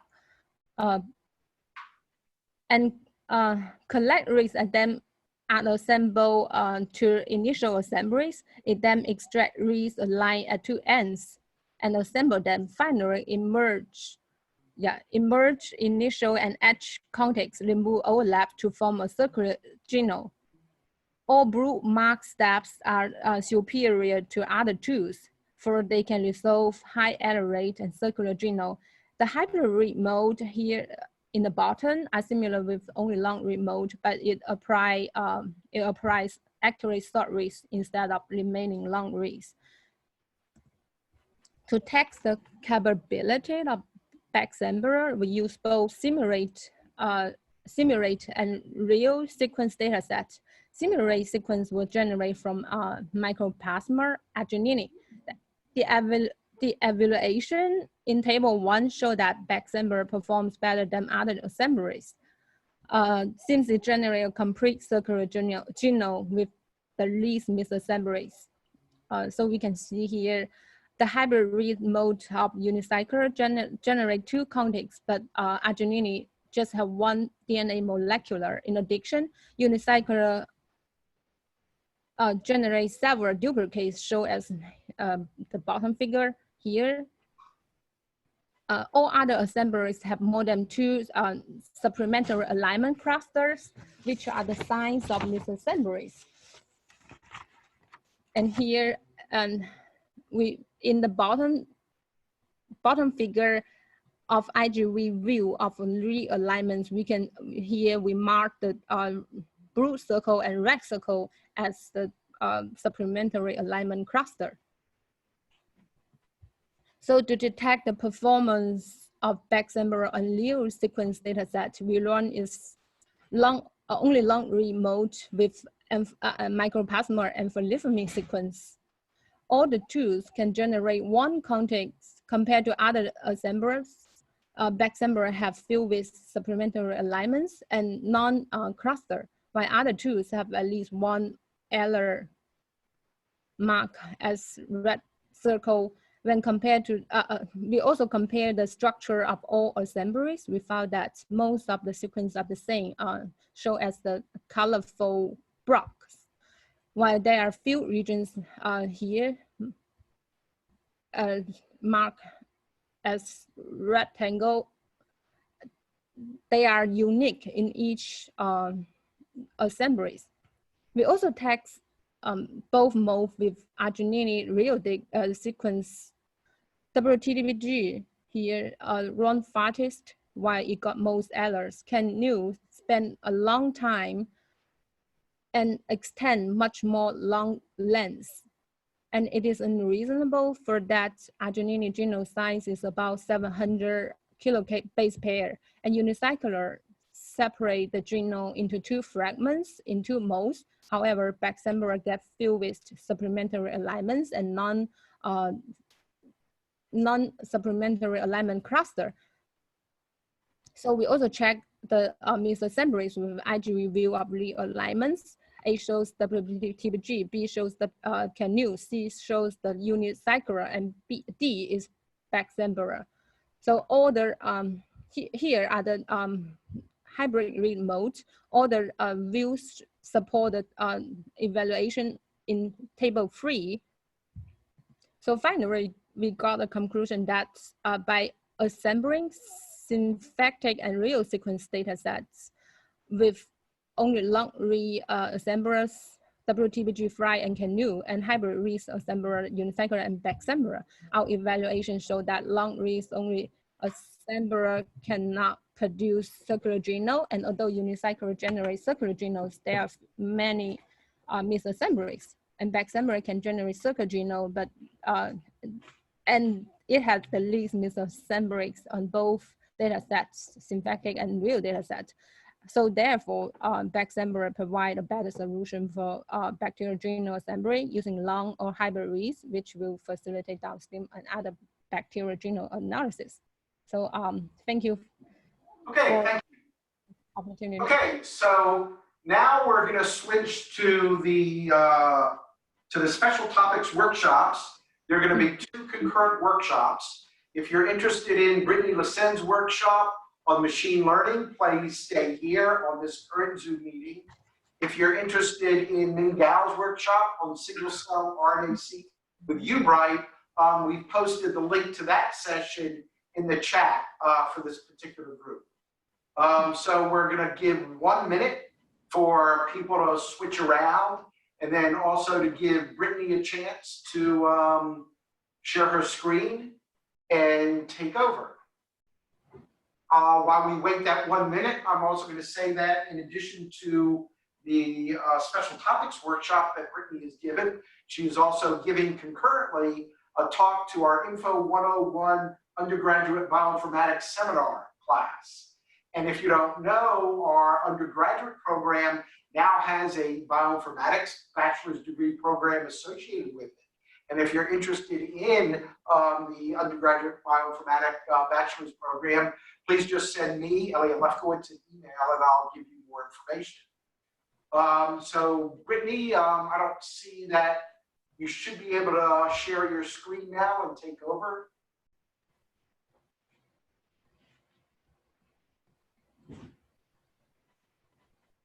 And I'll also I'm almost there.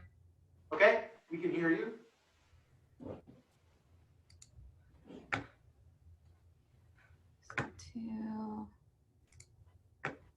Oops. Can you see it? You can see your screen, yes. Great. Oops. 1 second. There we go. Getting ready, I'll introduce Dr. Brittany Lesen, who's an assistant professor in the Department of Cell Developmental and Integrated Biology. And she recently moved here not too many months ago from the Hudson Alpha Institute here in Pennsylvania. So Brittany, I'll let you take over. Great. So today what I thought I would do, especially since this is focused towards the undergraduate students, is really talk about how we use machine learning to ask and answer biological questions. So I'll jump right in since we're running a few minutes behind. Whoops. There we go. So we're going to talk about why machine learning is helpful in biology, and then we'll talk about some current research examples from my group. So as many of you probably already know, genomics is a study of an organism's entire genetic code, its functions, and how it interacts with the environment. And so our goal really is to identify genomic variation associated with disease to improve patient care. And so that's what we work on in my lab. So the Human Genome Project was an international research effort to determine the sequence of the human genome. And it's really important for the work that we do because what it does is it really gives us kind of the scaffold for which all the big data that we generate and analyze from the community as a way to figure out where that goes. So you can think of the Human Genome Project as really being kind of like the scaffold here. And then the work that we're doing now is trying to fill in and figure out, you know, for this particular house or barn, what the differences are between it and the neighbors. So trying to understand how to put those pieces together. So what's enabled us to be able to generate big data and lots of genomic sequences over the past few years is the fact that this cost per human genome has really dropped over the last few years. So you can see here, we're at about $1,000 per genome now per NHGRI, though BGI says that they can go lower. So we may even see this drop further over the next year or so. And so sequencing technology is really what lets us be able to access all of this information now. And so just for the students, again, really what we're talking about is we really are looking at what the sequences of A's, T's, C's, and G's are in a given sample. And so a very brief overview of how we do that. And so my lab is a hybrid lab. We have both a wet and a dry lab component. So we do this ourselves in our lab. Is that we take fragments of DNA represented by these blue lines here. We ligate on universal adapters. So these are just sequences for which we already know. So we already know what the sequence of A's, T's, C's, and G's are in these orange barcode sequences. Then we attach them to a flow cell. So a flow cell is like a fancy microscope slide is what it looks like. So on that fancy microscope slide, we have a lawn of adapters that have a complementary sequence to this orange sequence. And so what that allows it to do is it allows, when we wash all of these different fragments of DNA with universal adapters on it, it allows them to stick to the glass slide. Then we amplify, so that lets us be able to see them. And then we wash over the slide different cycles of fluorescent nucleotides, primers, and polymerase. And so the way that works then, as you can see here, where we have our A, the T binds, and because it has a fluorescent probe attached to it, when we used to be lasers, now it's LEDs that you shine on the slide and it causes it to fluoresce green, and we take a picture. Then we wash the slide off and we do it again, and you can see here now we have a yellow because that's what's attached to guanine. So you can see if you look at this dot here, the second one from the right, you can see on cycle 1, these are different spots on the slide. It's green here, and then cycle 2, it goes to yellow. And so we sequence image by microscopy. And so these are really pretty fantastic machines.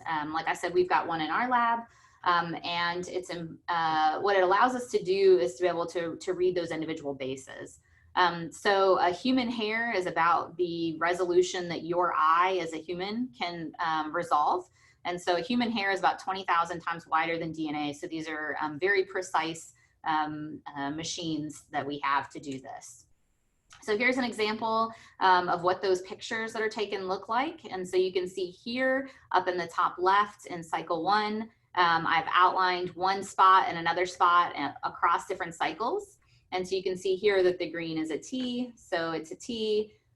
This bluish purple color is a G, and so it's here, and so on and so forth. So you can see the different cycles. Here it's green, green, green, green, and we do that over and over again. And then we have software and algorithms that we've written as a community that will then go in and take these different spots, and read them out as the A's, C's, T's, and G's. So what we do in our lab is we look across kind of the entire central dogma of biology. So we generate data for everything that you see on this slide, and even some that I didn't include except for metabolites and protein abundance, but we also work with those data sets. And really our goal is, you can think of the cell as being kind of a big bag of information, or its patient sample as a big bag of information, and we're trying to figure out how we can extract as much information as possible out of that big bag that's in front of us. So we look at the DNA level with respect to both what the variants are, copy number changes, with DNA protein interactions, methylation, so that's epigenetic changes. We also look at the RNA level, so that includes messenger RNAs, microRNAs, long non-coding RNAs. I could fill up the entire screen with the different kinds of RNAs we look at, with proteins, as well as metabolites, and seeing how they interact with each of these.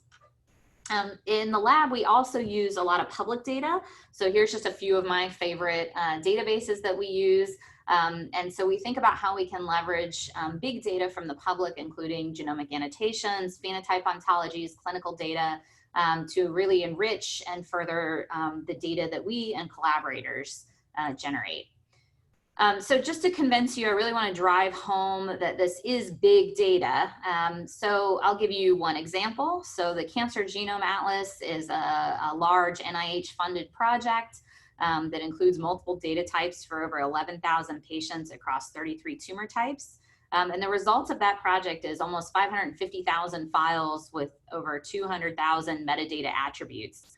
So that results in over 2.5 petabytes of data. So this really is big data that we're talking about when we're talking about genomics. And so if you're like me, the thought of how much is 2.5 petabytes really is kind of hard to grasp. So here's a couple of examples. So it's about 5,000 years worth of MP3 songs. It would require about 50 million 4-drawer filing cabinets to store if printed. And it's estimated as the human brain's memory storage capacity. So this really is big data. And I want to remind you, this is just one data source. This doesn't include data that individual labs are generating, or any of the hundreds of other large consortia data sets that are available. And it doesn't even scratch the surface for things like electronic health records or data from wearable technologies that we might also want to include when we're trying to solve questions about biology and that would help patients. So we really are talking about big, big data here. So in fact, some of my colleagues have suggested that instead of calling things astronomical, we should call them genomical. And so to drive that point home here, I've got a figure from their article, and it shows what the projections for data are by 2025.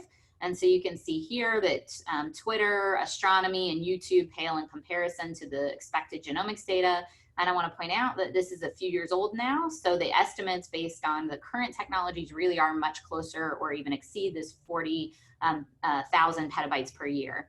So we really are talking about big, big data.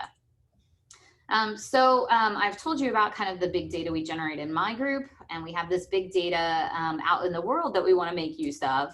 And so why do we want all this data? So in my group, we want this data because we want to improve patient care by discovering mechanisms of disease, etiology, and progression, therapeutic targets, and circulating biomarkers. And so we think about how we can gather all that different information in that big bag of information. We're able to do that today in a way that we couldn't have 5 or 10 years ago because of technological improvements. So this is both at the wet lab side with sequencing technologies as well as in the dry lab side with compute availability. And so this coupled with lower costs and sample input requirements lets us have a hybrid wet and dry research lab where we can develop and implement these multiplex sequencing and integrative analysis approaches for disease research. So we're focused on like 3 big questions in the lab. So we think about how we can improve molecular diagnostic rates and pairing the right patient with the right drug at the right time. We think about how we can improve predictions, especially for small, heterogeneous, and/or rare disease cohorts. And we think about how molecular changes associated with aging and complex diseases vary across tissues and genomic backgrounds. And so all of these together are complex problems.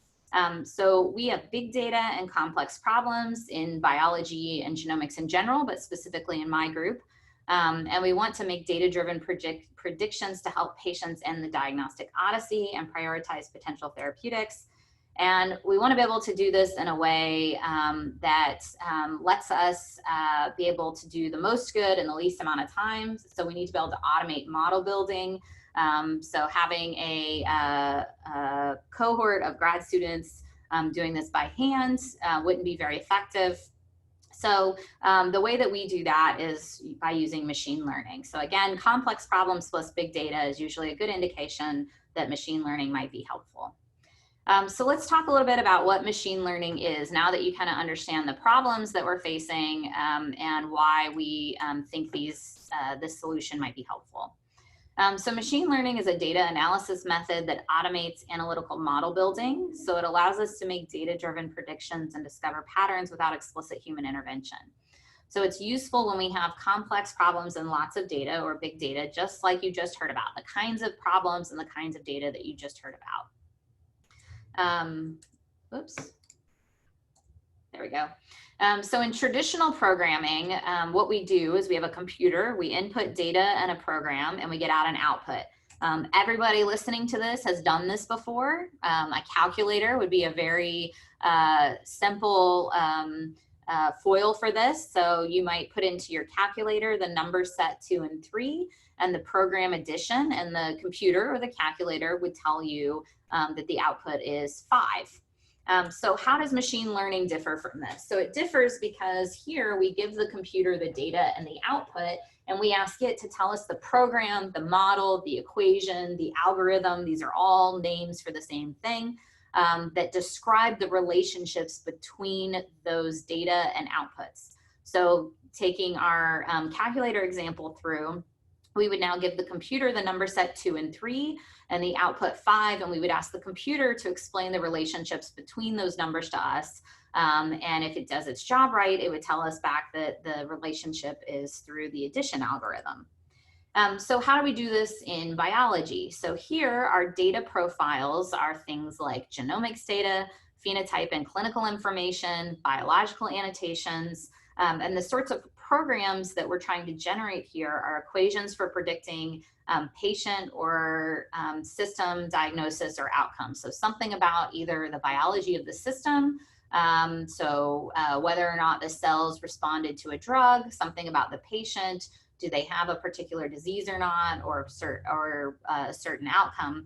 And so that's what we're really trying to learn here, is by making use of all the data that we've generated, that collaborators have generated, and that has been generated in the community. So for example, we might be able to find a pattern that describes drug response. So I would just want to emphasize here that our goal isn't to make perfect guesses, but to make useful guesses. So we want to build a model that's useful for the future. So if we have a model that perfectly fits our data, then it may not be something that we're able to extend to new data that comes in. And so we work really hard on the statistics side to make sure that we find that balance. So you guys, just like you've all done model building before, you've all used machine learning before. So I think we're all about to get a lot of use out of the Netflix recommendation engine.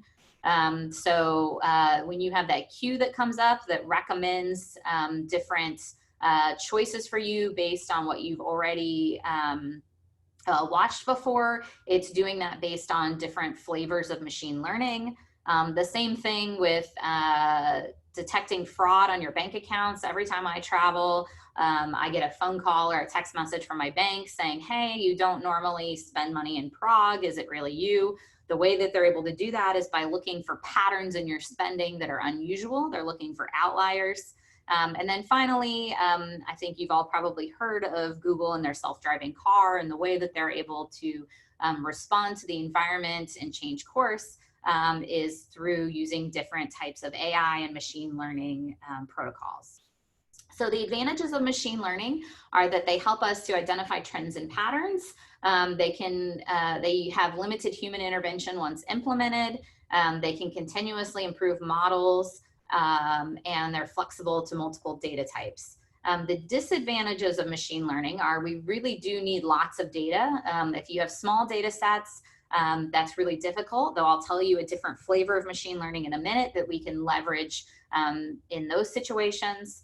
Also, you really do need domain-specific and implementation expertise. So for example, in my group, we're the implementation experts, and in certain areas we have domain expertise, but in a lot of areas we really rely on close collaborations with both laboratory scientists and clinicians. Machine learning can have high error rates, and so having orthogonal data sets or orthogonal systems, being able to test your predictions and really understanding what those error rates are and what your tolerance to those error rates are really important. And then finally, interpretation of results. So sometimes it can be a challenge to understand which data pieces led to a particular prediction, though there are a lot of advances in that space over the last few years that I won't talk about today due to time limitations, but you should know that exists. So how have I used machine learning in my work previously? So I'll give you two examples where we've used machine learning to come up with improved cancer models. So the first was in early diagnosis of cancer. So what you're looking at here is called a ROC curve, receiver operating characteristic curve. And what you need to know is it's a way of looking at the true positives and the false positives of a model and being able to plot them out. And so if you have a line that falls on this identity line here, this black one that runs crosswise across the graph, that's essentially the same as flipping a coin. So you have a 50% accuracy of your model. And then the higher that the curve is above the line, the better your model is at predicting an event. So what you can see here with these purple and red lines, which is the same model for kidney cancer, trying to say, do these patients have kidney cancer or not, is using the same model using two different data sets. So the red one is data that I generated with collaborators, and the purple one is using a public data set to check our model. You can see that we did a fantastic job. We had a 99% area under the curve, which means that we're really good at being able to apply this model. And so using traditional methods where we only look at one data point did not give us this sort of prediction, these performance characteristics. It really did require us to have these machine learning models where we could look across a large data set to be able to get this kind of performance. And the second example is looking at, so this was thinking about diagnosis, is now looking at improved prediction of cancer outcomes. Whoops. And so for here, you're looking at a receiver operating curve again. And here what we were able to do was find patterns across 19 different cancer types to split them into different groups. And by virtue of those groups, which had to do with how much cell proliferation was happening in the cancers, it actually helped us to group cancers so that we could find pan-cancer models of patient survival that outperformed individual cancers alone or other sets of cancers. So for example, what we see here is that by looking at these cancers that had this cell proliferation phenotype, which was 7 different cancer types, we were able to get this better curve than looking at all the cancers alone or cancers that didn't. So again, it's really a matter of being able to use knowing the right biological question, being able to apply the right machine learning method with the right statistical analysis, and then the orthogonal data sets that really help to give us confidence of this. So I'm going to give you a couple of examples from our current work here in the last few minutes. We're going to focus on rare disease for the next 5 or 10 minutes. So there are about 30 million Americans that are living with a rare disease, and the molecular diagnosis for those is less than 50%. Even more heartbreaking is that 95% of those do not have an identified therapeutic option. And so what that means is that there's this lack of rare disease clinical samples, because these are our patients that, even though there are a lot of them in aggregate, 1 in 11, these are patients who have a disease that is less than 1 in a couple 100,000. So there's very few of these patients. So there's a lack of these rare disease clinical samples and suitable preclinical models, so appropriate mice or tissue culture systems for research and development, and that makes it difficult to diagnose, but particularly to nominate, let alone test therapeutic options for these patients. And so we work on several different areas in the lab of trying to improve both the molecular diagnosis and the therapeutic options by using genomics and data science approaches. And so I won't focus on it today because of time, but for molecular diagnosis, we work on how we can use additional data types, integrative approaches, including machine learning, and then liquid biopsies to be able to improve this diagnosis. Great. What I will focus on today is tell you a little bit about how we can identify therapeutics using transfer learning, which is another type of machine learning. And then I'll touch on very briefly preclinical models and pattern matching. So I just want to point out that this is what we're talking about here is personalized and precision medicine. So we're talking about, if we have patients here, in this example, there are cancer patients with colon cancer. They all receive a therapy, and some of the patients, do well on that therapy, some have no effect, and some have adverse effects. What we want to be able to do is to identify upfront which patients fit into those curves so we can give them tailored therapies and help them to all do better. I want to mention, because we hear a lot about precision and personalized medicine these days and about it being kind of new. What's new about it is the fact that we have so much data.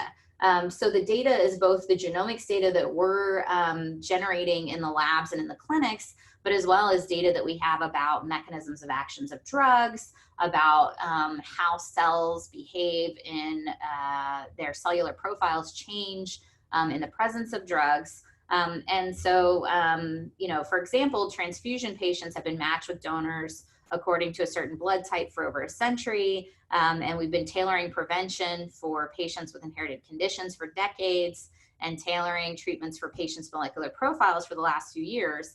And so we're able to do this better and for more patients these days because we have all of this big data that's generated that we're able to leverage.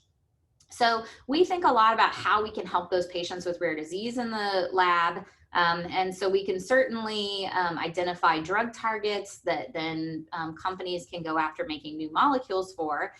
but we focus most of our time and energy on drug repurposing. And drug repurposing is a strategy for identifying new uses of approved or investigational drugs that are outside the scope of the original medical indication. And so we like this because it allows us to use de-risked compounds. We already know what these compounds do in a human body, and it helps us to potentially lower the overall development costs for rare disease patients for which there's never going to be millions of people taking that drug for that indication. So it may be difficult to get that developed properly. And it also helps us with shorter development timelines. So while we do this novel drug target approach by looking for genes, pathways, and signatures and transcription factors that might be helpful for these rare disease patients, I'm going to focus on the drug repurposing part here today. So I told you about how for machine learning, we had data and outputs and we were able to get a program out of it, and that would help us to describe drug response. But then I told you that we were going to talk about rare disease patients, and I said, you know, we need lots of big data and lots of information to be able to model these things properly. So what do we do? How do we leverage all the big data that's being generated in the community for rare disease patients who we can really think of as being like unicorns? We're going to see them once and we may never ever see one ever again. So how can we use this new technology and these new approaches to be able to help these patients? So the way that we're approaching it in my group is using transfer learning. So transfer learning is a machine learning procedure that lets us model a novel scenario by leveraging data from a related cohort. So for example, we may only see one unicorn, but we could go out and collect lots of data, about narwhals. And so they have shared features in their horns. We could collect lots of data about horses and their shared features in their tails. And at least in these pictures, we could go out and collect lots of data about deer because they're shared, they have shared features in their legs. So the goal is to transfer knowledge from one setting to another. So we can collect data about something that is more prevalent or to which we already have access to, and then we can transfer that knowledge to our new rare patients. So we're working on how we can do that for this drug repurposing nomination strategy. So the idea is for a bunch of genes, for lots of database samples. So this could be everything in the sequence read archive. It can be everything in the these other large perturbation encyclopedia where there are hundreds and thousands of cell lines that have all been tested with hundreds or thousands of compounds, and we've looked at what their gene expression profiles look like. We can do this for lots of different kinds of data. But the punchline is that we can take samples from multiple origins and conditions in a gene expression database or another omics database, and we can extract biological signatures. So for example, here I've mocked up maybe this purple box represents a signature for ATP synthesis, and the blue box is a representative response to drug, a particular drug.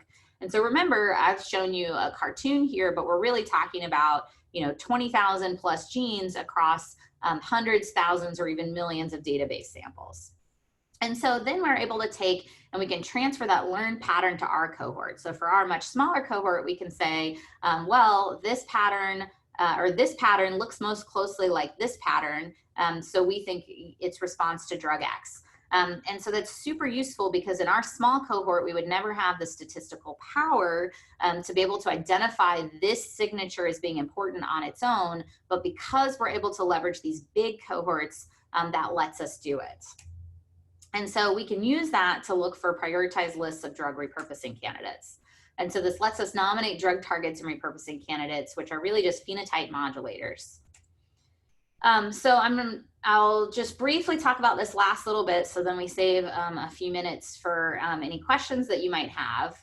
But then the important thing that I want to drive home is that a prediction is just a prediction until you test it. So one of the things that we like to do is as I mentioned before, is that we match up with domain experts. And so what we can do then is we can say, we can have them go and test our predictions in either their cell lines, patient-derived iPSCs, mouse models, zebrafish, whatever the case may be. So for all of our projects, we have laboratory scientists with disease models that we can then test our predictions in. And we're also working on strategies for improving those preclinical model testing. So using machine learning and those sorts of analytical approaches to be able to figure out what the best cell lines to model a particular patient profile that's maybe has a rare disease is. So maybe the important part of that rare disease profile is this signature here, this red and orange signature. And so we can use that to say, okay, you know, this particular cell line best models the relationship between those genes. So that's the one we want to test in, or to make iPSC derived models more closely mimic adult tissues for which we're interested in. And those are just a few of the ways that we're working to kind of go through the entire process and be able to also improve how we're modeling our predictions. So in the last minute, I just want to mention, we talked about how one of the goals of the lab, though I didn't go into detail about it, is to try and improve this molecular diagnosis to give patients, let them stop the journey of trying to figure out what's wrong and be able to move on. But what about for these patients whom we still don't have a molecular diagnosis for? So for those patients, we can also use different pattern matching algorithms, which is really what a lot of our transfer learning and machine learning is. So we can say that for a patient with a molecular diagnosis, we can match those profiles to a patient without a molecular diagnosis. And it's also really important if you think back to that precision medicine slide where there were patients who didn't respond to a drug or didn't respond well to a drug.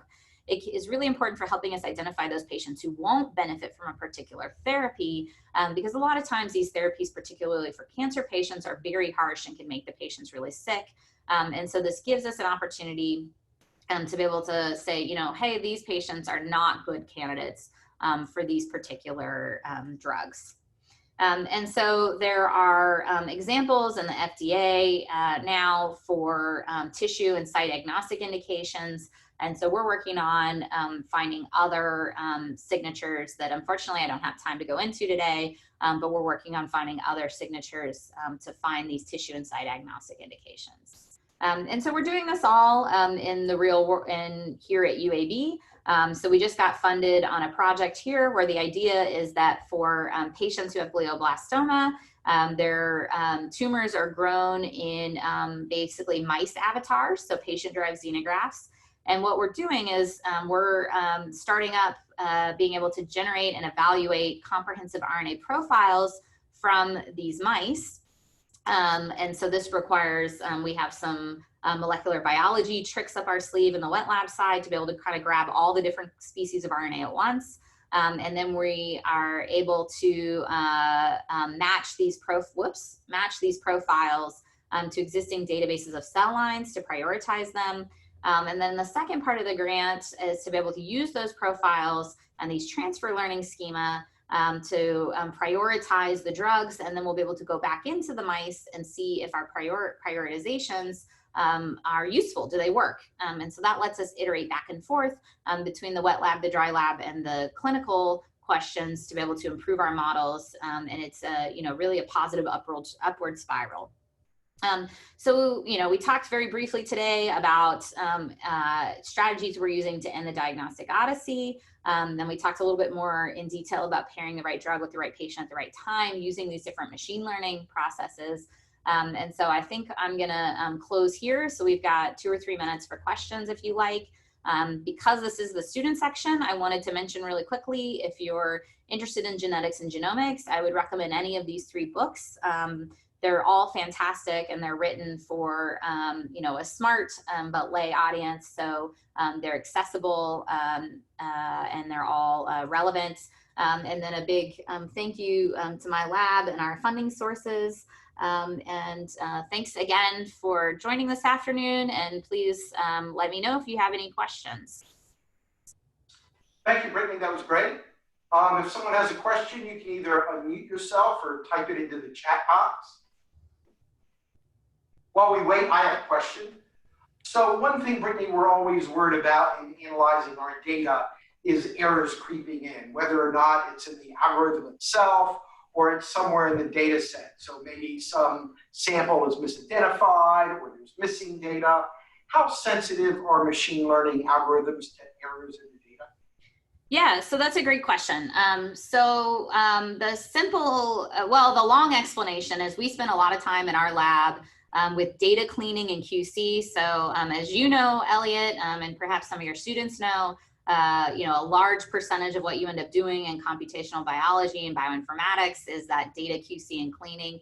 So we spend a lot of time making sure that if we have patient profiles and they say they came from boys by looking at, you know, the genes that are there. Do they have a Y chromosome? We spend a lot of time on quality control, making sure that if we're using a gene expression profile, that it meets certain benchmarks so that we know that the data is at least of good quality, and looking for things like sample swaps or duplicate samples.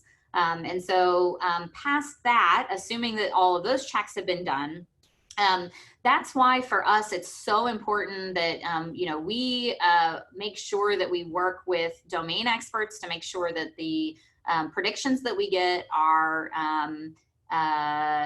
make sense. And we try to only apply it in places where we think we can go and test it at the bench. And so that way we don't spend a bunch of time spinning our wheels. So there's always going to be errors that creep in. And so for us, the best way to be able to sidestep that and not spend, you know, lots of money and time working on something that is a dead end because there's an error we couldn't account for is to just go test it. And then if it doesn't work, we move on to the next thing. Great. So we have one question on chat. What does it mean when someone says overfitting and underfitting the data? Yeah, so overfitting the data is when you have made your model be so specific to the data that you use to make the model that it's no longer, it doesn't do very good when then you apply it to new data sets. So for example, I talked about the kidney cancer example here earlier. And so this is why it was so important when we made our model. I paid a lot of attention for this red line here. You want to optimize the area under the curve here, but you don't want to fit your data so perfectly that then when you go and apply that equation to a completely orthogonal cohort, you know, it won't do very well because you have completely modeled only your data points and not the disease itself. And so that's why it was so important that we have this orthogonal data set here that allowed us to be able to show that our model, we could have patients walk into the clinic and our model would do a good job of describing their situation and not just be caught up in the data that we use to generate the model. And underfitting is the opposite problem. And one last question from one of our students. What is the next step in your project? Yeah, so so I'm pretty new here, as Elliot mentioned. So we just started the lab up last summer. So we've got lots of different projects that we're getting off the ground now, though we're you know, probably going to be slowed down a little bit. I just spent the last 2 days kind of shutting our wet lab down in anticipation of work from home. But for the glioblastoma project that I showed you here at the very end, our next steps are we're in the process of generating these profiles so that we can do this transfer learning and be able to make these predictions. And so we think about it as two ways. So one, we really care about being able to help in glioblastoma, but we also think about how can we take these methods and make them generalizable enough so that we can apply them to other diseases. And so we're working on trying to set these methods up as tools so that we can then apply them in other areas. So for example, we have collaborations with folks who work on Friedreich's ataxia and polycystic kidney disease here. And so we can apply those tools elsewhere. So kind of our short term is to do everything that's on this slide here, and more long term is to be able to move towards patient profiles and making predictions for patients in real time, as well as tool development so that we can make these methods available for lots of different use cases. All right, well, thanks, Brittany. This brings us to the end of our workshop session. And so in just, you have 3 minutes before we start the next Tool Talk session. For those of you who are currently listening to me on Zoom, just stay where you are, and that's where we'll pick up Tool Talk, and we'll wait a couple minutes for the people to come over from the other concurrent Tool Talk session. And if you're interested in hearing Brittany again, she'll be talking again in about an hour. And so I'm going to turn things over to Chen, who will lead, I guess, the Tool Talk session 2. All right, thank you. Is July here? Over here. Hey, Jake, I am here.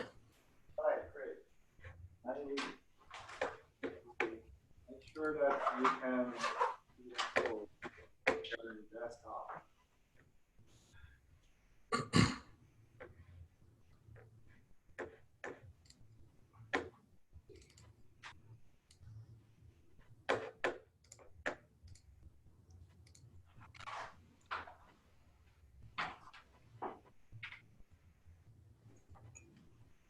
Okay, go ahead, July.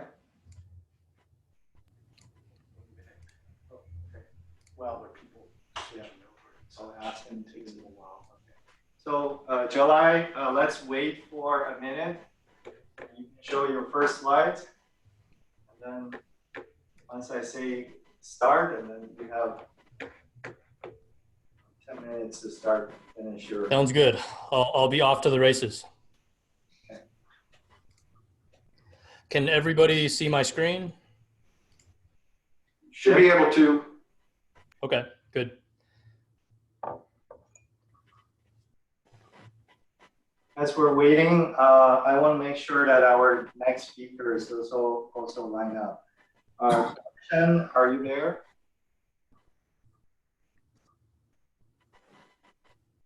Okay, I see you. Chen is there. Yeah, I'm here. Yeah. Brittany is there. Wayne.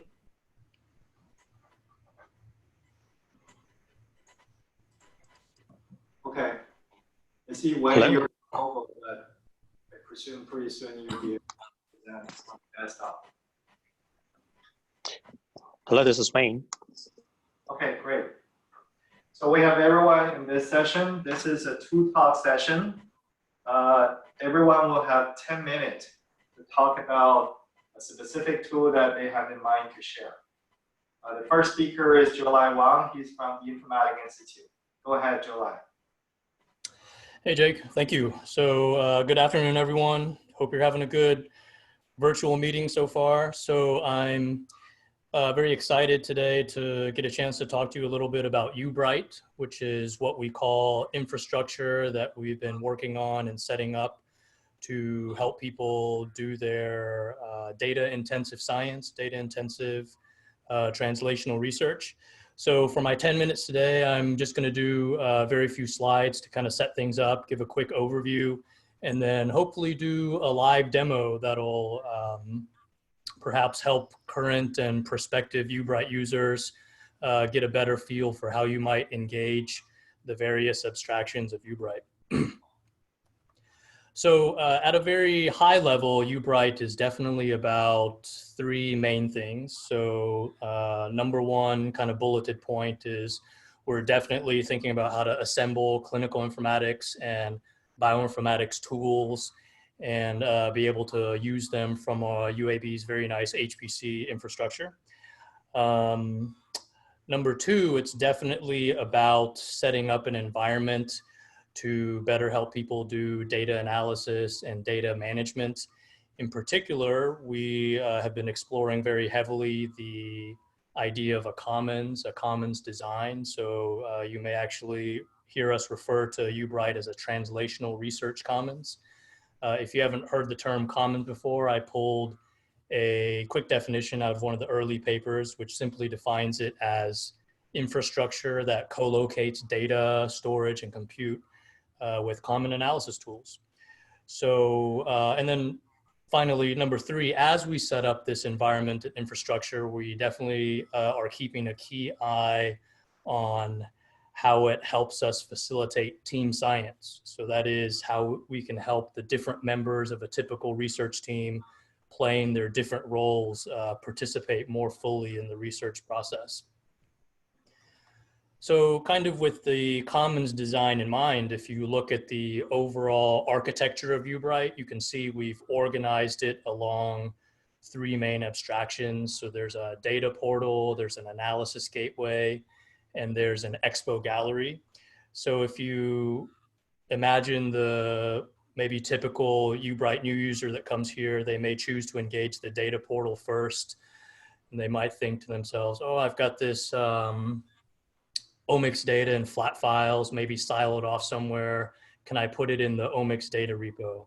Hey, I'm really interested in the clinical data repo, especially being able to programmatically query data out of the EDW and integrate it with my omics data.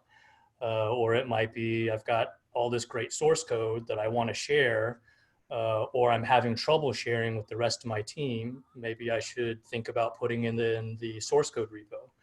Anyways, so whether you choose to engage one or all of these abstractions in the data portal, kind of the moment you do, you've accomplished a big part of the commons idea, which is to co-locate your data side by side with the biggest compute and storage here at UAB, which is the Chiha supercomputer that you see on the top right of this slide. And you're gonna, I think, hear more about this and research computing from Ralph Zottola later on this afternoon, but I just wanted to give a quick shout out to him and his group because we coordinate and partner very closely with them to do UBright infrastructure development.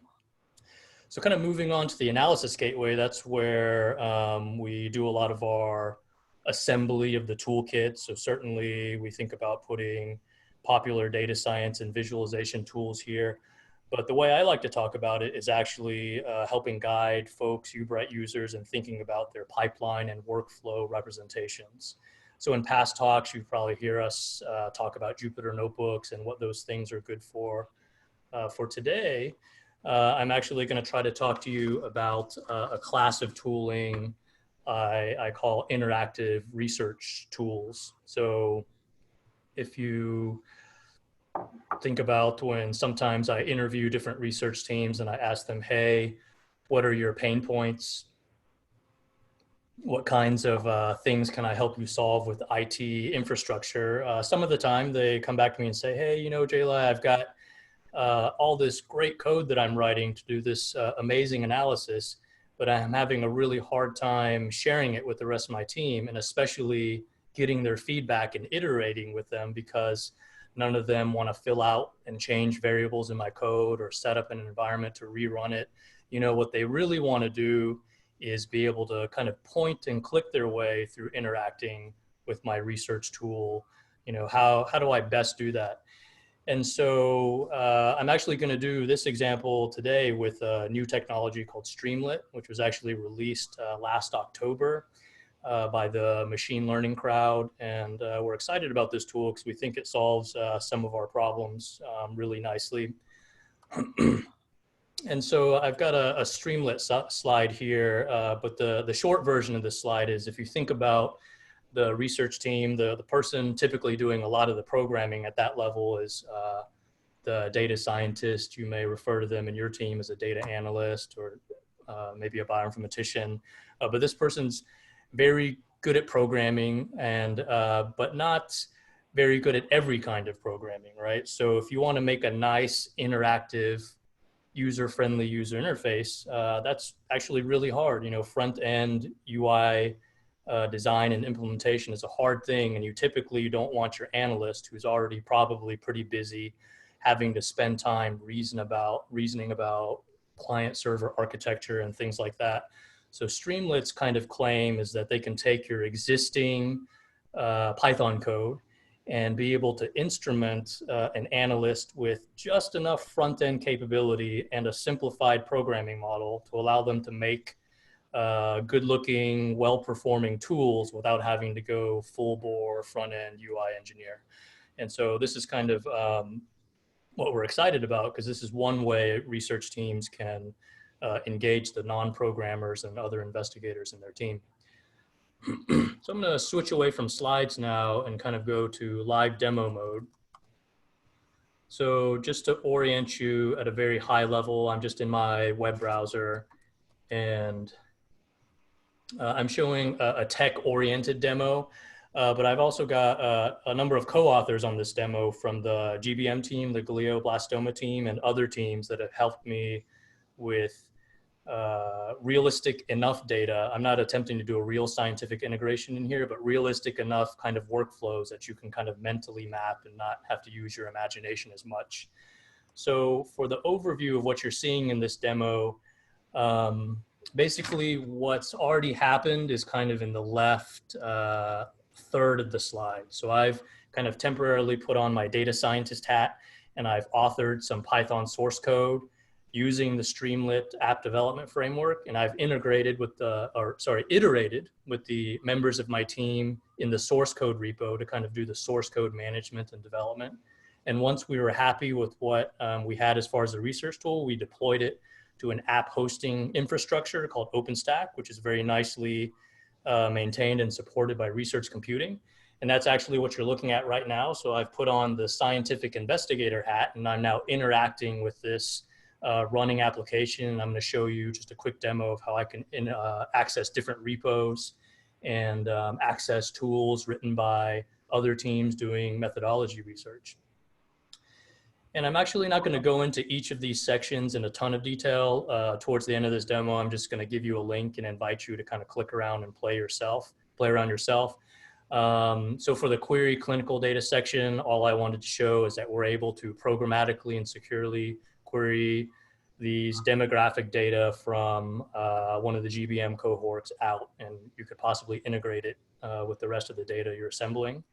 The next section is just about parsing differential gene expression results. So a different part of the team, actually Lara and Christian for the GBM team, did a DEG analysis.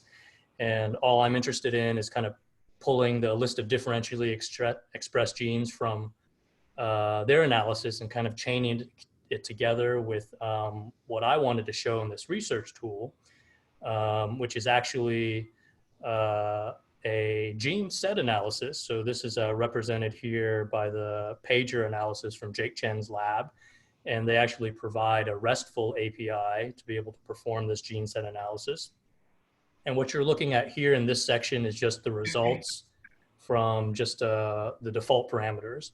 And so you can imagine here, am I getting close to time?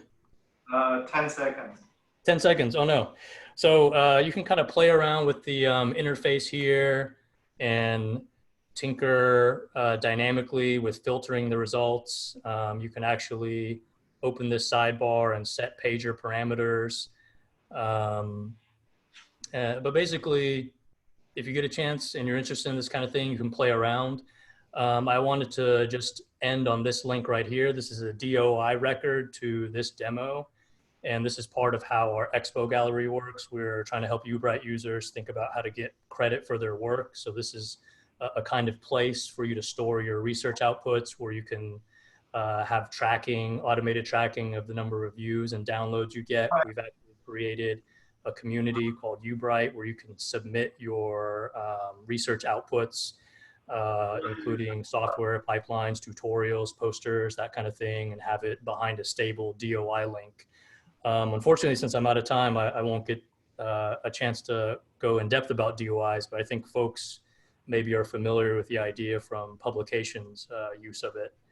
But I'll stop here.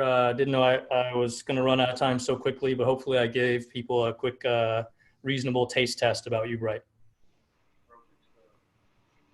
Okay, well, we don't have time for questions, so let's move on to the next speaker, Arshan.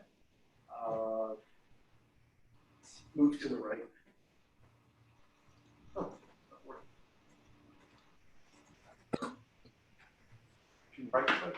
I'm trying to share the screen, telling who's disabled the participant screen sharing. I am trying to click on your icon and there's no Try way. another one, see if it's. So July, do you have to unshare yours? I, to my knowledge, have already unshared. Go up to the very top and click on Okay. it. And remove those. I don't know why it's not working. Try more. Along to the right, maybe.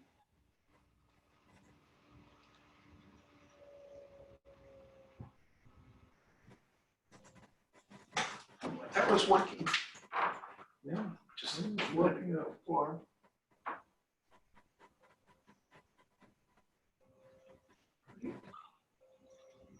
Or reclaim host. Oh, I see. you click on this? Yes. All right. There you go.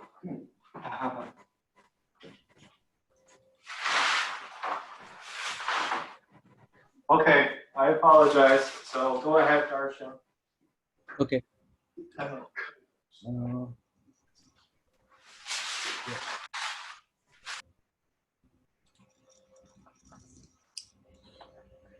I hope all of you can see my screen.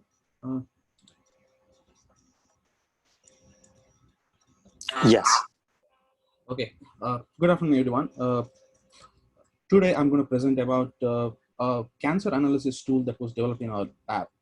So before I begin with my talk, I would like to thank the organizers for giving me this opportunity to present.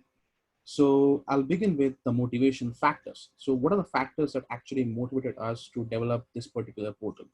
So as most of you are aware of, the Cancer Genome Atlas has led to generation of huge amount of data from the samples of approximately 11,000 patients corresponding to 33 different cancer types. And this has led to multiple discoveries, including identification of new therapeutic targets, novel tumor subtypes, as well as understanding the molecular characteristics of the cancers. So this huge data is now public and has tremendous potential to uncover many more cancer biomarkers.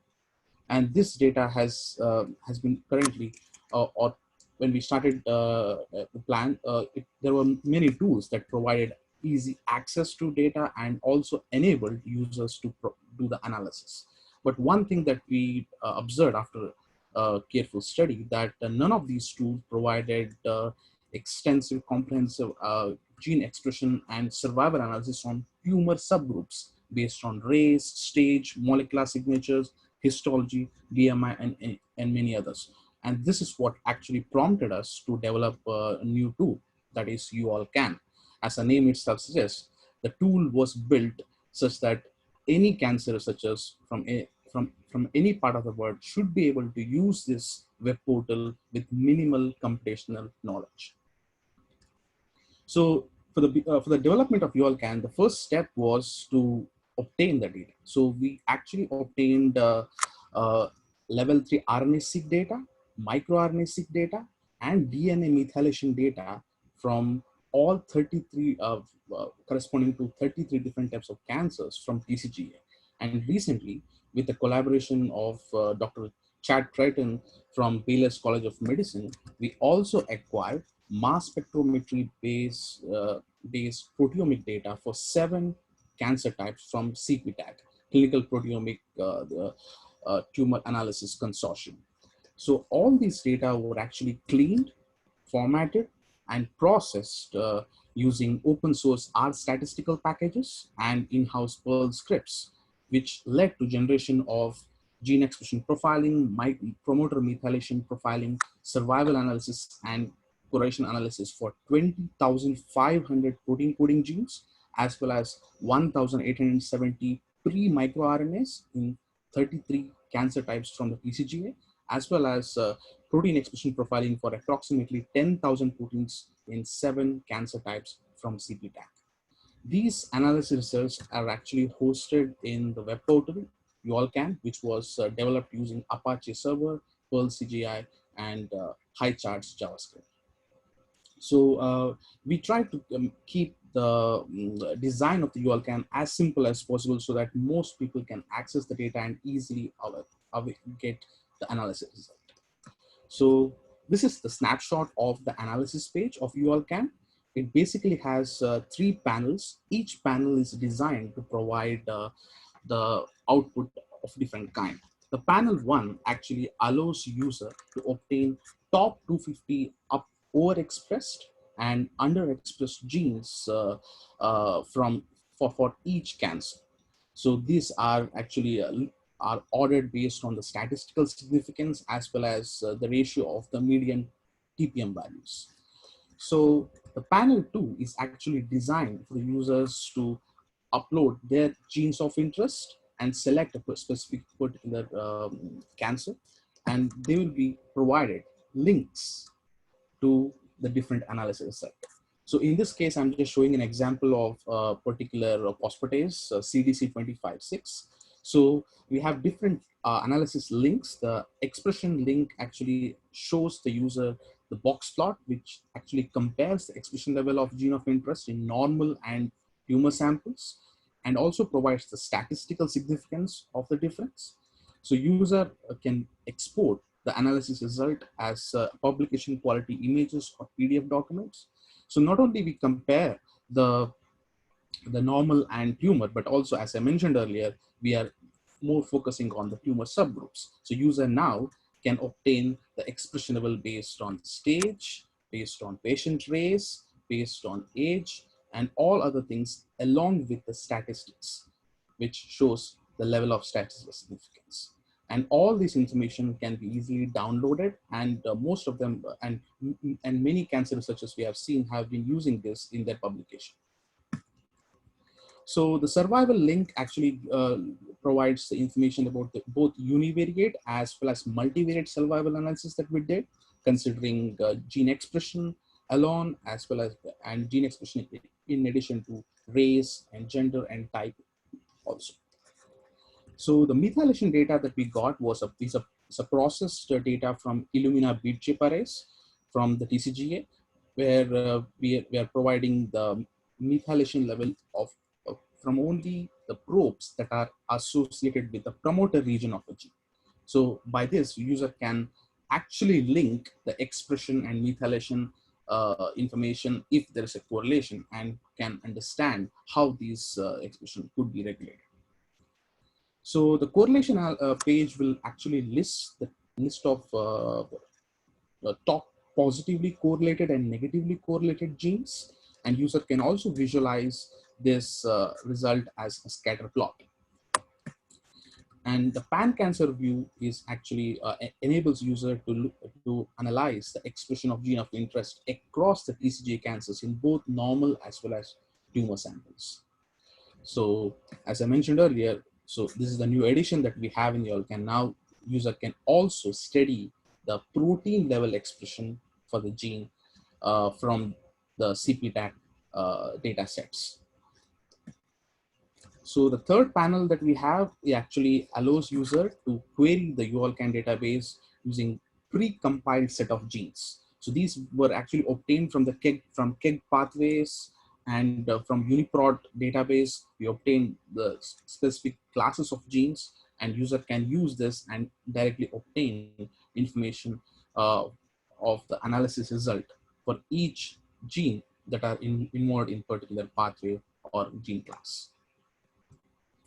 YOLCAN was actually published in 2017 August, and recently the integration of the CPTAC data set to the YOLCAN and analysis were actually published in a Nature Communication paper. So one can find YOLCAN with the following URL, yolcan.path.uab.edu, and till now we have approximately 300,000 access visits the website from the cancer researchers from all around the world, and recently we have reached over 450 citations for the YOLCAN. So future plans, we actually think, I mean, we are almost ready with the link RNA data from the TCGA, and we are also in future thinking of including the copy number alteration data to the database. So I would like to thank all my colleagues as well as Funding University for the support for not only developing this tool, but also now maintaining it successful. Great. Thank you. So if I there again. Anyone have questions? Yeah.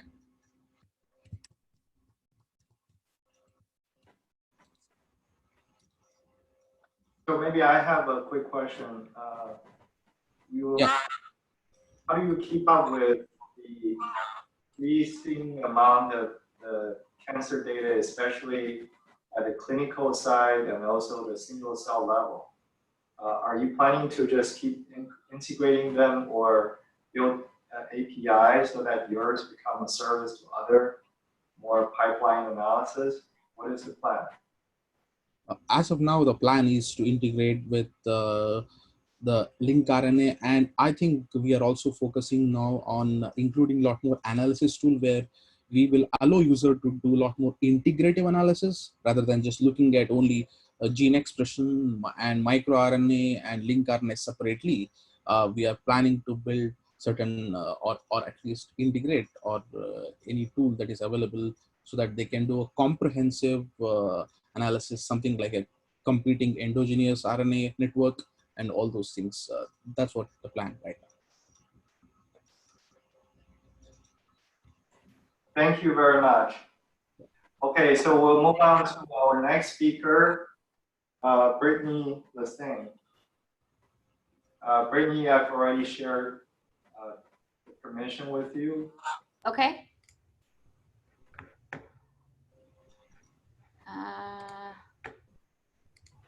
All right, great. Oh, well, let's see. Can you see it? Yes. Okay. All right. So today what I thought I would do is tell you about one of the biology questions that we had in the lab and about the R package that we're developing to help answer that question. And so just to jump right in, since it's a short talk, we are interested in genomic instabilities. And so these are molecular signatures of gross genomic alterations, and we see them a lot in cancer. So I've got a couple of examples here for you. So chromosomal instabilities are the altered number and structure of chromosomes. DNA methylation instability, or where when we have these altered DNA methylation patterns like the CpG island methylator phenotype. And nucleotide or genetic instability or increased mutational burden, also known as the hypermutator phenotype. And then microsatellite instability are changes in the number and repeats of microsatellites, which are these short, short repeat signatures. And so we're interested in these because they have key roles in disease etiology and are linked to clinical outcomes. So if you're a student who's still hanging around, or if you're a cancer researcher or clinician, you'll recognize this from the Hallmarks of Cancer and updated Hallmarks of Cancer paper. And it identified genomic instability and mutation as one of the enabling characteristics of cancer. So this is one of the biological processes that promotes cancer in the first place. So it's this key biological capability that's acquired during cancer development, and as I said, an enabling characteristic. It's associated with tumor biology, patient survival, drug efficacy. So when we look at these big databases like TCGA that you heard about in the last talk, or that I referenced in my workshop earlier today, for example, we see that across different cancers, whether or not a patient does well with a drug or whether or not a patient survives their cancer, there are these strong correlations with different genomic instabilities. So for example, and we'll come back to this here in a minute, is microsatellite instability high with PD-1 blockades. And so these gross alterations in one feature set result in consistent changes in others. So chromosomal instability, so changes in the C and V numbers, copy number variation, is also linked to widespread DNA hypomethylation, so loss of DNA methylation, and characteristic gene expression changes. And so what's interesting about that is that this gross chromosomal instability, when we see these DNA methylation and gene expression changes, it's across even different species. So we even see this in plants. So there's some conserved biology that's happening here. And so I got really fascinated by this idea. And, you know, I'm a biologist first and foremost. And so being a data scientist also, I wanted to say, okay, I want to take a look at what these chromosomal instability metrics look like across these large public data sets, as well as in clinical samples that we are analyzing from data we're generating here. So the problem with that, though, as you already see on the screen, is that there's no consensus on biological and clinical relevance of various chromosomal instability metrics. So you see up here an example of 6 different ones that my team and I identified in the literature, and they all show these different but potentially important correlations between different patient characteristics or biological features of the tumors, as well as these different calculations. And so And what we've done is we've been looking at it across the Cancer Genome Atlas. And so here you can see for each of the different cancer data sets, you can see in blue the normal tissues that were associated with those patients, as well as the tumors. You can see for two of these different metrics, you can see that they're very different from one another. So the spreads, how they look across different tissue types, and their relationship to the normals are different. This is really just to kind of underscore the message that methods matter. So when you see folks say, this particular drug is associated with chromosomal instability, what flavor or type of chromosomal instability matters a lot, because we see that these definitions are actually biologically different from one another. And to drive this home again, if we take in kidney cancer, if we take and look at two of them, so the number of breakpoints and the number of genes with a copy number variation, we see that they're only mildly correlated with one another. And we think that they're capturing distinct biological properties. So where the number of breakpoints is actually indicative of homologous repair defects, and the number of genes for selective pressures of CNVs with cancer driver genes. And we find that their association with different patient characteristics that we care about, like survival, are very different. So the number of breakpoints is strongly associated with patient survival, but the number of genes isn't. And there's also little consensus for other instability types as well. So we think this is really important because there have been recently approved drugs for tissue and site agnostic indications in cancer. So this is, the example here is for looking at immunotherapies. And so here what happens is that when there's mismatch repair deficiency, so microsatellite instability high, it actually is in the presence of anti-PD-1 or immunotherapies. It allows the T cells to kill tumor cells. So what's interesting here is that these mismatch repair deficiencies, these microsatellite instability high, are really a functional consequence of mismatch repair deficiencies. So instead of going in and testing every single member of the mismatch repair pathway to see if they make functional proteins or if they have variants that might be deleterious, we can just go through and measure and see, is there microsatellite instability? And it gives us actually a really good indication across many different cancer types of whether or not this drug might be helpful. So we're interested, because other genomic instabilities have been shown to correlate with drug response, for example, chromosome instability high with enhanced sensitivity to cytotoxic therapies, we're interested in developing tools to be able to measure that across different data sets. So we want to assess the relationship between drug response and genomic instabilities and compare patient profiles. And so this would let us nominate more biomarkers. So we have an NIH-funded grant to do this, and we're working on how we can evaluate these different instability signatures and compare them within and across cancers, to identify features associated with signatures and characterize pathways, to evaluate the relationships between those signatures and clinical data, and develop classifiers to measure instability signatures from each omic data type. So folks who know me know I'm a big fan of looking at the transcriptome. And so we're working on ways where we can actually infer chromosomal instability from a transcriptome or methylation instability from a transcriptome, because it allows us a cheaper and easier way and a way to extract more information out of a given data set. So we're in the process right now. We've got kind of what I would consider an alpha version of this R package for instability signature analysis. And so what it does is it takes all of these different definitions, and we have functions that allow you to be able to go in and calculate each of these and then compare them and look at different biological relationships within your favorite cancer data set or other data set for that matter. So I mentioned that we used R, and since I had looked at the schedule and it didn't look like you were gonna hear from other folks using R, I just wanted to take a moment and talk about why we use R. So it's an advanced statistical computing and graphics language. It's really great for data manipulation, modeling, and visualization. We like it because it's cross-platform compatible.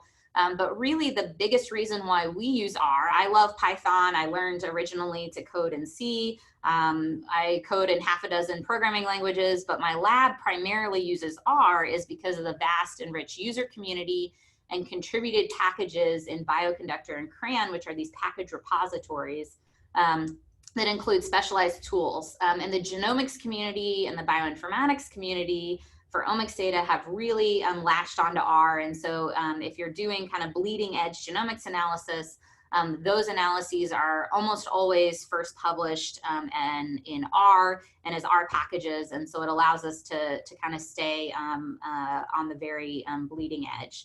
And it's written in a way that really helps for statistics. And the popularity has really been increasing. 30 seconds. Okay, so we have this R package that, like I said, is an alpha package right now. Our plan was to have it out later this year. It'll probably be out sooner because we're planning on working on it from home now. And so if you're interested, get in touch with us, but be watching for it available on GitHub and CRAN sometime in the next 1 to 3 or 4 months. Thank you. Thank you. So as we're switching over, anyone have a quick question?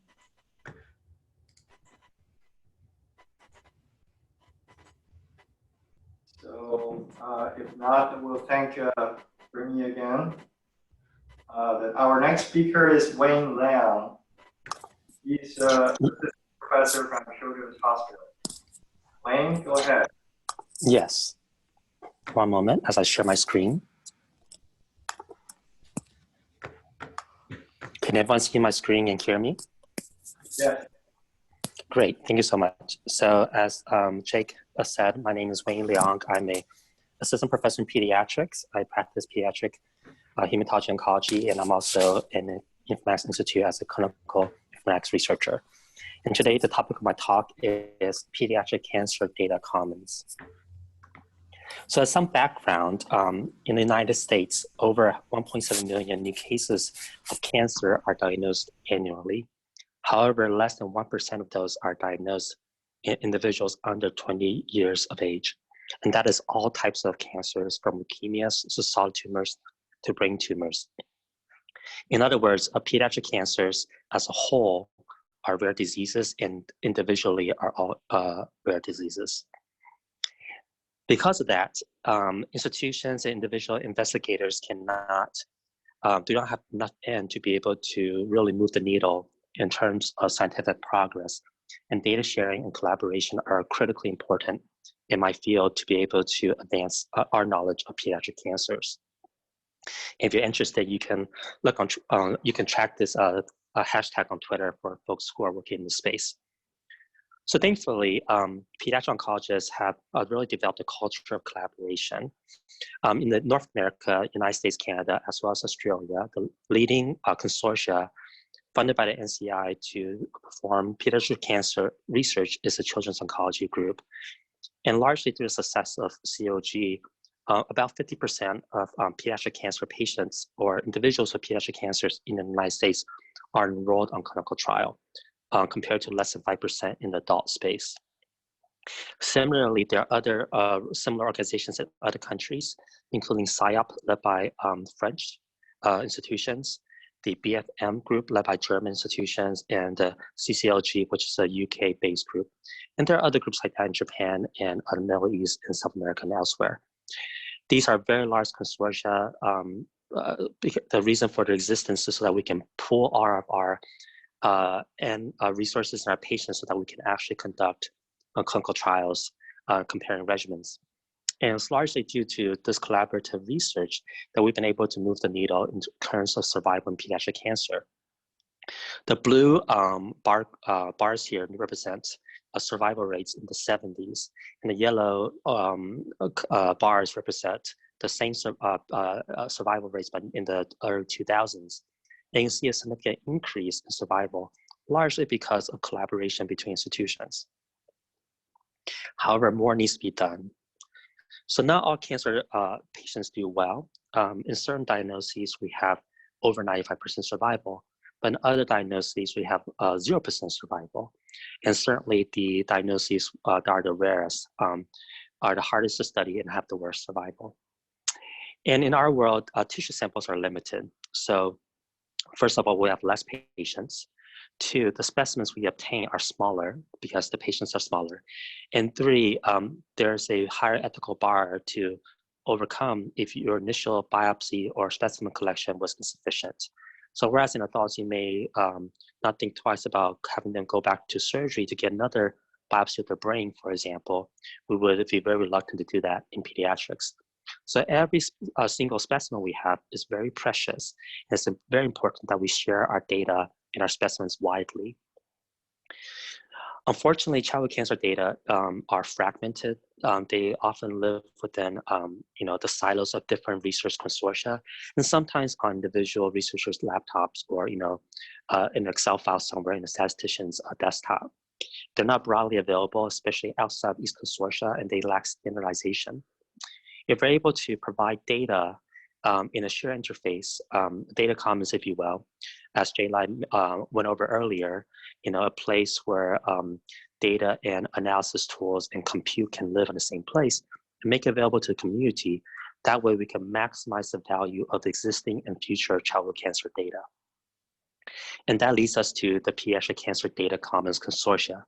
This is a major effort funded by the St. Baldrick's Foundation, a private entity that is a major funder for pediatric cancer research, and is led by Sam Chen at University of Chicago, but is really a major undertaking by the US and Canada pediatric cancer community, and having involvement from other consortia internationally. This slide just reviews what a data commons is. Given that Jayla went over that earlier, I will skip through this and talk specifically. In the PCDC, we are collecting data and data dictionaries for various different pediatric cancer types. So the cancer types that we're collecting is primarily clinical research data. We're not focusing on genomics or biobanking data or imaging data at this time, but the way that the data commons is constructed is meant to be able to interact with other data commons through an API model. And on the left, you can see here the type of diagnosis that we have currently collected from different leukemias, so germ cell tumor, Hodgkin's lymphoma, neuroblastoma, osteosarcoma, Ewing sarcoma, and soft tissue sarcomas, which is primarily rhabdomyosarcoma. And within this commons, the data will exist together and then be able to drive a data platform for analysis in the cloud. I want to mention that this is very significant, not just from a technical point of view, but also from a policy point of view, for different consortia to all agree to deposit this data in the same place, including consortia across the globe from different continents. That is the effort that we're undertaking here. And in addition, we need to harmonize the data dictionary so that we can have common data elements so that we can compare, for example, acute lymphoblastic leukemia results from North America compared to regimens used in the UK, and Germany, and Japan. In order to do that, we need to harmonize the data elements used to collect the existing data and to collect data going forward. Not only that, in the age of precision medicine, where the site of cancer is not as important as the mechanism, we need to be able to compare responses to therapy across cancer types. So comparing a leukemia to, for example, a brain tumor or a soft tissue sarcoma, we need to be able to speak the same language, if you will, so to speak, in the terminologies. And so the work that I am primarily involved in with this project is to harmonize the data elements with between the different disease entities, and going forward also harmonizing them across consortia so that we can compare data going forward. So current progress, the data from the International Neuroblastoma Risk Group, which is an international consortia, that data has been deposited into the data commons and is live, and I'll show you a screenshot that soon. So investigators now can export that data. Now we're working on ongoing data dictionary harmonization between the various different diseases data that have been contributed to the project, and also working on common or a data governance structure so that we can govern how data is contributed to the commons and how to handle data requests. As you can imagine, data come from the UK or European Union have different requirements, policy requirements than those contributed by North America, and so on and so forth. And so that is being ironed out. Working towards a minimal viable product to enable unaffiliated investigators to be able to start doing analysis on a platform And this is in close collaboration and integration with other NCI-funded efforts, including the Center for Cancer Data Harmonization, the NCI Resource Effort, and the NCI Childhood Cancer Data Initiative. And I will also add one benefit of this living on the University of Chicago infrastructure is that they can very quickly do an API call to the genomic cancer data commons to be able to pull relevant genomic data for and connect it to the clinical data in this commons. So here's a link for what is already live, and I will post this also in the comments for everyone to see.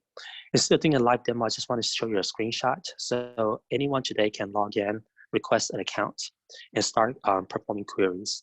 At the right, you can see the 4 different consortia that contributed data to this commons, and then you can start filtering based on common data elements. For example, cancer stage, MIC, MIC status, treatments that they have received, and do cohort identification and preliminary counts analysis. And then if individuals would like to get line level data, they can request that.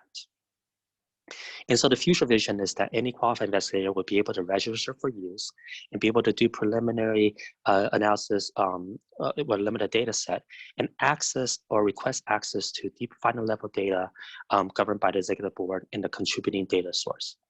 With that, I'll pause given time, and I'll thank you so much for your attention. Okay, we're exactly on time, but let's just see 30 seconds, one question. Anyone?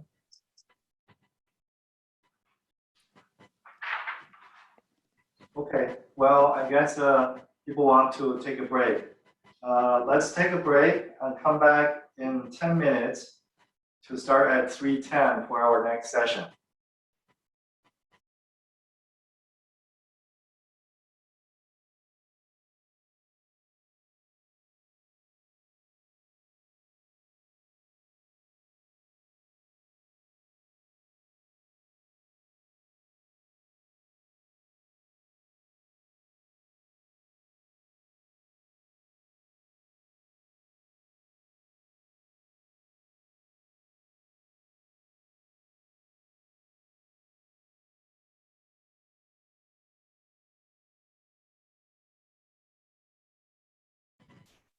Hey, Rob. This. Hello. Hi. Yeah, I can hear you now. Yeah, we have a. Unmute. Yeah, we have a 10-minute break. So after that, we can start. Great.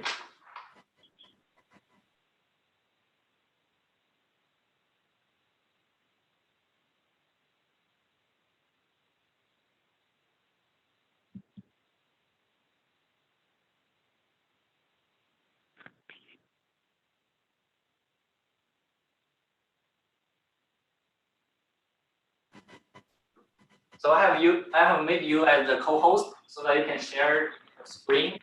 Okay. I think I'm ready to go.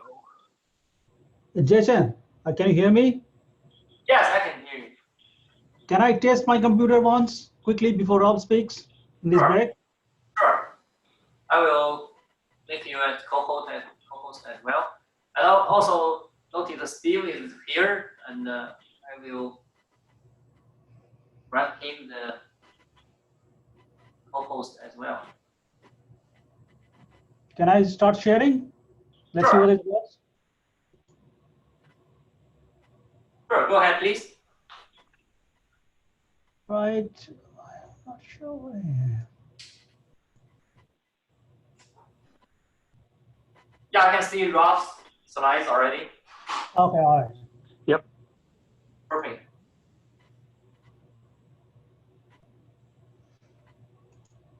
I figured I'd start with the video from my bunker.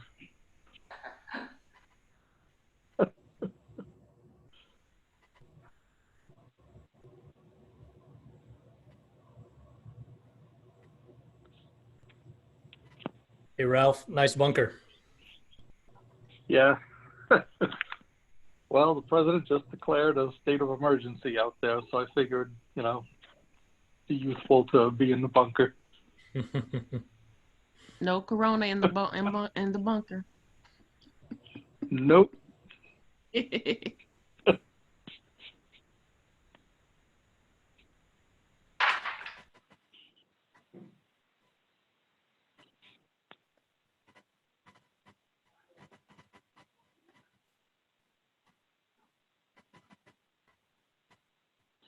I was debating whether to use a bunker or put on a Hawaiian shirt and have waves crashing onto the beach.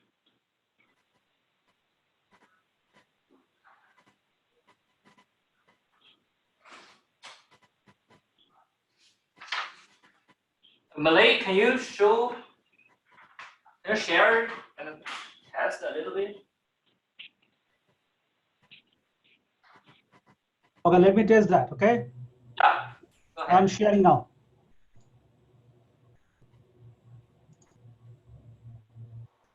Okay.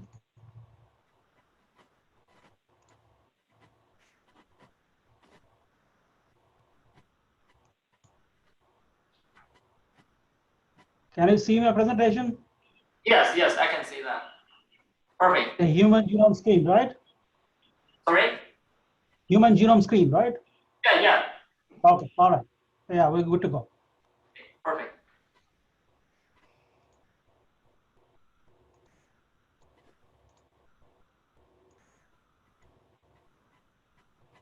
And Steve, I have granted you as the co-host as well. So if you like, you can share your screen for a test. Okay. Thank you.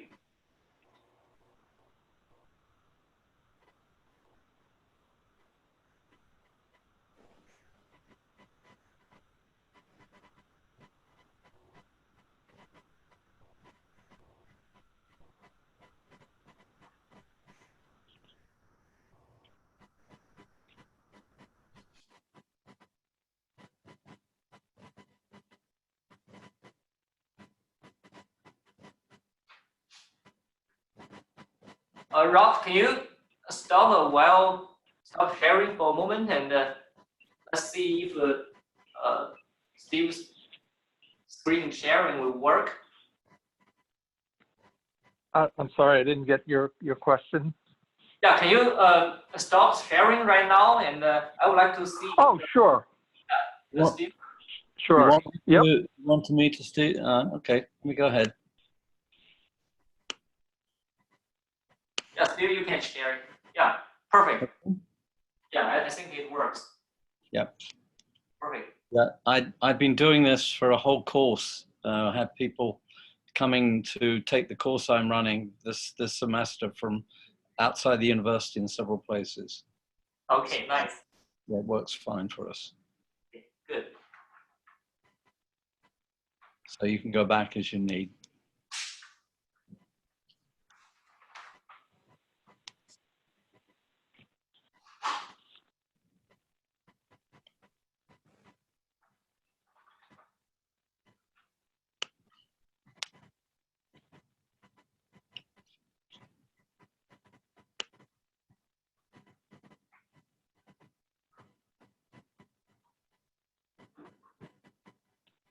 Molly's side, she will be late for a while, but I think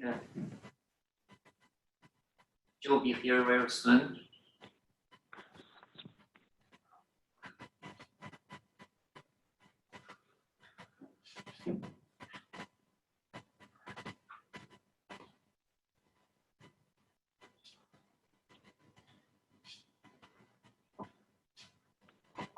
So our talk is 20 minutes. Please control your time a little bit. So I will remind Okay.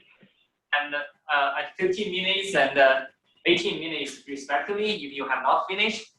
And we will leave 2 to 3 minutes or 2 to 5 minutes for Q&A. Okay. Yeah. No, I'll go quick. I'm intending. I wasn't quite sure who the audience would be, so I've kept this high level just to be of general information to everyone. So I will go fast. Ralph, are you by any chance in a bunker? It's a virtual bunker. Oh, yeah. I thought it would be appropriate given everything that's going on today, and unfortunately, I've not been able to attend most of today because I have been in meetings all day long doing business continuity planning, you know, for remote work options and all of that sort of stuff. So, you know, that, and I was contemplating wearing a Hawaiian shirt and having a background of waves crashing onto the beach, but I figured the bunker is probably more appropriate today. Yeah, look at a real bomb shelter. No, so in Zooms, so here's an in-service training at the moment. On the bottom left, where you have the ability to mute your phone and start and stop your video, if you click on the arrow for the next to the play video or stop video, you can select a virtual background. Oh, okay. And, Yeah. so you can change it to any number of things. So for the first meeting that I was on at 6 o'clock this morning, and we were all in different locations, I Googled Prepper's bunker, and there it is. I've been using it all day. Yeah, good one.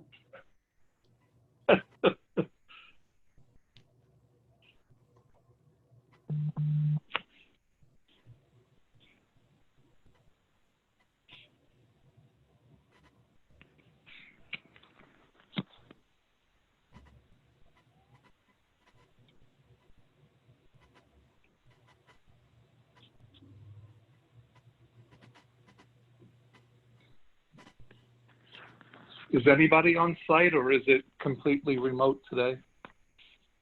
I think completely remote. Even in the Informatics Institute, we stay at our own offices. So yeah, I think we can start now. So our first speaker is the Professor Raf Zotarla, and he's the Assistant Vice President for Research in UAB. You can go ahead, Raf. Are we starting right now? Yeah, we can start now. Sorry. Okay. So thank you, and I'm happy to be here virtually, actually from my virtual bunker even. Let me share my screen. And today what I'm going to discuss is what we've been doing here at UAB. General overall big picture, I call it the research computing system. And really what our objective is to work alongside the research community here, building gateways to science. Let's see. Start with the requisite disclosure. I have a pretty simple life. So why research computing? In the early days in science, we had theory, we had experimentation. Today, and as I'm sure we've heard from many of the presentations today, we can't do any science without significant computation behind it, whether it be the type of research going on, large science, the amount of data, et cetera. It's really gone to an extraordinary scale with potentially extraordinary opportunities for discovery. And the other thing that I think has evolved over time is the fact that it really is a collaborative endeavor. It requires people across multiple disciplines. I sometimes joke about the fact that we've heard the phrase a lot of times that it takes a village, and I always say that's not enough because villages often tend to be very homogeneous. We really need a very diverse group of people. I think that's clearly evident by the type of people that have been presenting here today and people in attendance. We come from a lot of backgrounds, and although there are some things that we share, there are many things that are unique, and it requires all of our expertise working together to make things happen. So why research computing as one of these things? Well, for one thing, as the need for compute has grown, so has the need for computers, and they have gotten more complex.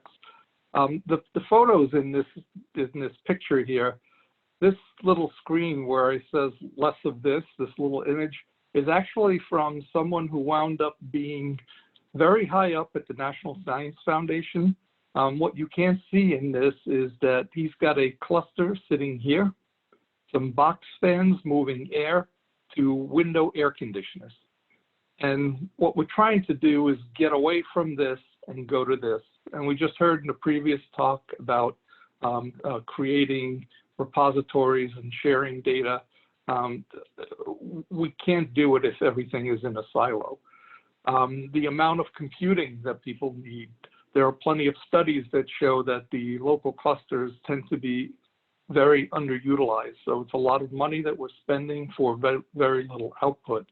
In contrast, shared resources tend to be heavily utilized. So you're really getting a return on your investment.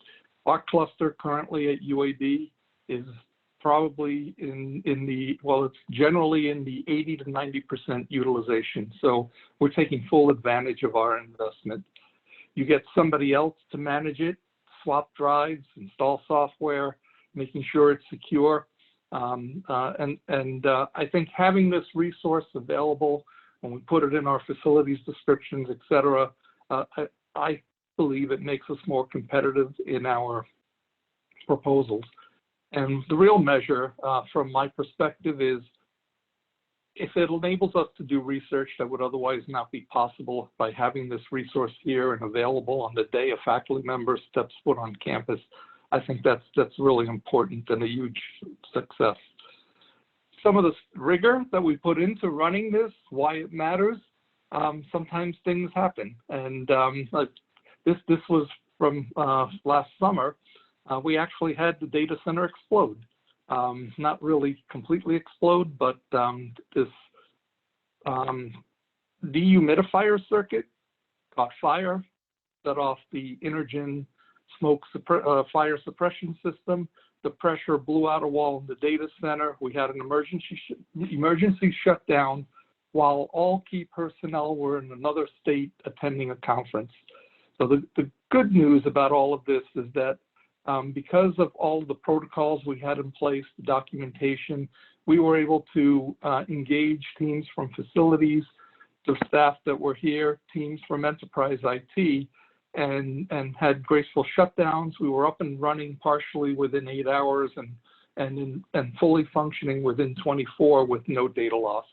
I've been in scenarios where a pipe broke over the system that was in the lab closet, and that was not recoverable. So I think this matters.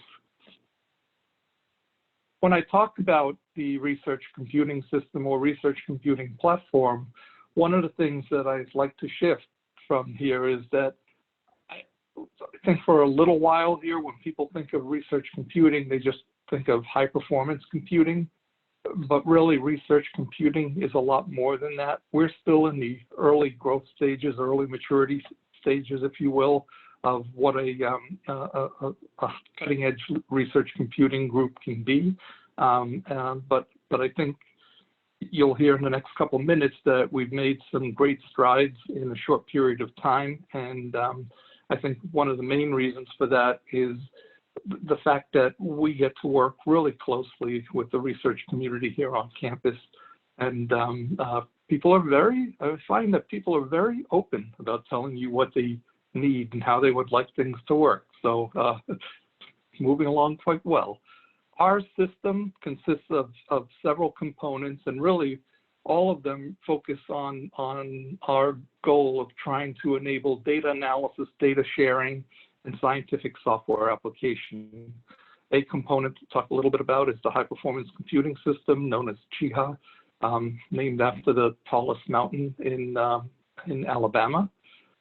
Some work we're doing around science gateways, something that's been relatively new. We call it the Ruffner Cloud. It's an application development environment. And the underlying all of this, because if nothing else is constant, this is one thing that always is true, we're generating more and more data every day. So we're taking a very strategic approach to how we handle that data. It's becoming a serious endeavor, I'll say, because we actually have a real logo, a new logo these days. Apparently, what was originally done, which was to put a piece of tracing paper over a picture of the Chiha mountain range and take those squiggles and make those our logo, didn't cut it. So now we have something that professional graphics artists put together. So I think it's pretty cool. And our cluster is what I would call a mixed use environment.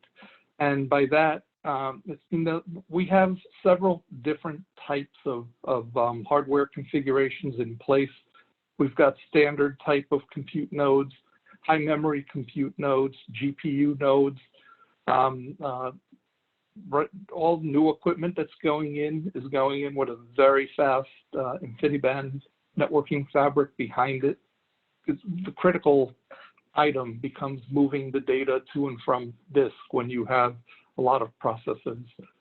Our system, even though it's currently the fastest supercomputer in Alabama, at least at academic sites, it's still a pretty modest system.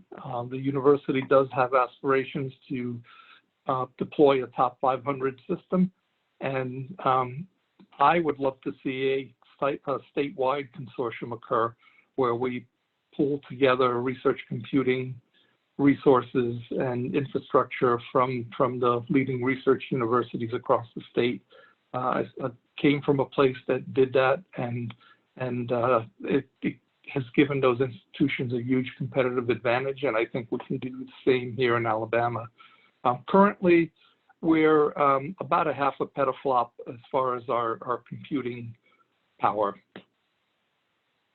And it's gotten extremely popular. This slide is from last year, and excuse me.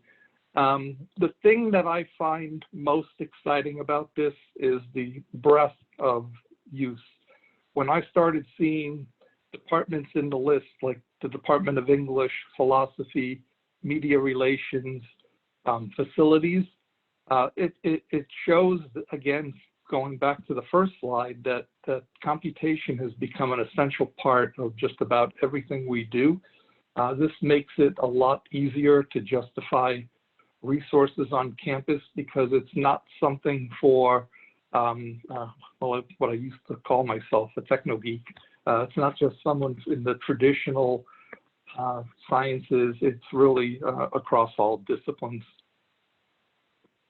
And I think the widespread adoption has really increased dramatically since we deployed late last year something called Open On Demand, which was developed at the Ohio State Supercomputing Center. Open On Demand essentially gives everyone access to the compute resources via a very familiar web page, a web portal. And we've got a number of different applications that are embedded in and accessible from within the web page directly. And you can also start an interactive desktop session. So if an application is not yet webified or available in the portal, you could just run your desktop, standard desktop within the portal. What that's done for us is moved us away from having to do support around how to log in, making sure you've got any one of a half a dozen different packages installed on your computer and all having the exact right configuration, to just saying, here's the URL, log in. So the team is able to spend a lot more time working with you on research problems rather than technical problems. And another big priority for us has been to get the environment approved for analysis of HIPAA data.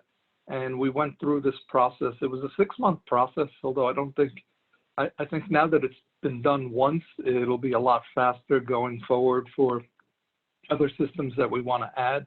I think it's really important. A significant amount of our research is clinical research, and at this point now, it's no longer just looking the other way. We are authorized, or you are authorized, to analyze your IRB-approved data sets on the cluster. And we're working with the IRB office to add a checkbox on their form to make things go a lot faster through the review process. Already done a couple of in-service sessions with the IRB so that they are aware that when you as an investigator submit a protocol and say you want to use this environment, they don't have to call up and ask. They're already aware that it's approved for use.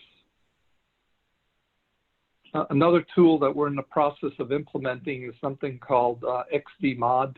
It's essentially metrics on demand. I find this really exciting because for us, this is our data science world.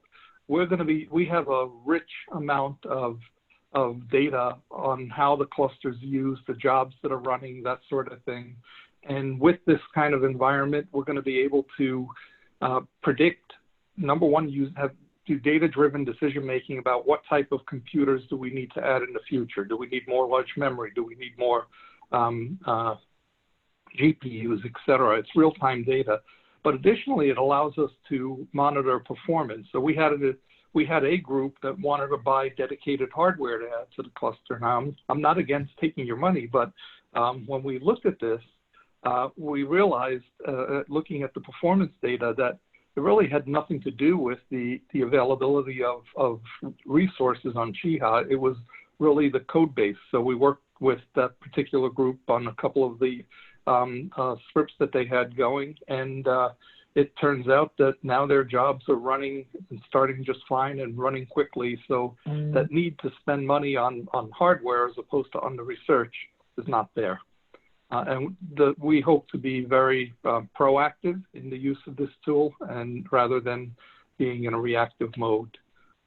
Science DMZ is a network architecture that's in place to move data very quickly. It's allowing us to create 10 gig links to various instrumentation labs and move the data to the cluster, as well as to connect to collaborative sites around the country. So if you're engaging in that type of activity, give us a call and we'll work with you to create a link a network link that allows you to move data at a very high speed.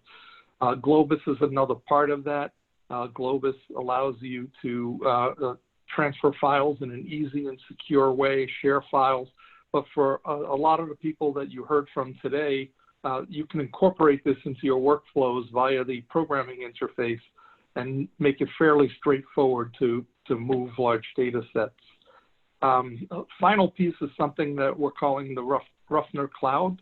Ruffner is in another mountain range in Alabama. My team is full of hikers, so I think this is going to be a common theme. This has gotten a lot of use by many of the people you've heard from today to develop scientific applications. It's essentially something like an Amazon or a Google Cloud, but on campus. So you can build things, test things, tear them down, make mistakes without incurring huge costs in the cloud.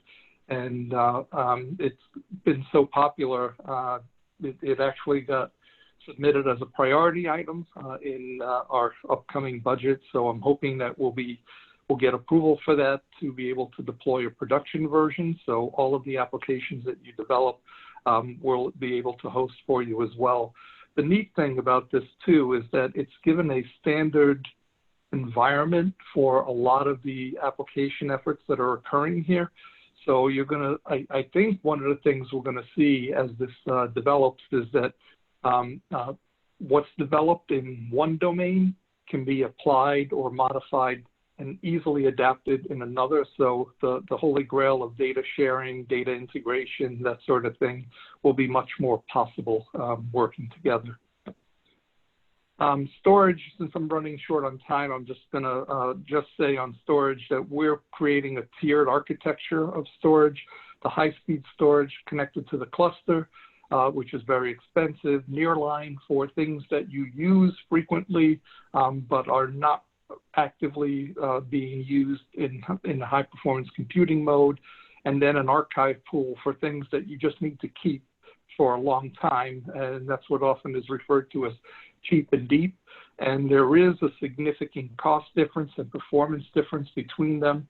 So having a well thought out strategy on campus for how we do this, how it ties into other data management type of activity is going to be critical as we generate more and more data and start to link it together. Shout out for the Data Science Club. This is one of the other benefits that occurred from the transition with XDMod. People are talking amongst themselves in a virtual club every Friday to solve problems. Rough 2 minutes. So, what was that? 2 minutes left. Okay, well, I'm done here. So all I was going to say is our goal, you know, Darwin said that the survival of the fittest, it's actually survival of the most adaptable. And I'd like to think that as a research computing group, we're very adaptable. I hope you think so too. And here are some links to get more information. And I will stop there. Thank you. We have 1.5 minutes for questions. No one is tiny. Rob, I think we are everyday users of HPC, and HPC really helps us a lot. We have a fabulous staff. They are extremely helpful. But I found there's many new users. I think you need to provide some trainings for the new users to get familiar with the HPC a lot. For example, job scheduling and all of this stuff, so that they can be a good citizen using the HPC. Yeah, we do have regular training sessions, and the other thing that I'll add to that is any group on campus, if there is interest in having some sort of custom tailored training for your particular area, if you help us gather the people on your end, we're happy to come to you and cover any and all topics as needed. We're also starting to put a lot of these things online, like the Data Science Journal Club as an example. All of that is on a YouTube channel and a Twitch channel, so everything we're doing is going to be available on an as-needed basis. Okay, cool. That's very helpful. So we have to switch to next speaker, Dr. Malay Basu, Assistant Professor of Pathology. And Malay, can you share your screen? And you can start. Thank you. Thank you, Rob.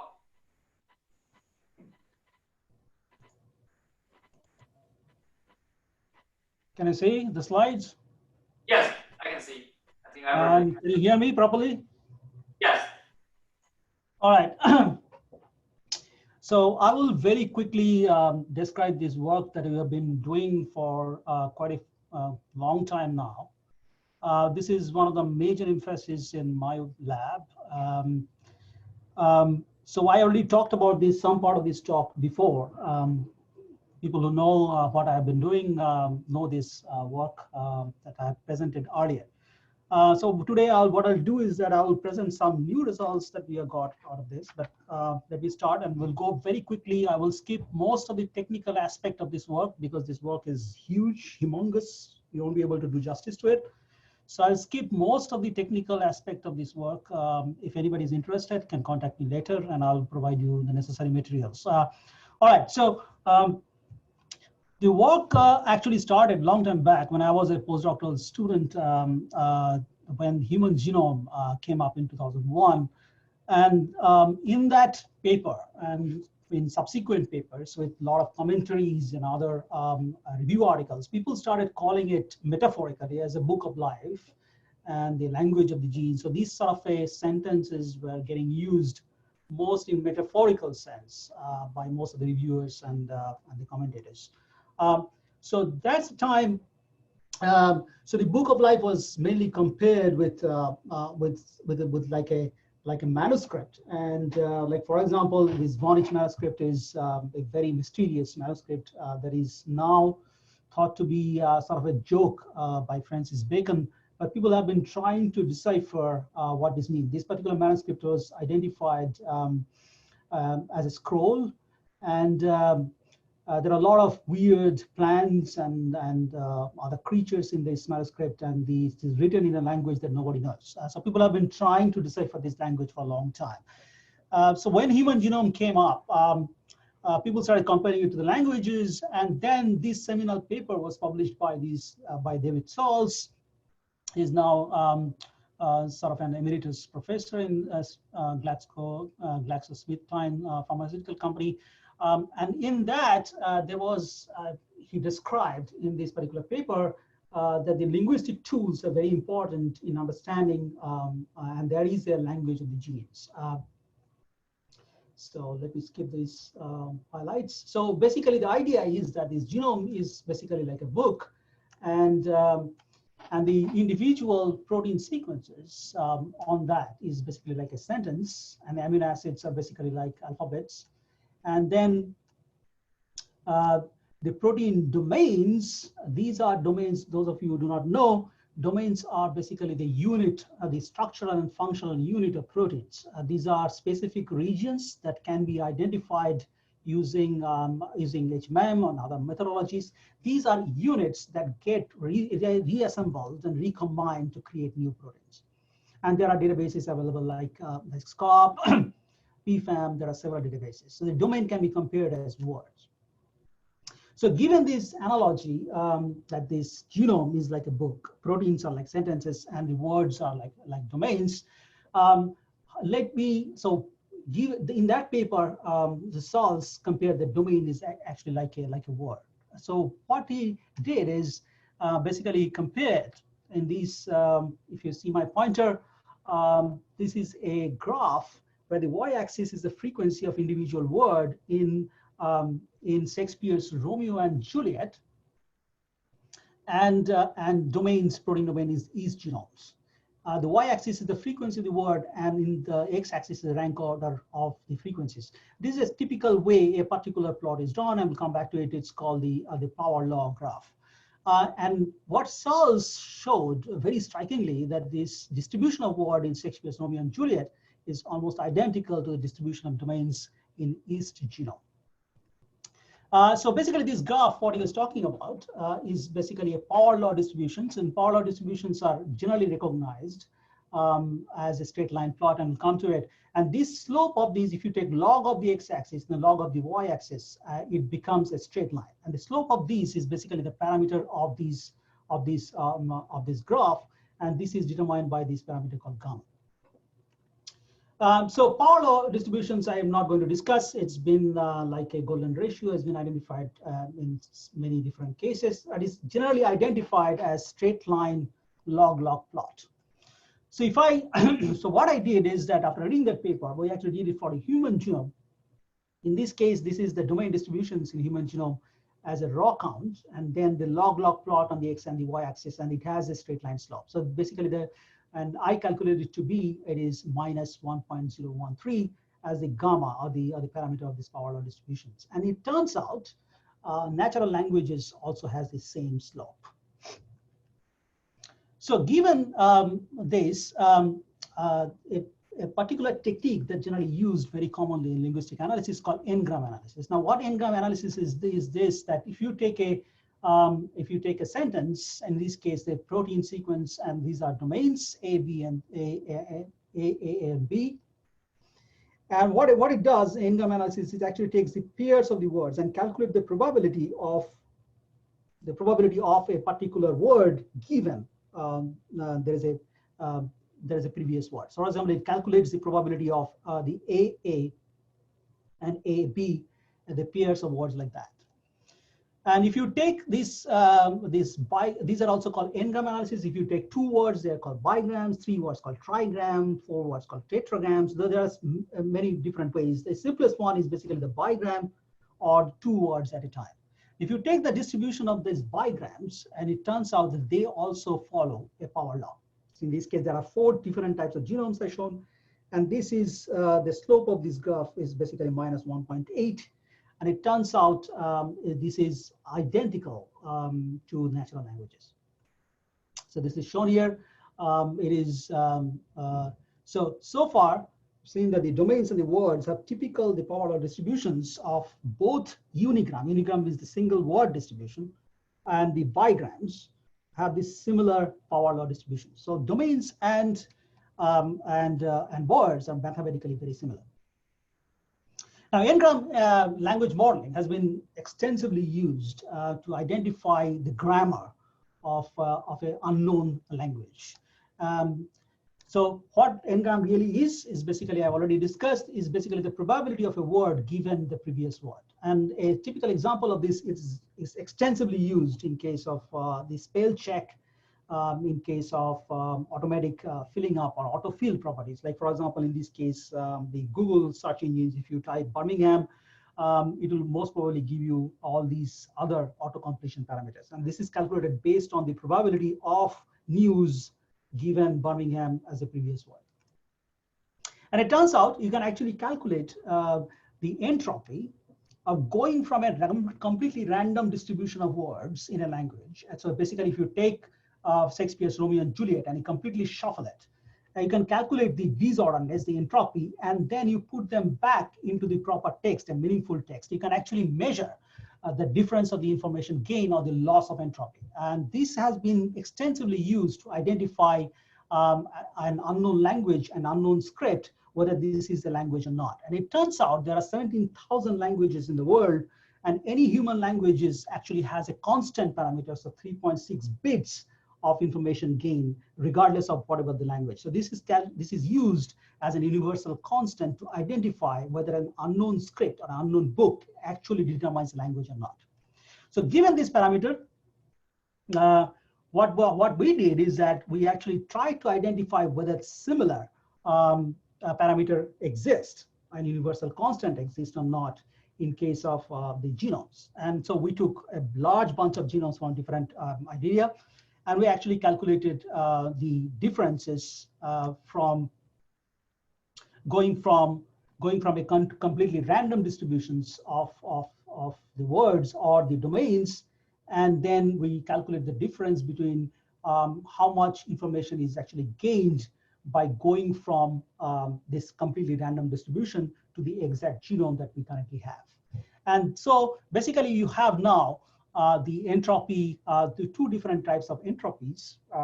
These entropies are the complexity measure of going from, you can calculate for the single word frequency distribution as well as the bigrams. And if you do that, you basically have these different criteria of different. I'm showing only the three major super kingdom of life, the bacteria, archaea, and eukaryotes. You see they actually differs quite a bit. The unigram entropy in this case always has a positive slope, but the bigram entropy on the other hand actually has a sort of a negative slope in case of the eukaryotes. And this is shown here. In a graph, you can ignore completely all the other peaks. What is important for us to know is this cyan color peak. This is the differences going from the unigram to bigram entropy. Now remember, unigram entropy is a completely randomly shuffled genome, and bigram entropy is the restricted version of it that actually makes biological meaningful sense, or biologically meaningful combinations. So that means that the differences actually determines what the biology of the system is. So these differences, if you now plot for different subkingdoms of life, you will find what is important for us is the cyan parameters, that the differences of going from a completely random genome for the existing to the existing protein structure. And it turns out we identified 1.2 bits to be a sort of an universal constant across all subkingdoms of life. The only two major differences that we find, one is Crinoarchaea. This is basically a sub-branch of archaeal genomes, and human. Human is this peak. And so what we actually conclude from this, that there exists a 1.2 bit differences that is universally recognizable information gain across all genome in evolution, except two instances where the human being, where the complexity of the genome is the highest, and the crinoarchaeota turns out to be the most simplest genome of all. So behind the, with the exception of these two extremes, we generally have a constant information gain. Now, if you took, we can actually use this to measure how similar two genomes are based on these grammar. Now, these n-gram probabilities can also be called, it is basically reflecting the constraint of the genome, and thus reflects the grammar of this language. So what we can actually determine is that we can actually determine the probability of a genome given another genome. That means this is the probability of a genome coming out given the bigram models from a reference genome. And that reflects the how close two genomes are. So the closer the genomes, the higher the probability. So this measurement is also called the cross entropy. So if I show this graph, so these are basically showing how close two genome languages or these bigram models are in several branches of life. And these are measurement of the cross entropies. Cross entropies are basically the probability that I described. It's a probability of genome given the bigram model from another genome. So we can actually do some mathematical trick of this and convert these cross entropy values into a distance matrix. And we can plot this graph, and it will show this near perfect separation of the existing taxonomic tree. That means this language is no longer genomes are not languages, and it has a constant universal entropy. It also follows the evolution of genomes across the tree of life.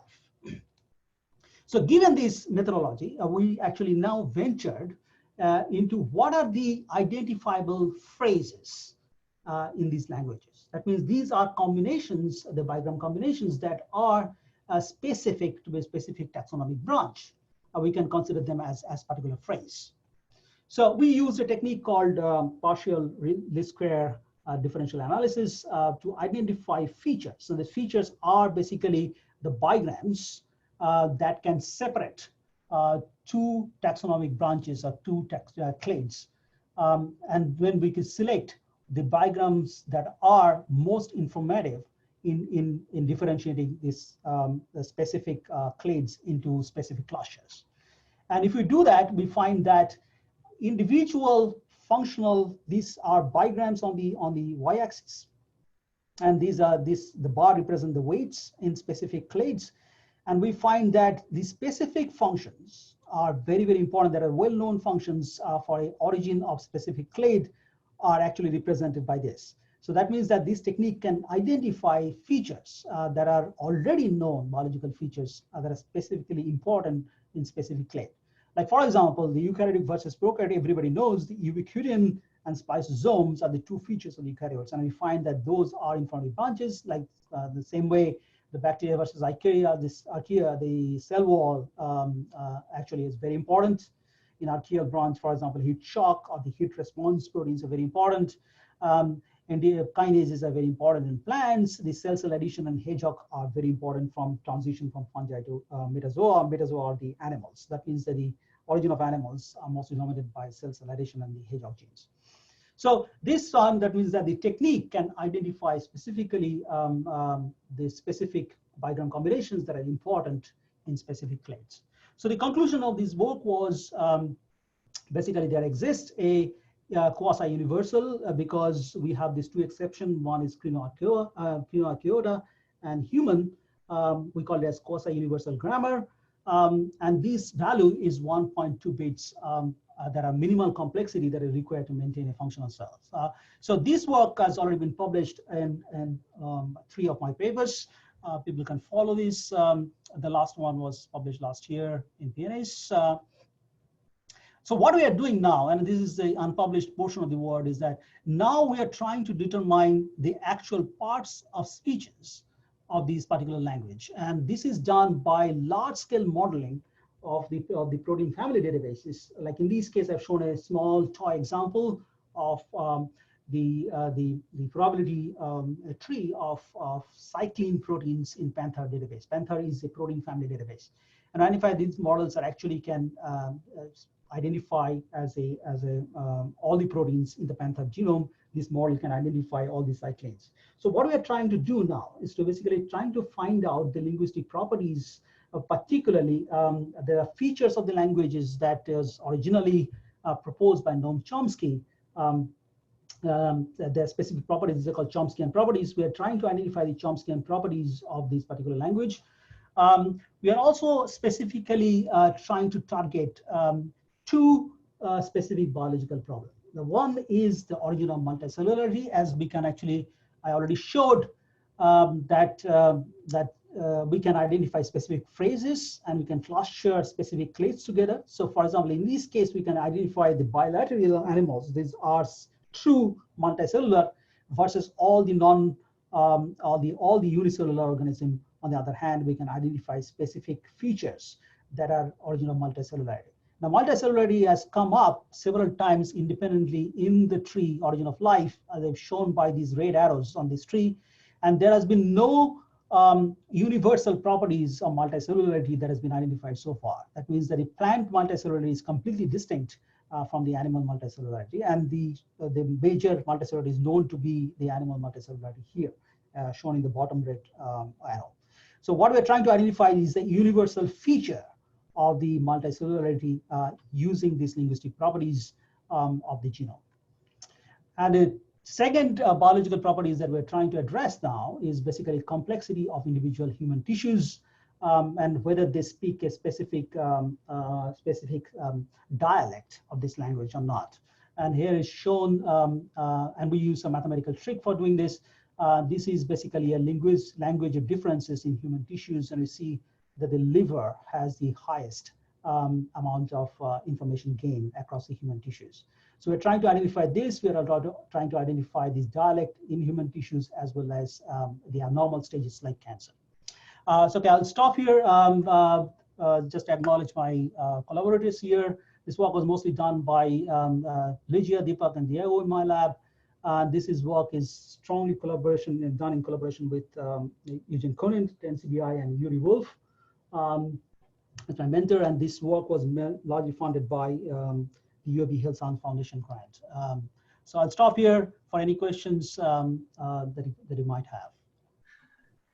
Thank you, Malay. I think we have no time for questions, and I haven't noticed anyone posting any question on the chat box.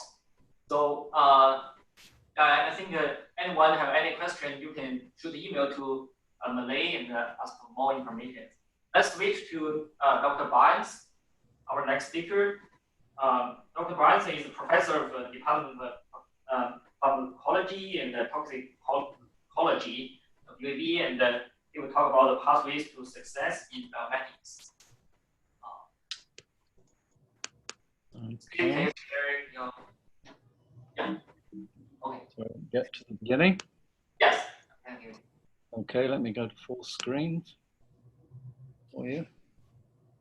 Okay, so I'm going to talk a little bit about my experiences in getting bioinformatics. I was funded when I first came to UAB in informatics by the NIH, and this was back as computers were coming into medicine. And so I've had a lot of experiences and some thoughts. So one of the questions is, do you merely provide a service or do you create one that can be used by others? And how do you go about doing that? So if we go back more to the memories of the people who are listening to this call, if we go back to the mid-1980s, it was when we started getting to look at not just one item at a time, but everything at one time. And we thought that was entirely cool. So we could measure the entire ohm. In this case, we're looking at a microarray. And the problem was it generated too much data. And computational methods were needed to map the results back to some form of knowledge base that we had to maximize how we could use it. Many of the biologists... Your slides are not advancing. Sorry? I don't think your slides are advancing. We're seeing the not the presentation view. Okay, then that's because I went to full screen. So let me go back out of full screen. Okay, can you see them now? Yes. They are. Okay, well, you'll miss the emotion, I guess, that's associated with these slides. Okay, so I'll try and do it from this particular method. So there were too many data. Biologists were not experienced enough to write the necessary programs, and yet there was a need to do it. And it led to computational scientists coming in to work on the data and provide the links. So the scientists were looking at the data and not able to fully interpret it, at least on the time scale that they needed to do so. The computational scientists would send results back to the biologists. And I have had many occasions where the information that came back, it seemed to make sense, but then something changed in the way the data analysis and the result that came back was different. And so this was very confusing to the biologists. What's really needed is for the two groups of people to get much closer in terms of their overall language and their appreciation of each other. And we had a meeting at our national meeting to discuss this issue of respect between the disciplines. So that's a problem. The other problem I've had is when I run national workshops, as I've done here at UAB, and want to take people through the computational work that's needed in order for them to understand their data, we run into what I call the Goldilocks effect. And the problem is that the people in the group, I was teaching 40 people at a time, and they had very, very wide ranges of capability. They all wanted to learn, but had wide ranges of learning ability. And what we learned was we shouldn't mix the trainees into one group, because one group will almost always fall behind fast, and the others will be bored if you slow down enough. And I've learned this in school that we graded our groups into different groups, so we taught appropriately. When you do this, one of the things that happened to me was at age 8, I had learned to read far better than anybody in the school, and I had become a pest. And so the smart teacher had me training the students who hadn't learned how to do this. So I think in the format, we need to have smart students to train the more senior faculty, particularly the ones who want to learn, because their ability to learn is much reduced compared to when they were graduate students. So I'm going to walk you through an experience that I had here at UAB that required a substantial integration of different efforts, and everybody's effort was needed in order to make it work. In proteomics, we have more letters than we have in genetics. In genetics, you essentially have 4 or possibly 5 letters. In proteomics, we have 20 letters. The language is much more complicated. In order to analyze a particular protein, we use a specific tryptic peptide, which is representative of that protein. And it's very much like an oligonucleotide being selective for a particular gene or transcript. What we actually operationally measure is not words, but numbers. And so we take, if you look on the left side, or the right-hand side here, I don't know if you can see this, yes. So a peptide has a mass that's dependent on the amino acids that comprise it. We isolate that, but in the gas phase, we isolate this peptide, and then we cause it to fragment by heating it. And it generates a series of fragments based on that sequence, either coming from the N-terminal end or coming from the C-terminal end. And by combining this filter with this filter, we end up with what we call a mass transition.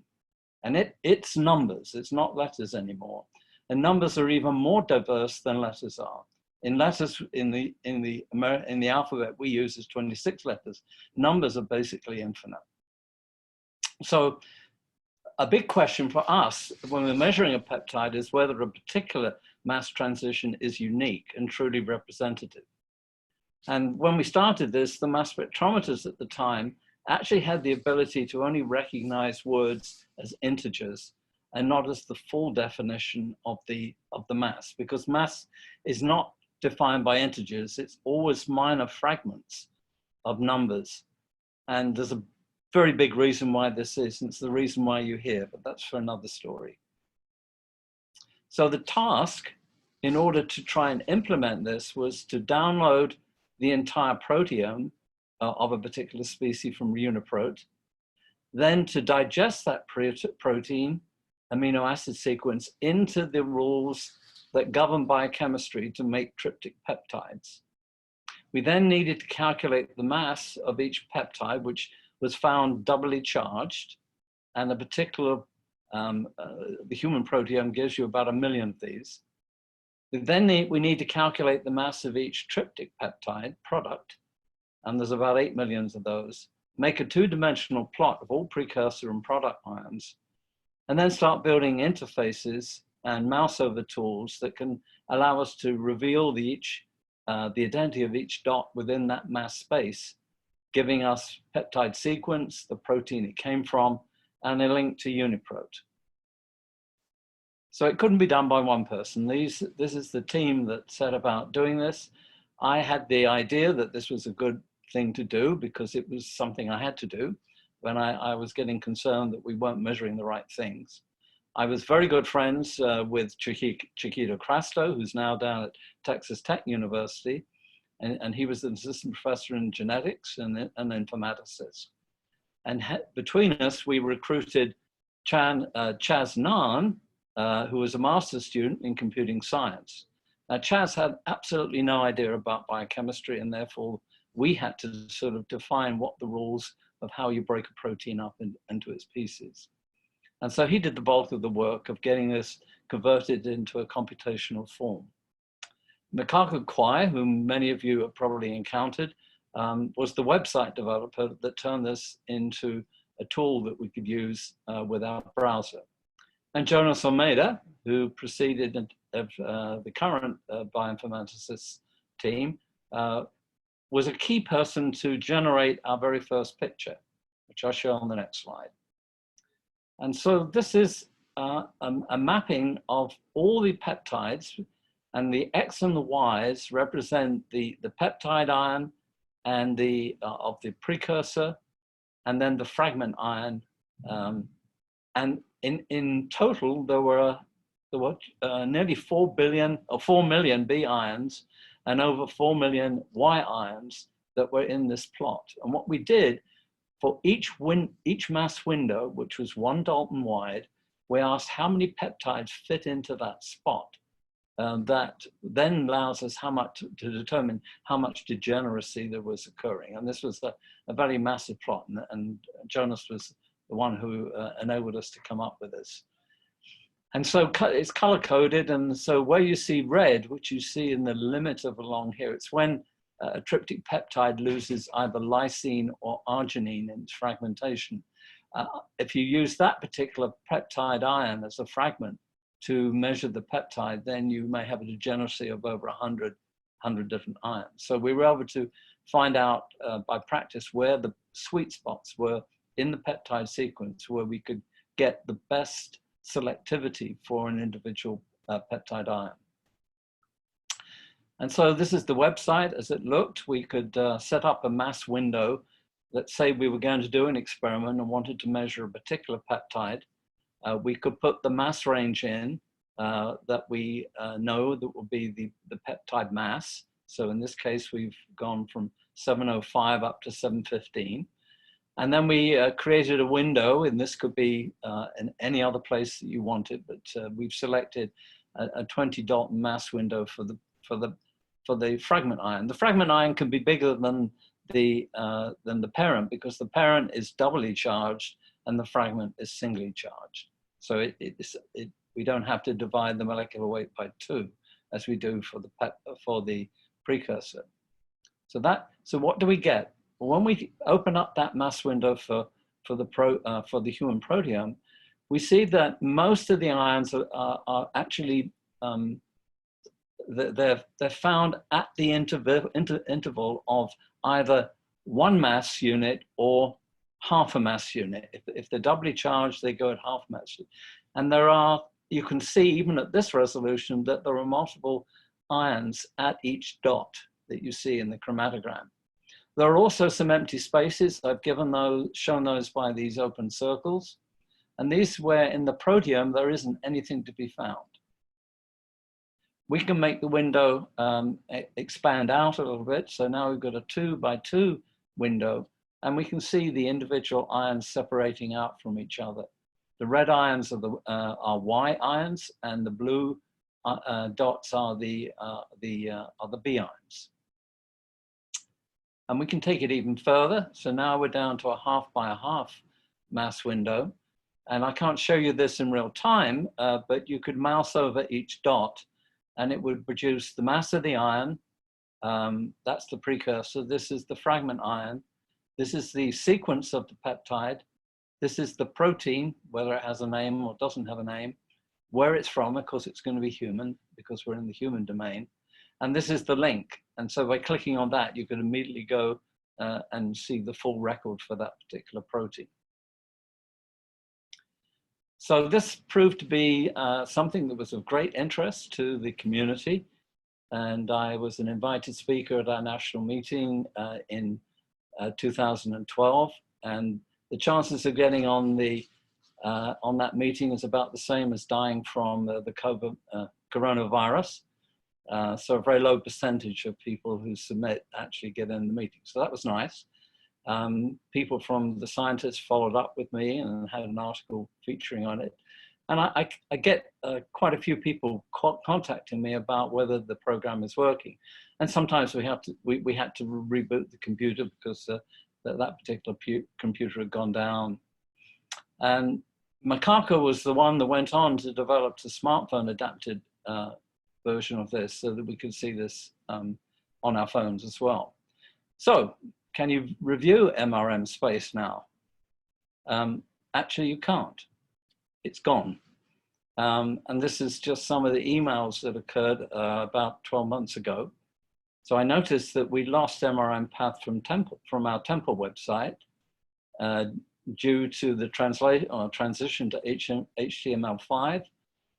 Is it software recoverable? Macaco said that it's on the Tomcat server. The server is not connected to the internet. Landon, one of my staff, asked IT when it had a problem last fall. We hadn't had a reply. Tomcat server is very old. I think many applications need to be upgraded. So we had a problem of transition. The people who built the program had left. I guess this is fairly classic. And we need to find a way to go forward because we regard this as a valuable program. So that's not the only thing that's going on. We have other projects that I'm very interested in and would like people to interact with me. I do work on metabolomics. Metabolomics is a lot harder than doing proteomics or genomics.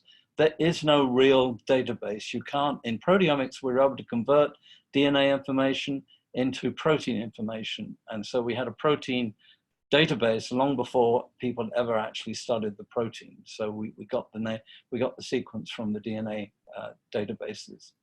So when we do metabolomics at the moment, we have a mass spectrometer that separates out the different items and identifies ions, what we call ion features. They have retention time and they have mass.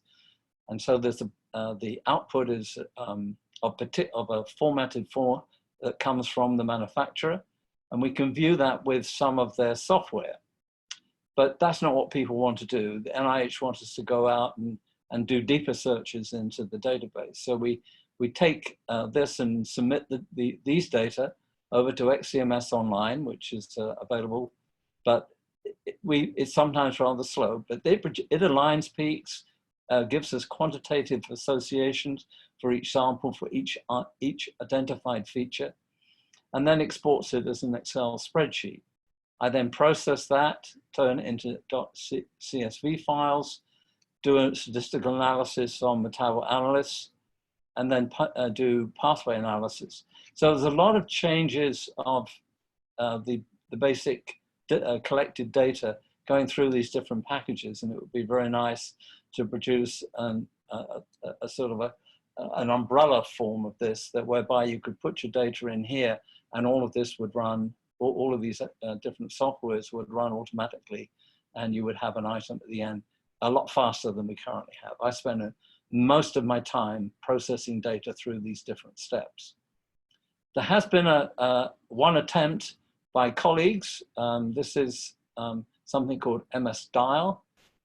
Again, you take the files coming out of the mass spectrometer, and they can be converted to what we call .abf files. Takes about, on my computer, it takes about 20 seconds per file. You can't get the code from this. The code is held by the original developer, so you can't do that. But MS-Dial, you can run that on a laptop, but you can also get the code and run it on a much faster machine. And they have an automated mass spec library we use to identify things. We study the patterns of the fragments that we get, and there is library matching of this material to the database, which is not just gene products, but also includes drugs, drug metabolites, food intermediates, food additives, and all sorts of chemicals that you have. When we study people, we see sort of things that you use in your home to keep the bugs down, all sorts of compounds, chemicals that come out. They're all detected by the mass spectrometer, and some of this is relevant. It's very important to know, for instance, what a patient is really taking. If you ask anybody, a clinician who's doing a study trying to find out how effective a particular drug is, that what they don't know is what the patient is really taking. Adherence is one problem, but the fact that they take other things, or their friends, spouse, whatever, it's a real problem. So we end up not being very precise in the medicine that we're currently using.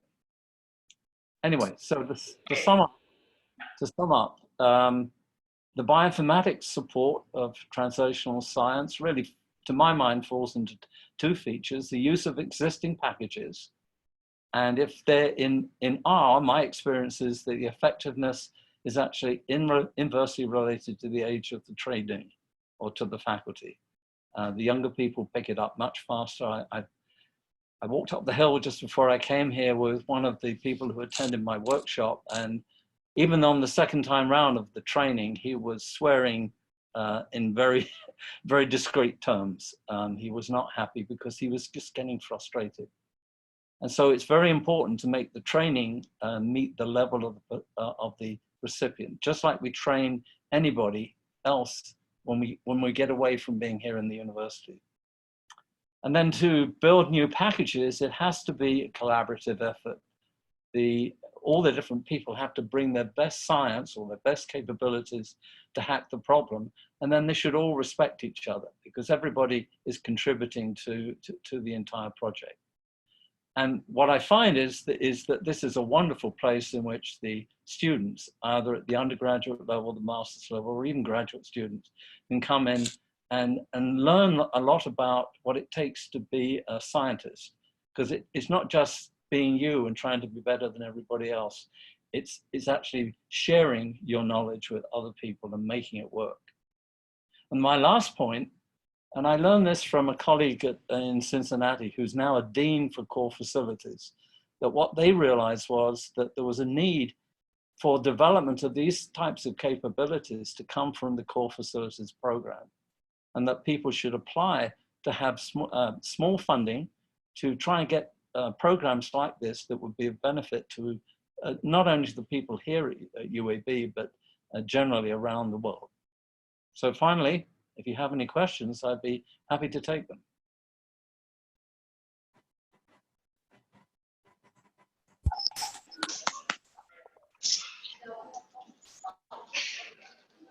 I think we are running out of time, Steve, and no one's putting up any question. I think we need to move to next speaker, Dr. Molly Fleece from School of Medicine, Department of Medicine. She will talk about the coronavirus update. We may be very nervous today because we have case in Alabama. So Steve, can you stop sharing your screen, and Molly, you can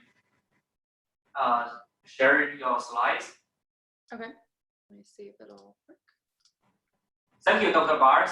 Thank you.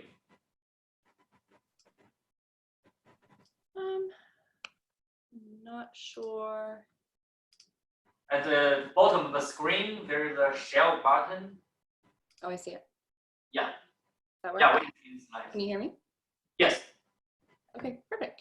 Hi, everyone. I'm Molly Fleece. I'm an assistant professor in infectious diseases at UAB. So I'm going to close out your day today talking about an update on the 2019 novel coronavirus that, if you have turned on a TV today, has been all over the news today and for the last 6, 8, almost 12 weeks now, with a slant towards epidemiology and informatics opportunities. And so I'm going to start by just briefly touching on 2 important coronaviruses in our history, talking about SARS and MERS, and then touching on COVID-19, or the virus SARS-CoV-2. And then what I would like to do is highlight what I think to be some great applications of informatics during this rapidly evolving pandemic. So coronaviruses circulate rather commonly in our community, and the ones that circulate frequently are the second most prevalent cause of the common cold. These are enveloped RNA viruses that are named for their corona or crown-like appearance of the virions. And as we know, every winter, that control of transmission of coronaviruses is quite difficult, and that is been a big topic in the news and a big topic in our scientific fields of the current situation of COVID-19. So real briefly on 2 very common, or 2 other clinically significant coronaviruses, SARS-CoV, or severe acute respiratory syndrome, and then I'll switch to MERS. So the timeline of SARS started in November of 2002, where an index patient was thought to be infected by a civet cat in the Guangdong province. And in this infographic, you can see this one starts in March of 2003 at point 1, where a physician who treated a patient with SARS in a teaching hospital unfortunately became infected and then spread to residents within a hotel at point 2. And you can see in this graphic, and the point I'm trying to make is just how quickly this virus spread, first through the hotel to other guests, and then how quickly everyone dispersed and spread the virus to their respective countries. By April of 2003, SARS had spread to every continent on the globe, including 29 countries. And SARS is a quite deadly virus with a case fatality rate of about 9.5%. The outbreak lasted from November of 2002 through July of 2003, involved almost 800 deaths and 8,000 infections around the world. On this map, gray indicates infection only and red indicates infections and deaths. And from the SARS worldwide epidemic, there are many public health changes and many public health infrastructures that were put into place that really helped to reduce the transmission and ultimately stop the spread of SARS. And many of these concepts are coming back up into play as we are facing this global pandemic. Toronto had the largest outbreak of SARS. This is looking at the epidemiologic curve of number of cases that were investigated and then the number of cases requiring quarantine, lasting about 3, almost 4 months during this map. And you can see in the gray bars that those were cases that met the SARS case definition. Blue were the ones that were investigated but did not. And then the yellow line are the number of contacts requiring quarantine. And you can see sort of the 2 peaks here on this map. During this time, hospitals in Toronto implemented many emergency plans to try and reduce spread in the healthcare system and exposure to healthcare workers. And I draw your attention to this because I think these are going to be many systems that we implement here in our country now to try and reduce the spread of SARS-CoV-2. Switching gears just a little bit to MERS. So MERS was first diagnosed in September of 2012, and it was isolated initially from the respiratory tract of a patient in Saudi Arabia.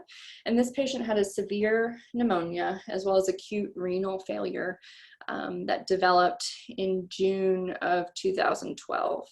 Since then, there have been about 2,500 cases around the world, about 900 deaths, And opposed to SARS, where I just told you the case fatality rate was high at 9.5%, the case fatality rate for MERS is 34%, so exceedingly high. And it was thought that this virus originated not from a civet cat, but either from camels or from bats, or potentially both. On this map, I am showing you tracings of how the virus spread from person to person. That was traced back through genetic sequences of the virus from isolates that were obtained in clinical specimens. And you can see the large red circle in Saudi Arabia, and because we live in a very international world, you can see how this virus was able to spread rather well throughout Europe, the Middle East, Northern Africa, and beyond. Again, to show you another epidemiologic curve, this is looking at the number of cases of MERS, and to show you that most of the cases of MERS have been isolated in Saudi Arabia, which are the dark blue bars, with a distinct red peak of the Republic of Korea in about 2015. All of the other countries have had relatively low numbers, thankfully. We still see cases of this in Saudi Arabia. Thankfully, case numbers every year are relatively low. Now to switch gears and talk about SARS-CoV-2 with a focus on epidemiology and informatics. So this is an article from Science talking about this deceptively simple number sparking coronavirus fears. And now this article is a little old, but I think it highlights the very important point of what a reproductive number is. And so the basic reproductive number, or the R0, is the rate of spread of an epidemic and whether that spread is self-sustaining. And it depends on the magnitude of this number R0. And this defines the average number of secondary cases generated by one primary case in a susceptible population. And so here I've shown you just a nice graphic of the number of people that one sick person can infect on average. And that's called the R0. And you can see where common viruses fall, like hepatitis C and HIV. Ebola, thankfully, had a relatively low R0. And that's opposed to measles, which is on your far right, where one infected person on average infects 18 people. And from the early studies in Wuhan and in China, and now ongoing around the world, the estimated R0 for SARS-CoV-2 is about 2.2. So to bring you back to the beginning, this is an epi curve from the New England Journal of Medicine, published this early this year, looking at the very beginning of this outbreak of the virus in Wuhan specifically, and in China. So you can see towards the beginning of December, there are a couple of cases. Most of them were linked to the Hunan market. And at the end of December, you can see more cases of pneumonia, where they started case finding activities. Around the turn of the new year, the seafood market closed, and that was to try and help reduce spread of this virus. And you can see as the number of cases rose, the emergency response escalated. By early January, it was defined, the virus was identified, and rather quickly was genetically sequenced. PCR reagents were sent to Wuhan, but unfortunately after that, cases quickly were identified outside of this local area. And since then, we can see how those early cases compare to the fairly exponential rise of cases that we have seen since that time, the beginning of January. And so on this, it's just to show you the sheer number of cases and to show you the distinction between the date of onset of symptoms and the date of diagnosis, and the onset of symptoms in blue and the date of diagnosis in yellow. At the end of January was when the WHO declared a public health emergency of international concern, and earlier this week, the WHO has now declared this a global pandemic. A little bit about the virus. This was as of February 11th. There are many cases, 72,000 identified in China. Most of them were confirmed, many of them were suspected. Age distribution tends to be in our older population, certainly greater than 30, with very few cases in people younger than 30. And spectrum of disease, about 80% of these infections are mild, with about 15% being severe and less than that being critical. Case fatality rate for SARS-CoV-2 is about 2.3%, with the highest mortality rate in those over the age of 80. And unfortunately, we have had significant healthcare workers infected, with several deaths in China and more around the world. Clinical course, just to talk a little bit about symptoms before I move on to some other informatics graphics. Most people have fever, cough, and shortness of breath, or dyspnea. What is important and what we talk about often in the news at this point is a significant number of people who require hospitalization, ICU admission, mechanical ventilation. It's not small. And you can see how long there has been circulating RNA in these patient samples. With a similar clinical course between survivors and non-survivors, other than the multi-organ system failure and the invasive ventilation in those who do not survive. And this is based off of patients in Wuhan. This is just to show the differences between SARS outbreak that I described earlier and what we saw early in this COVID-19 outbreak. And you can see how the number of cases is strikingly different. So what's happened since the early days in China? This is a graphic looking at the number of cases in China, daily new cases in red. And you can see how primarily early in this pandemic, the cases were centered in China. Since about the end of February, we have had a stark rise in number of daily new cases around the rest of the world. And there have been a few places where we have had a significant rise in infection, South Korea being one. This is showing the number of new cases and total number of cases in South Korea, and then the total number of deaths in the gray line graph at the bottom. Another place that's having a similar rise in cases is Italy, and I'll come back to that towards the end. So coming back to some informatics use that I think has been, wonderful, certainly as a clinician and as a researcher, to try and keep up with what is going on around the world, putting it, into a great graphic and something that can be updated in real time. You can see I pulled this morning at 6:33 in the morning.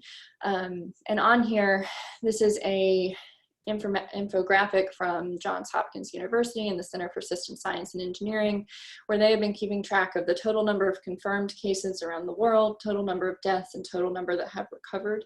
The size of the circle corresponds to the number of patients, and you can see the significant number of patients in China, but increasingly larger red circles are popping up in other areas of the world, including the Middle East and then now Europe.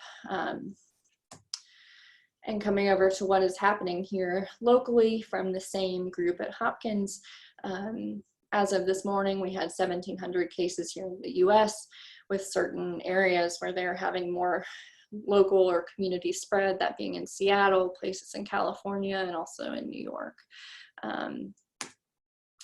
A different graphic, and I apologize for going fast. I just recognized that we were running short on time. But another infographic that I think is great, this is coming from the New York Times, and it's also being updated every day, trying to track number of cases here in the US. And I think this is a wonderful application of informatics and how it really helps during this global pandemic where things are changing every day. And as we know from 10 a.m. this morning, Alabama is no longer white on this map. We have had our first reported case in the state of Alabama. So updates soon to come. What I wanted to talk about quickly here is the transmission of the novel coronavirus and how genomic epidemiology has been wonderful in helping us map this virus. This is from a group out of Fred Hutch in Seattle, where they have described how this novel coronavirus mutates on average about 2 mutations per month. And after someone is exposed and the virus incubates for about 5 days before the patient develops symptoms. The virus is then usually able to be transmitted around day 7. So on average, 7 days from one infection to the next. And as the virus transmits, it mutates at about a rate of 2 mutations per month. So about every other step in this transmission chain, there is a mutation, and this is shown graphically. Now, through genetic sequencing, their lab was able to reconstruct which infections were connected to others, trying to help teach us about the epidemiology of this virus, as well as transmission in a rather novel way. They used a next-strain software platform, which they also used for Ebola, Zika, and the flu. And they were able to look at genomes of 140 SARS-CoV-2 coronaviruses that were shed from all over the world, and they incorporated these genomes into a global map. So this is an up-to-date view as of this morning of the genetic epidemiology of this novel coronavirus, linking where the viral strains originated on the map, and then on this phylogenetic tree. Here is where they looked at the first case in the United States, USA WA1 2020, and this was from a traveler who returned directly from Wuhan to Snohomish County in Washington on January 15th. They were able to sequence this virus and share the genetic sequence within 5 days of sample collection, and then placed on the genetic map and found that it had an identical genome to a similar sample obtained from a person on 121, who was also a travel export from Wuhan, suggesting a close relationship between these two cases. Now, the second arrow on this graphic is looking at the first community spread case in Snohomish County. It was someone who sought treatment for flu-like symptoms, was tested for flu and sent home because they had a mild disease. Once COVID-19 was confirmed and sequenced, they were able to identify that the sequence was identical to the WA1 strain, except for 3 additional mutations, suggesting that that viral strain had been circulating in the community for about a 5-week period. They looked at the probability of random genetic variants, felt it was very low at about 3%. Just real briefly on case fatality rates versus confirmed cases in 20 places around the world. So you can see the United States in the middle of this infographic, China up at the top in red, and then Italy far over to the right, with rising number of cases and a relatively high case fatality rate at this point, which probably just has to do with the need for more surveillance to get that denominator data in better form. But I bring up Italy to show that as of yesterday, Washington State and the number of cases was tracking almost perfectly along with Lombardia, Italy, and this has caused quite the concern in the public health arena and in the infectious disease arena, both clinically and with research, for how can we slow the transmission of this virus in our community so that way we do not overwhelm our healthcare system. And as I'm sure all of you have seen in the news as of late, this push to try and lower and delay this epidemic peak. And what we're trying to do is reduce that uncontrolled transmission peak shown on your left through proactive measures like social distancing, limiting large gatherings, reducing travel, and more assertive approaches to where we do not have such a high peak over where our healthcare system has the capacity to manage such an influx in the number of patients, and whether that's ER visits, ICU beds, etc. So hopefully through our public health efforts, we in the United States will be able to flatten this curve. And with that, I will answer any questions, and just as a gentle reminder, everyone wash your hands. Thank you, Molly. There's a question from Wei Liang in the chat box. Is there anything Informatics can do to help with coronavirus efforts in Alabama? So in Alabama, you know, this is an evolving situation. Since we had our first case this morning, we are able to run more tests now. And so we will see how the situation in Alabama evolves.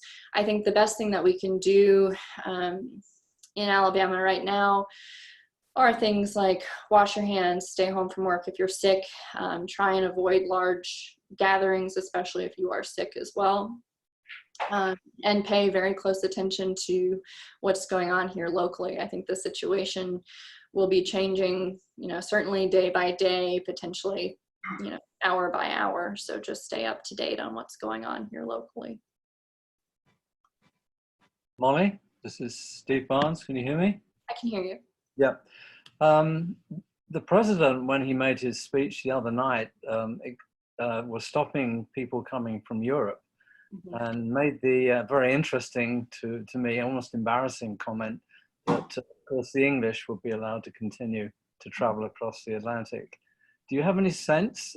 I've got some input, but I was curious, do you have any sense of how well they're doing?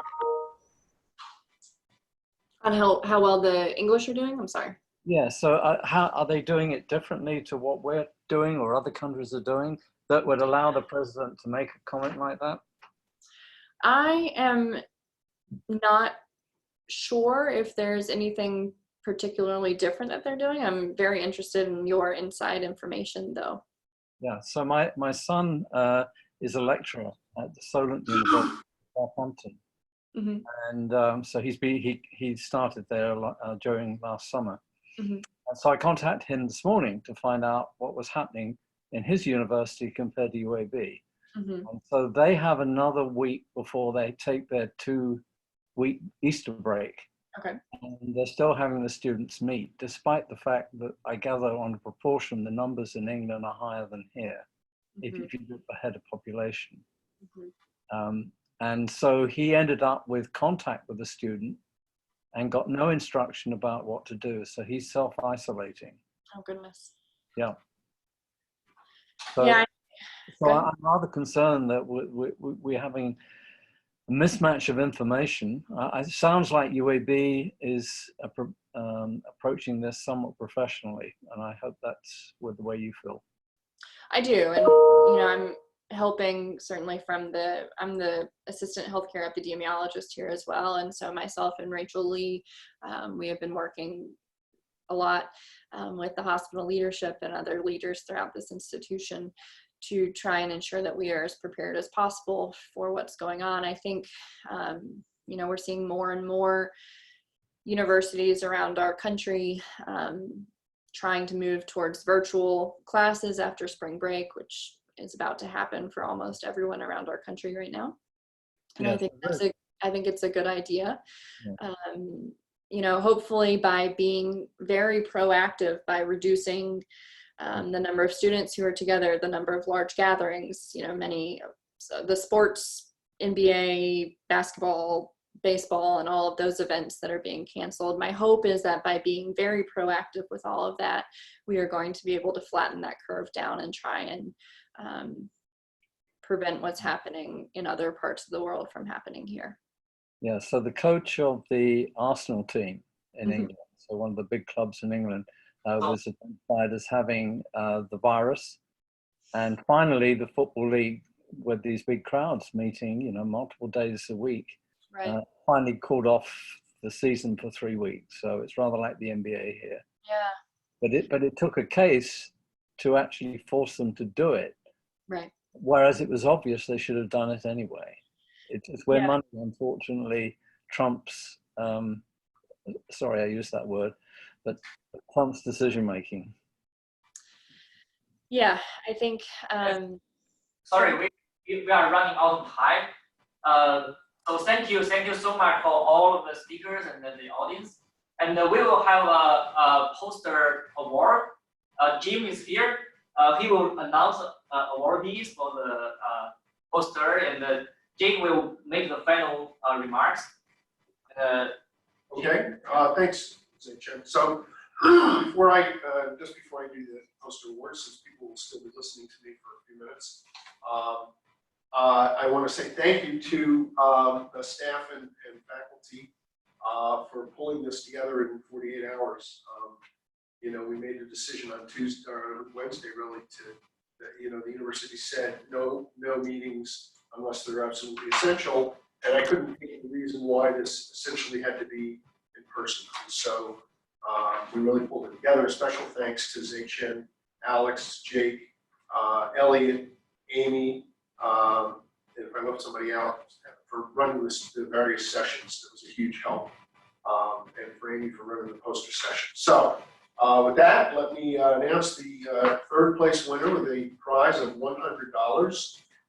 Maggie Chen, Inspector, a tool for inspecting long-read de novo assembly results. Second place for a prize of $200, Samantha Carlisle, sex-based differences in the activation of peripheral blood monocytes in early Parkinson's disease. And first place with a prize of $300, Chris Taylor, comparing 16S sequencing and shotgun metagenomics to vaginal bacterial communities leading up to incident bacterial vaginosis. So congratulations to all the poster winners, and also thank you to the poster presenters for pulling that together so quickly. And with that, we'll turn it over to Jake, who is a remote. And yeah, he's driving. Yes. Here he is. Okay, can you hear me? Yeah. All right, great. Well, I also echo Jim in acknowledging everyone in the organizing committee and putting together a wonderful program.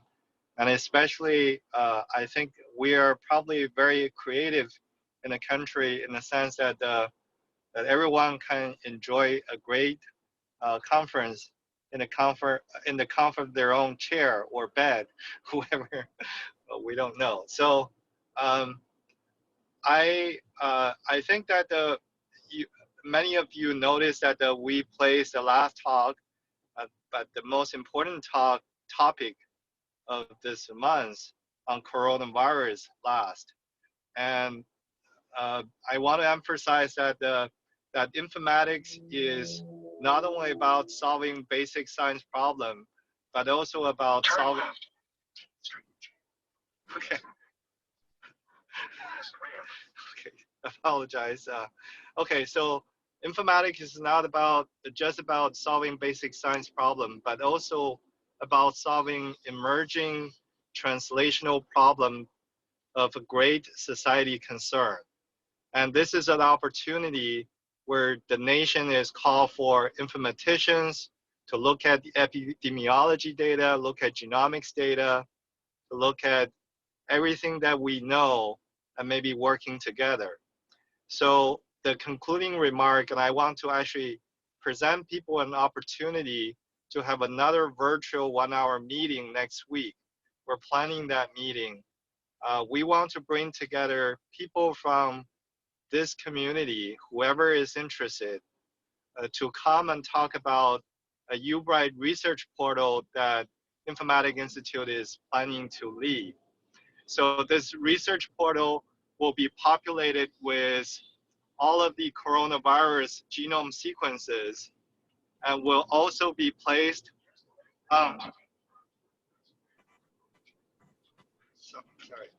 and then we'll also be placing these genomic sequences on the UBright platform with all the tutorials. So we want to actually brainstorm what can we do as informaticians to make this resource available to every UAB translational researchers that may have an interest in developing diagnostic tests, in studying the